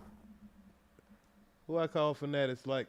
I called them fanatics like a Fox News bot was crazy. I don't know. However, these claims remain unconfirmed by official Iranian authorities, and much of the information currently circulating comes from anonymous online posts, regional news outlets, and speculation across social media.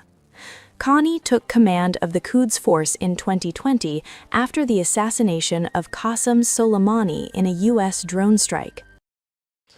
So, yeah, he fairly new to the regime. So they probably would suspect him of being the spy because, say, okay, we did take out one of their commanders back in 2020. I did see some information about that. And they had to replace him. So when they replaced him, he could have been, a sleeping agent for a long time. and got itself in the position.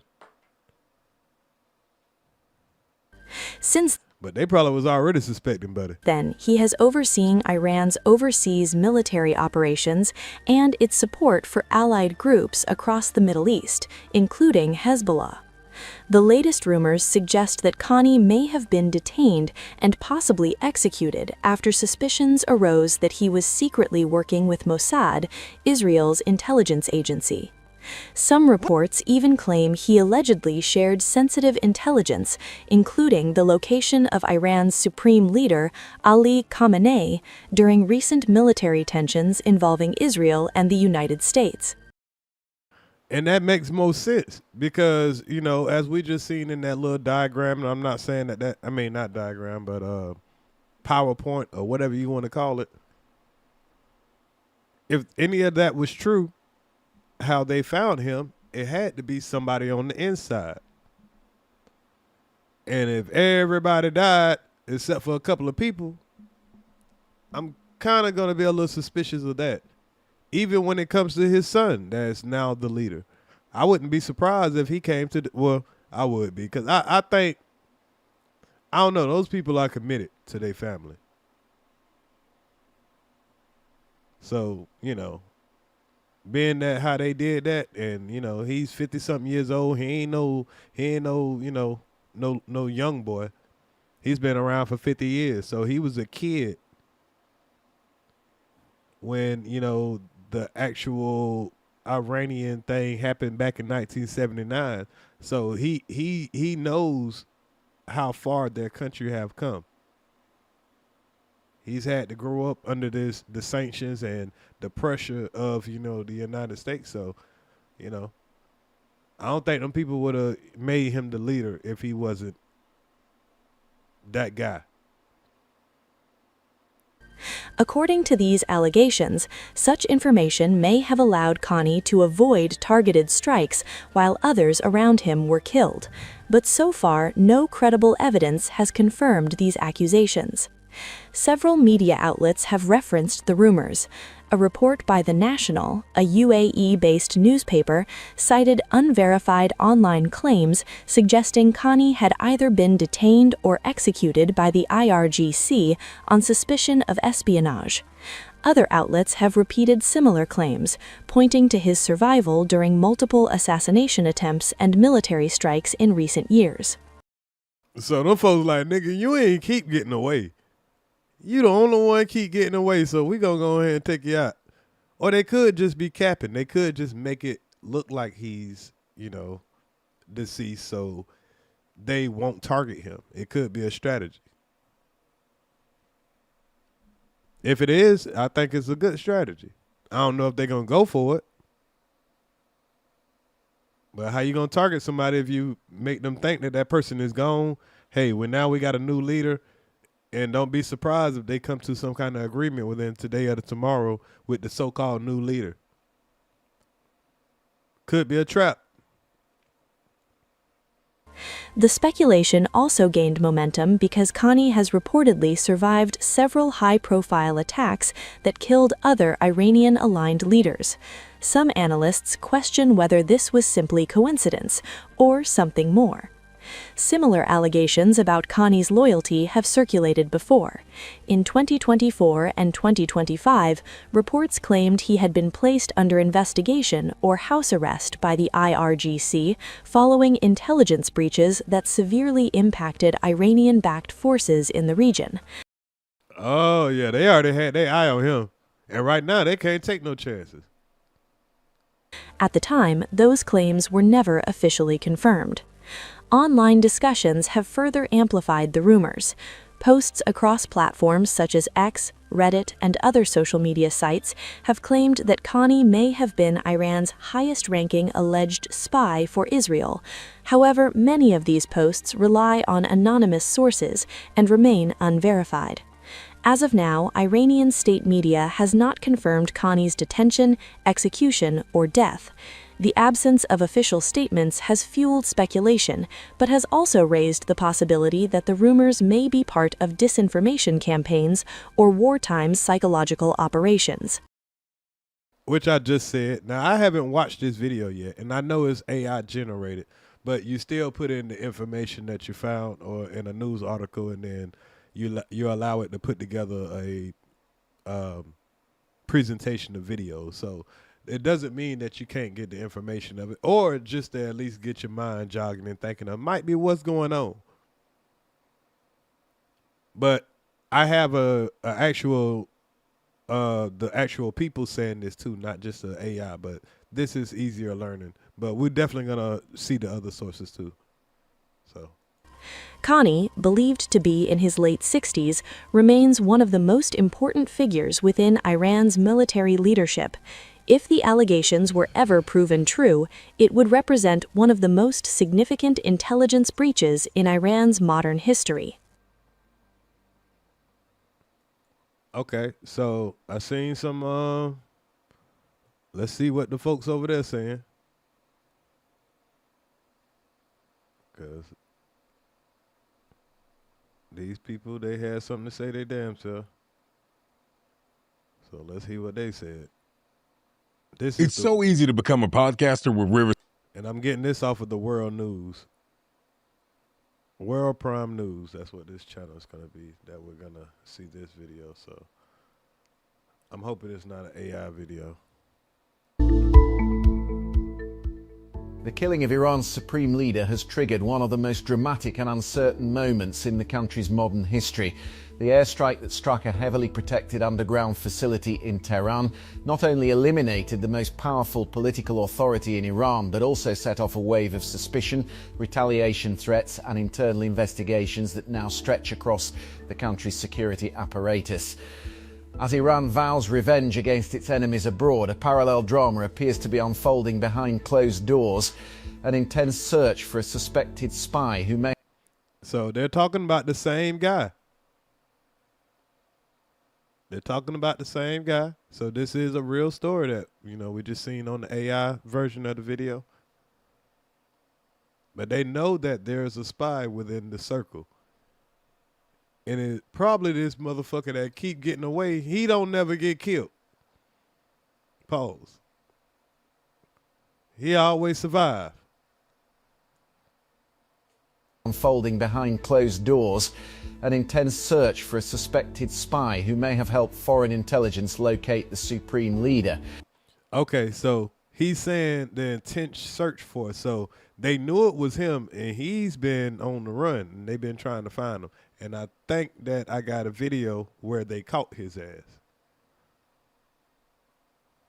A parallel drama appears to be unfolding behind closed doors, an intense search for a suspected spy who may have helped foreign intelligence locate the supreme leader. The strike itself was a highly coordinated military operation that stunned observers across the region. Multiple aircraft reportedly participated in the attack, targeting fortified structures believed to house senior leadership and command facilities used during wartime. Well, they say 45. But according to what the other video we saw, didn't they say like 500? Somebody lying. I don't know who lying, but see, I like to listen to both sides. I like to listen to different parts of the world because they ain't got no reason to lie about it, So that's why I like to watch world news instead of just, American news. And I'll listen to the American side, but I actually want to listen to all the sides. Among those killed was Iran's supreme leader, Ayatollah Ali Khamenei, the ultimate authority in Iran's political and military hierarchy for more than 3 decades. His death marked a historic turning point for the Islamic Republic and immediately raised questions about how such a carefully guarded figure could have been located with such precision. In Iran's system of... See, they asking that same question. How the hell is such guarded figure when we got all this defense with that type of precision? How would somebody know exactly where he's at? And then the same person that knows exactly where he's at, he survives. He's the only one that survived. How that happened? Yeah, boy, they caught you. They caught you. of governance, the supreme leader is not just a symbolic figure, but the final authority on national security, foreign policy, and military strategy. The position sits. And that's how it be, boy. The motherfucker that's going national security. His left hand man. Whole time he want to be here. And he felt like, hey, if I dodge another, attempt, he gonna be the man. But somebody done figured it out. Like, hey, bro, and probably his son. His son probably knew the whole time. Probably been trying to warn his daddy, hey, I don't trust that motherfucker. I don't trust that motherfucker.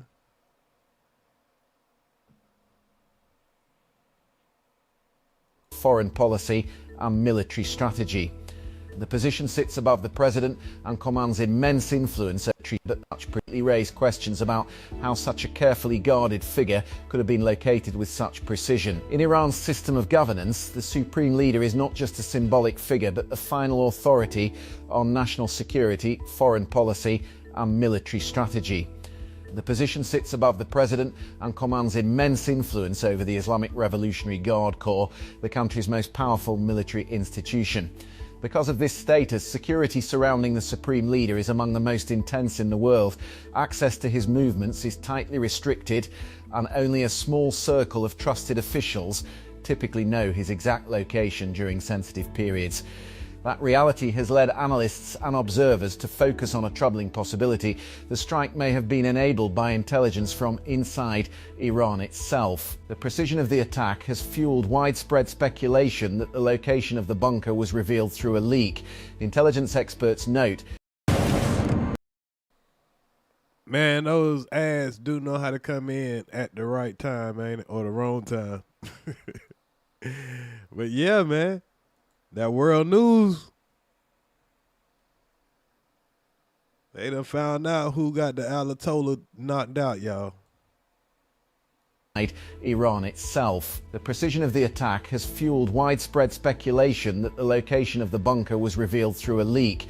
Intelligence experts note that while satellite surveillance and electronic monitoring can provide valuable information, identifying the exact presence of a high-value target often requires human sources. Exactly. I haven't seen this video yet, y'all. All I seen was the news that they, got the spy, and I like to react at the same time y'all do, or when I first watch it with y'all. But yeah, man, they couldn't just get all that stuff outside of the country and then be willing to put that much resource into an attack, because they just knew that was going to be everything. You take out 40 head officials, and you got the same guy trying to act like he trying to help him walk and all that. You bringing them folks right there to his front door. Has intensified suspicions that someone within Iran's military or security establishment may have provided information to foreign intelligence services. Inside Iran, the search for answers reportedly began almost immediately after the attack. Security agencies are... And that's a fact. That's a fact, John Public. Say only God knows what the real truth is. It's a rough world. It's a rough world to live in these days. Heck, you don't know if it's even AI or even real no more. You're right. AI so easy to make now. All you got to do is just put in the words. So you have to, sometimes you got to triple and quadruple and, keep checking and all that stuff like that. But the real secrets and all that, you'll never know, because they're going to keep it close to their hands. So a lot of the shit just being speculated. All we're going to see is the fucking results. Some people have their camera and they actually showing these fucking bombs busting in their damn yard or whatever. So we know that part is real. And if this part is real, because hell, our government is telling us, yeah, we've been doing this and doing that and doing that, and we believe you. But why are these people still talking? Why do they still have a circle that can even find out that this guy here has been their spy, if that's true? But why are they still shooting off missiles if y'all done got rid of everything? That's the problem. And why are we paying for it? Because I still haven't figured out what they did to us as Americans. They ain't did nothing to us. They did something to maybe Israel. Yeah, they fucking Israel up, but we didn't know that we was, tied to them. And why isn't NATO in it if we doing this for Israel? Because I thought Israel was part of NATO. Why we doing everything? Are believed to have launched a sweeping investigation aimed at identifying how the location of the supreme leader became known to external forces. In a political environment where loyalty is considered essential to national survival, the idea of betrayal from within has created enormous tension. A tension soon turned toward individuals with access to high-level military information. Among the figures mentioned in reports and speculation is Esmail Qani, the commander of the Quds Force. The Quds Force is the external... You said, do I want the truth? I mean, I know the truth cannot, the truth cannot be simply explained.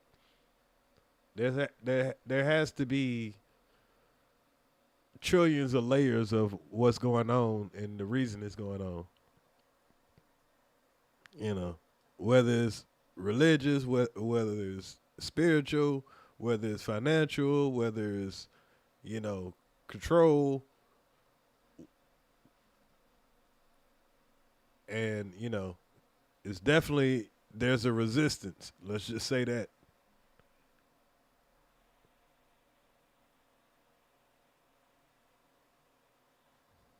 External Operations Branch of the Islamic Revolutionary Guard Corps and plays a key role in coordinating Iran's regional military networks across the Middle East. Qani assumed leadership of the force in 2020 after his predecessor Qasem Soleimani was killed in a United States drone strike in Baghdad. Since taking over the position, Qani has maintained a relatively low public profile compared with Soleimani. Nevertheless, he remains one of the most powerful military figures in the country, responsible for overseeing Iran's strategic partnerships and operations beyond its borders.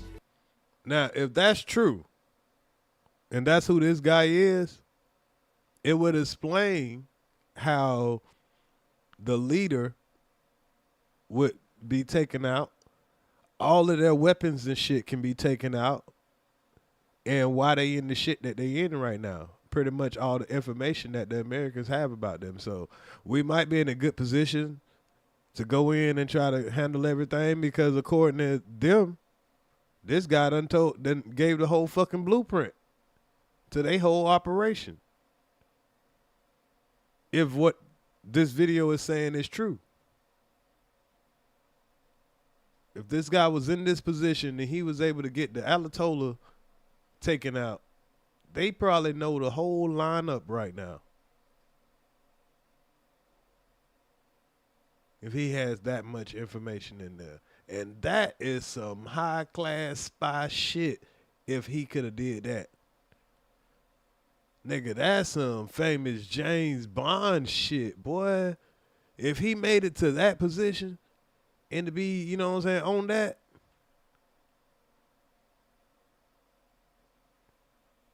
Following the airstrike that killed the supreme leader, reports began circulating that Qani had disappeared from public view. I bet he did. I bet he did disappear from public view. Is he alive? They know he ain't alive. Is that what they saying? The absence quickly fueled rumours that he may have been detained or questioned as part of the investigation into the intelligence leak.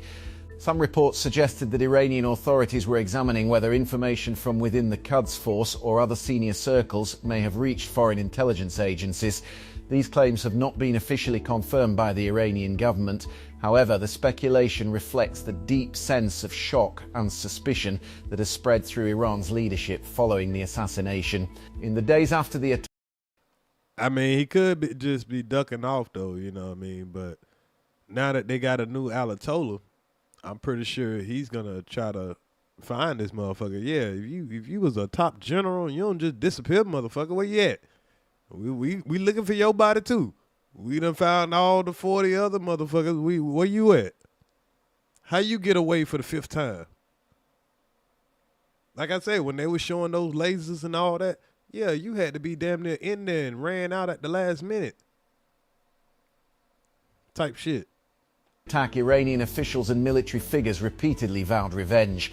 The death of the supreme leader has been described by many inside the country as an act of war, and the government has promised that those responsible will face consequences. At the same time, internal pressure to identify any possible collaborators has intensified. Iran has a long history of confronting espionage with severe punishment. Over the years, several individuals accused of working with Israeli intelligence have been arrested and in some cases executed after trials in Iranian courts. The government frequently warns that foreign intelligence services are attempting to infiltrate the country's institutions and gather information about its nuclear program, military strategy and leadership. The current situation... Yeah, them folks ain't playing about that shit. But we ain't playing about it either. You do that shit over here, it's over for you. So let me see. Did I find another video about that same situation? Did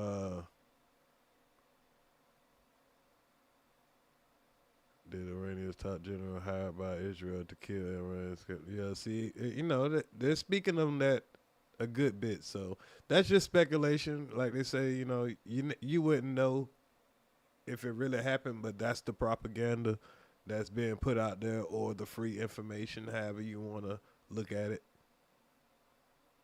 Oh, well, shit. A year ago, they was talking about this, though. According to these other channels. So look at this shit a year ago. Welcome to Wix. They ain't just saying this shit out the blue. They been saying this shit. But we don't watch news channels from other countries. But this channel has like, this video had like 1.2 million views. This channel got like 9.3 million subscribers. So this ain't no little small tiny channel and shit. This is real news across other countries. And it's auto dub where it'll be into English for us or whatever, wherever you're watching it from.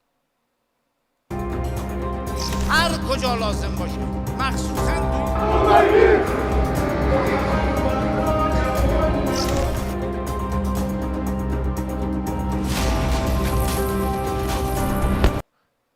Chief of Unconventional Warfare.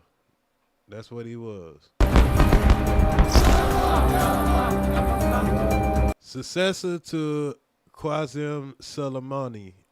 I hope I said that right. So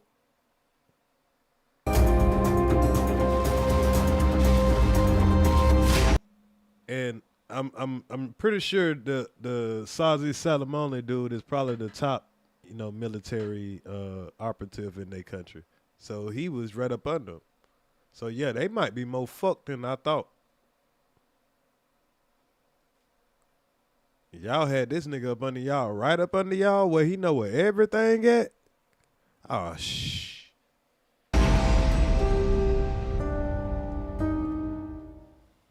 Now let's turn to Israel's primary rival, that is Iran. Iran has been reeling over the past few weeks. Israel has been decimating Tehran's allies, Hamas chief Ismail Haniyeh, Hezbollah chief Hassan Nasrallah, Nasrallah's potential successor, Hashim Safiuddin.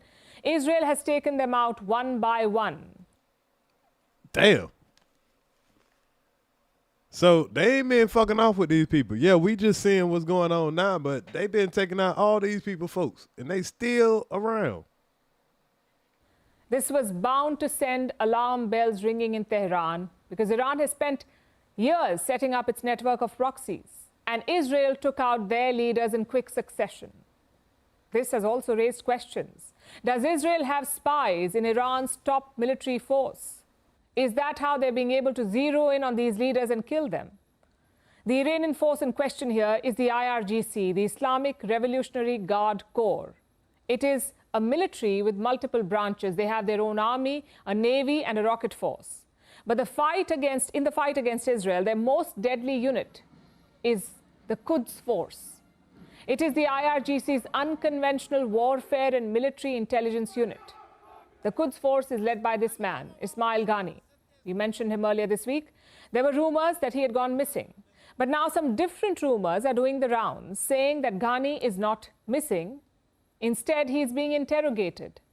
Tehran thinks that there is a chance that Ghani is an Israeli spy.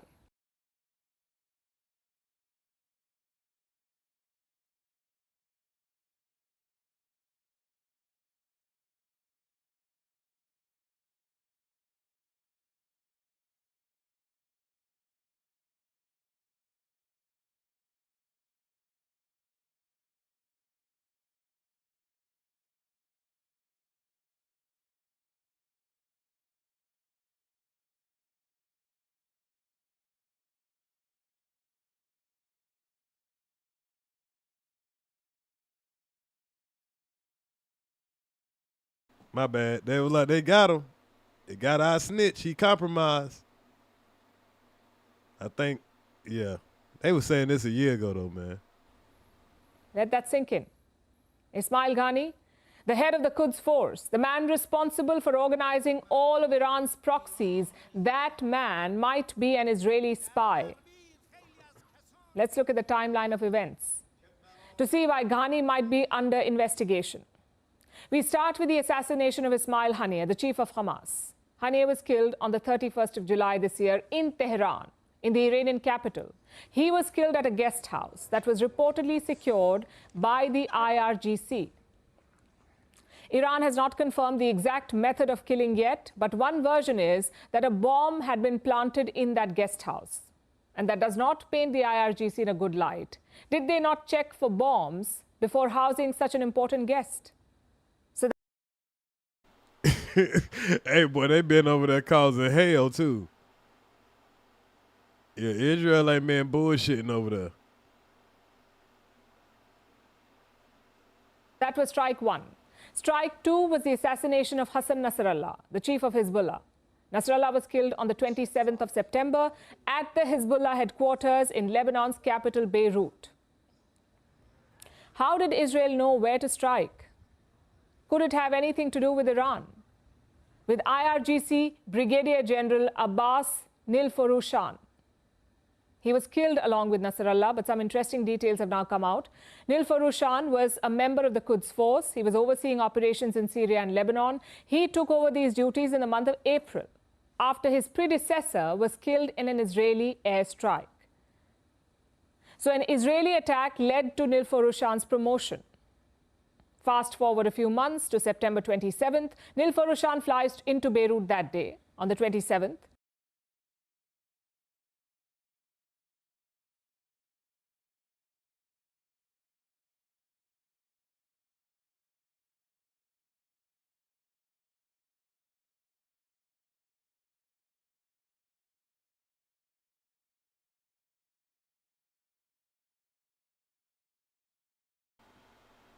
But all this smoke that they got between, we ain't heard American yet.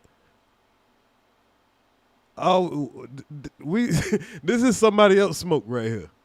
That's why they doing it in different countries. Reports say that Nasrallah had stepped away from the Hezbollah headquarters, but then he went back to meet Nilforushan. They met at the Hezbollah headquarters, and that is when Israel struck. It's quite the coincidence. So the IRGC was involved in both Haniyeh and Nasrallah's assassinations. But that still doesn't mean that the Quds chief Ghani was a spy. He should have still been above suspicion.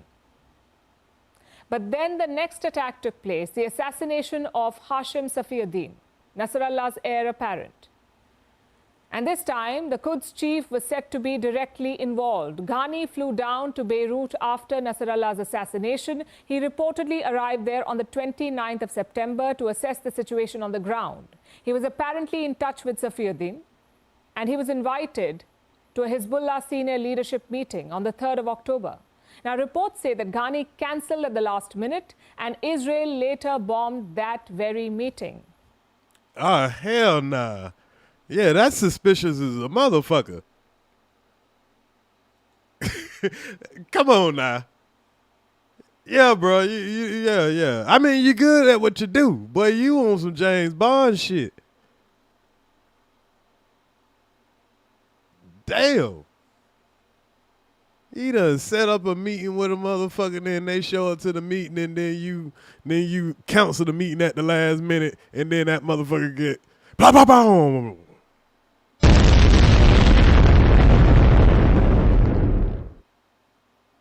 Wow, boy, you was a cold one.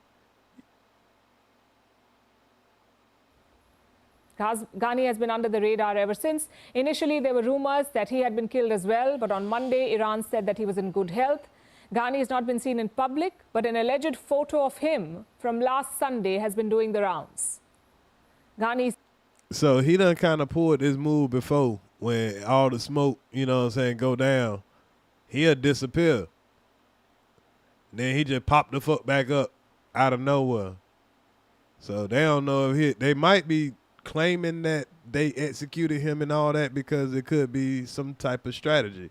Try to make it look like, you know, you ain't got to look for him no more. Well, that's a real life James Bond right now. Seen here with Abdullah Safieddin, Hashim Safieddin's brother. This meeting reportedly took place in Tehran, so it seems that the Quds Force chief returned to Iran over the weekend. Now, here is what we know. 3 major Iranian proxy leaders are dead. The IRGC is linked to all 3 assassinations. The Quds Force, in particular, may have had ties to the last 2. Hey, man, it could be just America just goddamn going. I mean, not America, because this wing had nothing to do with this, right? But Israel was really putting belt to ass, boy. They were really trying to, you know, take out any and everything around them folks, boy. And them folks deep. Cause damn, boy, it seeming like y'all, they putting belt to ass. And their chief was back in Iran. And this is where things get murky. On Monday, Ghani's deputy says that he is in good health, carrying on with his duties. On Wednesday, Ghani's aide makes a bold claim. He says that Ghani is about to get a medal from Iran's Supreme Leader Ayatollah Ali Khamenei. And then yesterday, we see reports about Ghani being interrogated and suffering a heart attack during questioning. Yes, that's the most recent rumor, that Ghani had a heart attack during interrogation. We are sure to hear more rumors soon, official denials, secret sources confirming it, the works. We don't know what Ghani's fate will be, but we know one thing. Israel has succeeded in eroding the trust within Iran's establishment. No one is above suspicion anymore, and a hunt is on to find Israeli moles. Iran will need time to get its house back in order, and Israel will definitely take advantage of that. Hey, they been talking this shit. They was talking that shit last year, man. That nigga can't hide no more. So if it's true, if that story is true, man, he in trouble, my guy. So let me see what else we got over here, man. And I'm pretty sure some stuff is probably happening at the moment.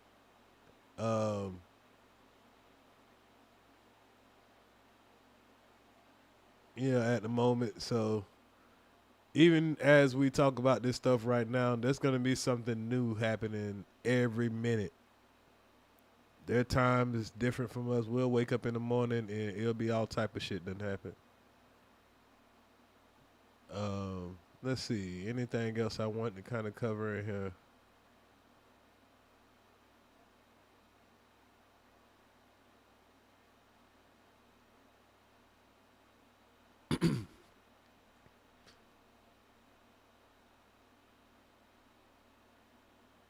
Let's see. Toyota of Melbourne is the dealer.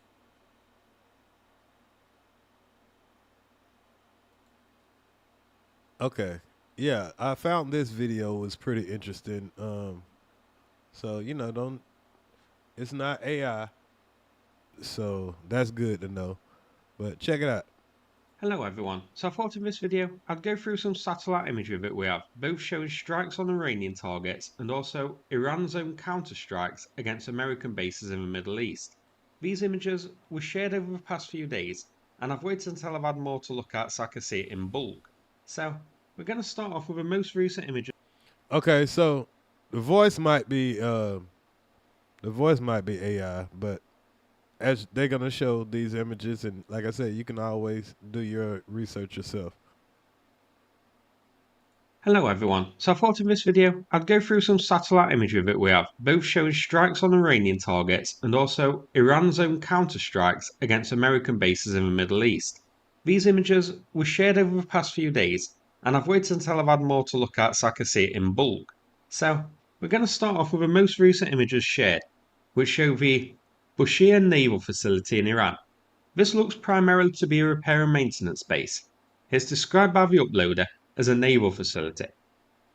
So this is one of Iran's naval facilities.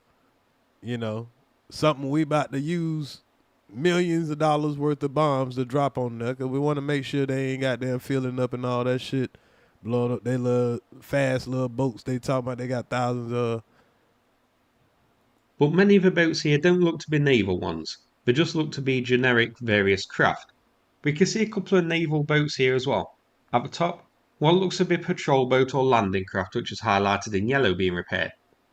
Yeah, this don't look like no shit that's important, but go ahead. And on the right, highlighted in red, a group of 5 light patrol boats. So this is a mixed facility. And here is the aftermath. So each of the repair and maintenance buildings here took a direct hit. Damn.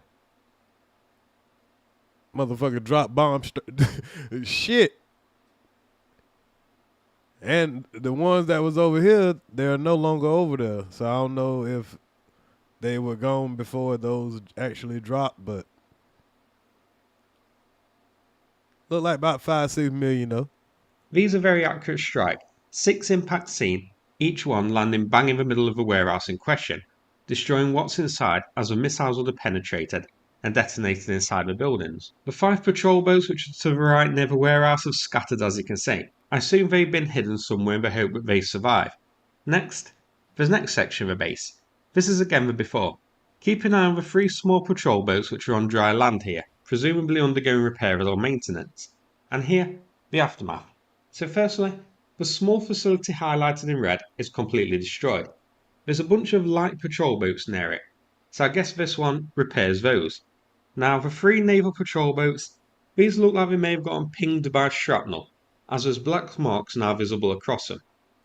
Man, that look crazy, man. I know damn well this shit ain't make the boat flip over. Stop the cap. I don't think they took a direct hit though, otherwise they'd be destroyed completely. At the bottom though, you can see a ship has capsized. This isn't a military ship, just a generic knackered boat, and it either got knocked over by the shockwave or is plain dead in the hopes that it won't be targeted in future. And here's this base zoomed out.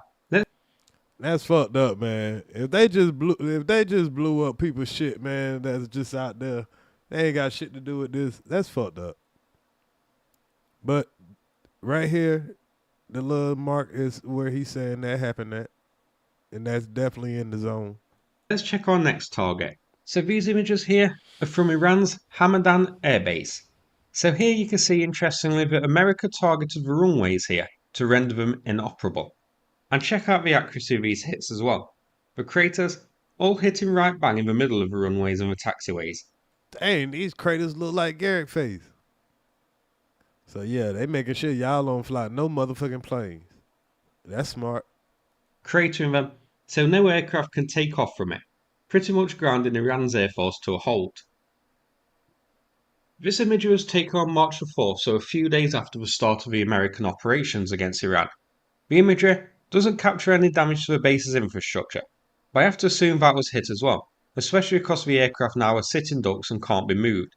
I can't see America and Israel letting this base off the hook, so the runways were created first to ground the fighter jets and then just pick them off, presumably. Here's a Google map view of the airbase, so you can see it's a pretty big one, and this is here zoomed out in the western part of Iran. You. Just you. So, I guess we gotta we looking at both damages on both sides. They over there fucking up Iran, man. No folks can't fly no planes out. So, what this is, the craters from the missile strike.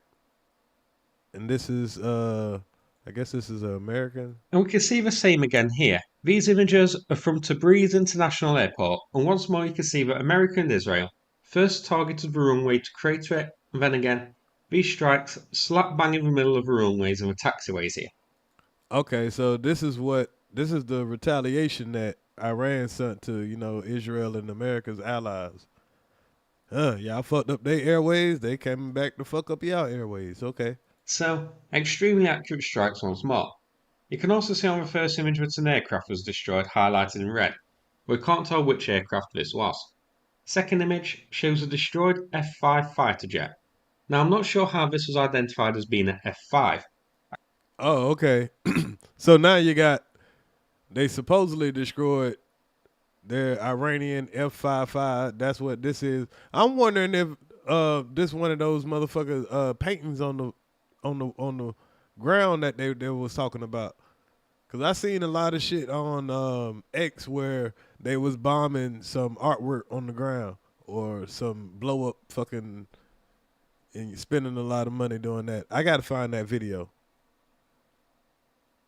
I can only assume either prior satellite images showing it here, or more likely, America shared the video of this being hit and it was geolocated to be in this spot. Image 3. A crater for a missile strike on the taxiway here, and in the top right, more importantly, an aircraft, identified as being an F-4. Bit of a sad loss since the F-4 is a bit of a legend. And this image, a destroyed building. Not sure what type of building this is or the purpose it serves. 2 hangars were hit here, but we can't tell what was inside at the time, if anything. These look like aircraft hangars, so very possibly some jet or another was hitting this one too. Here's Tabriz aircraft, shown here on Google Maps, zoomed out near the city of Tabriz. Now let's have a look at Iran's counterattacks against America. Iran seems to have been focusing on hitting America's radars, a good strategy. These systems are fairly expensive, some of them are in limited supply, and hitting these will blind the air defense and make the American bases in Middle Eastern cities and countries around much more vulnerable. And that's what we just heard from the other news sources. How they hit these radars. The radar was worth $1.1 billion. These radars are letting them know when these missiles are coming in. So when we're seeing these videos where we didn't used to see no missiles coming in, you could hear them coming in, and now you're actually seeing the motherfuckers fall and hit shit. I'm surprised they ain't turned off them folks' internet and shit over there, so we can't see what the hell is really going on. Because right now, boy, it ain't looking good. It started off with all you do is hear it busting in the air, and now you're seeing it actually hit the ground, and people recording it from right in front of their hotels. Yeah, that's getting a little wild. They are. So I can see Iran's tactics here. The first image I have for you is from Qatar. This shows the destruction or supposed severely damaging of an AN/FPS-132 phased array radar in Dahal, Qatar. And y'all got to remember, these are real satellite pictures, y'all, that the government put out. See, this is Dubai. No, my bad. That's not Dubai. I mean, the March the 3rd, 2026. This is it on the northeastern radar face facing Iran, with debris picked up by the satellite imagery and water runoff reported from firefighting. This looks like a drone strike here, flying in low to hit it.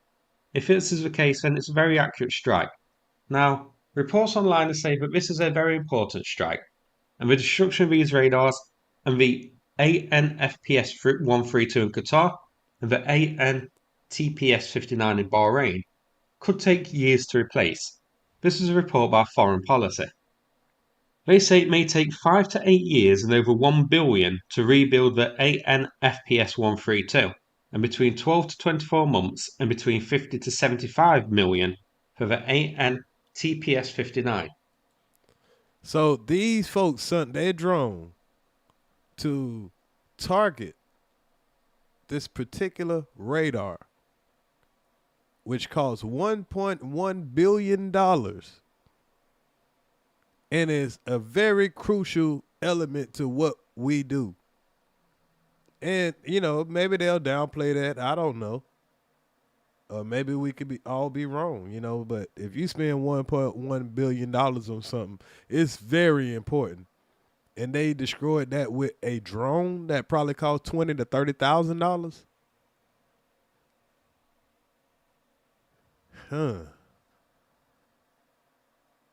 Nobody got hurt except for your pockets.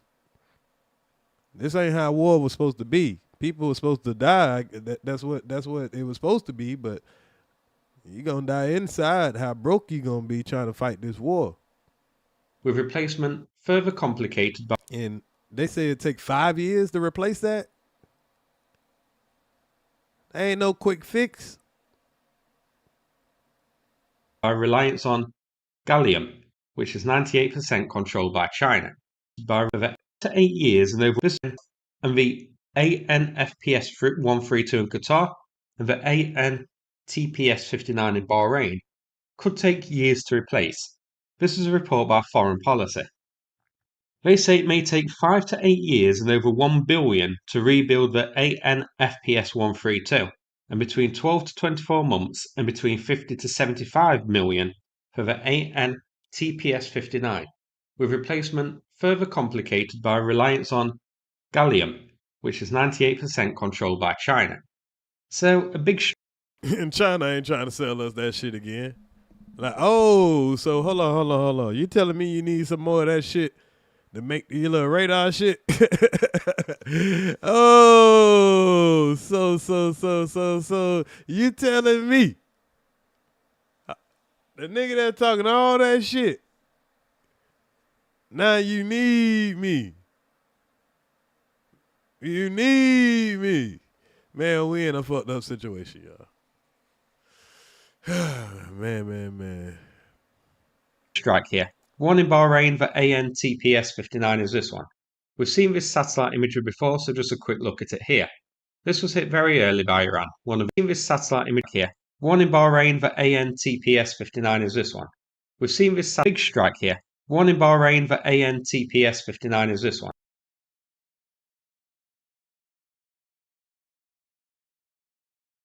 We've seen this satellite image. Yeah, that was a major difference before, so just a quick look at it here. This was hit very early by Iran, one of their earliest strikes. And the Qatar radar is here, so covering the Persian Gulf. Also hit by Iran here is this image. This shows Rafaq al-Salti Air Base in Jordan, and this is the destruction of an ANTPY-2 forward base X-band radar, the primary radar for the Terminal High Altitude Area Defense, also known as FARD. Some news sources report, also known as THAAD, THAAD. Y'all been seeing a lot of that, right? That was the defense system, but they need the radar for that. Salty Air Base in Jordan, and this is the destruction of an ANTPY-2 forward base X-band radar, the primary radar for the Terminal High Altitude Area Defense, also known as FARD. Some news sources. This is one of the radars that control what they call their Iron Dome. This is what lets them know when the missile is coming in and how to track it so they can intercept it. So what Iran did out the gate is attack all of their radars. They didn't attack people. Well, I don't know if they did. They probably did that too, but I ain't gonna speak for them. I don't want no smoke. But the first thing they attacked was the technology, the radars. If you don't know where these missiles coming from, and we got 100 of them coming at you, we're gonna bombard you. By the time y'all catch us, man, shoot, it ain't gonna be no Israel. I mean, I hope it still be, but hey, man, y'all better. I hope y'all figure it out. Reported that 2 other such radars may have been hit, and these are important targets, but that isn't confirmed yet as far as I know, with imagery or photos. We also have a photo from the ground here, showing the badly damaged radar after the strike. The FARD radar is here, so guarded a major American base in Jordan. This is here zoomed out. Now FARD is this. It stands for Terminal High Altitude Area Defense, and it's an anti-ballistic missile defense system, designed to intercept missiles in the terminal phase, so descent or re-entry.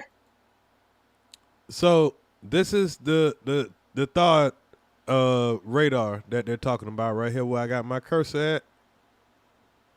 So this tells these how to censor the missiles that are coming from Iran. So, you know, it's kind of like the battery pack. It's kind of like the Wi-Fi, you know, it's like your Wi-Fi box. I'm assuming. This is just what I'm thinking. I don't know. But this is my understanding of it. You know, if you got a Wi-Fi box in your house and, you know what I'm saying, and you need something to, you know, or I don't know, it could be something that just give it a jump. I don't know. From my understanding, they need this around for this to work properly, for this to find that missile that's on its way. If it's something else more than that, somebody let me know. Let me know. Let me know.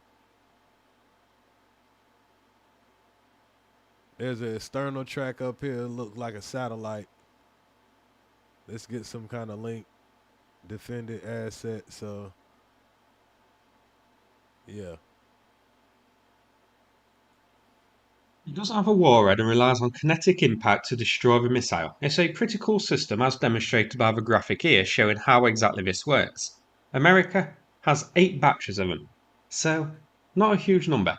Each battery consists of 1 launcher truck with 6 launch tubes, 1 radar and 3 control systems. This is probably Iran's biggest victory yet, taking one of these out. I don't know if America has just 8 of these radars built, or if they built extra ones as a reserve, in case one was damaged or destroyed or needed maintenance. Having extra makes the most sense to me. Finally, this is the before and after here from Can Orjifan, another major airbase of America's. On screen now is the before, and here the after. This is zoomed out, so it's hard to see the damage, but the highlighted areas here are the ones that were hit. So, let's zoom in. We have 1 strike on some storage areas. These aren't aircraft hangars, they look like general storage for a base. Considering the lack of cook-off or destruction here, I don't think ammunition. I think just general. So it don't look so bad when you when you zoom out. But when you zoom in, you like, damn, that shit splattered the whole building. But, you know, that don't look like it. It could be something different, but it don't look like it was something major. General base equipment and storage, but still a good strike. This one could be more important. A good strike here on a building near a taxiway. Doesn't look like a hangar to me. Could be some sort of repair facility or fuel storage or something like that. Another storage facility hit here. This one was hit hard and you can see a lot of fire damage. There's a bunch of trucks here, so it is a storage depot of some kind. I don't know what for. Maybe something quite valuable or exploded given the damage we can see. Finally, the biggest cheese of a lot here, the radar area. Nah, yeah, this is a big fuck up right here because these are radars. And look at all these radars that got taken out. So this might explain why a lot of those missiles are starting to slip through that Iron Dome. But ain't it weird how from the sky this shit be looking like a computer chip? That's crazy. 5 radomes here completely destroyed, as well as successful hits on nearby buildings. So again, Iran's tactics here are quite obvious. Hit the radars. Now I'm not sure what purpose all of these radars serve, but I don't think all of them will be air control or air detection radars. Some of them will be communication radomes and similar. But again, very good work by Iran hitting these, taking out the radars and the communication. It's going to both leave the American bases more vulnerable to airstrikes and make the American operation more difficult. So that's it for this video. Hope you found it interesting. A nice compilation of satellite imagery here, both showing Iranian targets and American targets hit. Iran is certainly being hit hard, no question about it. But well, that spot right there in Kuwait is where those 6 soldiers were attacked. And they talked about the other drone attack that they had also. So, but Iran is also firing back and has had some success in hitting American radar systems. So I'm not surprised to see that America has asked Ukraine for some of its interceptor drones to try and keep the radar safe. Hope you found the video interesting. If so, please click. All right, so yeah, man, it's y'all pretty much know what's going on, man. And, you know, hey, like I say, day by day, it's going to be some new stuff. You probably see why more of those missiles are starting to slip through. It looked like they got them a new leader. Hopefully they can come to some kind of agreement to stop bleeding everybody's pockets. But I think it's a little too late, man. I think it's a little bit too late. We got a chance to learn about a lot of geography when it comes to all of this. I guess we got to make something good out of this whole bullshit. And this seemed like it's the only thing that's been coming on the timeline or whatever. So, you know, I like to talk about a little bit of everything. But next show, matter of fact, I might go ahead and do it tonight. So I got another show that I want to do. It's got to do with the Vince McMahon accident. So we could do a couple of body cam reactions on the next show that I think I'm going to crank up in about an hour and a half. So if y'all want to pull back up for another Earz to the Streetz reaction, we can get at it again, man, on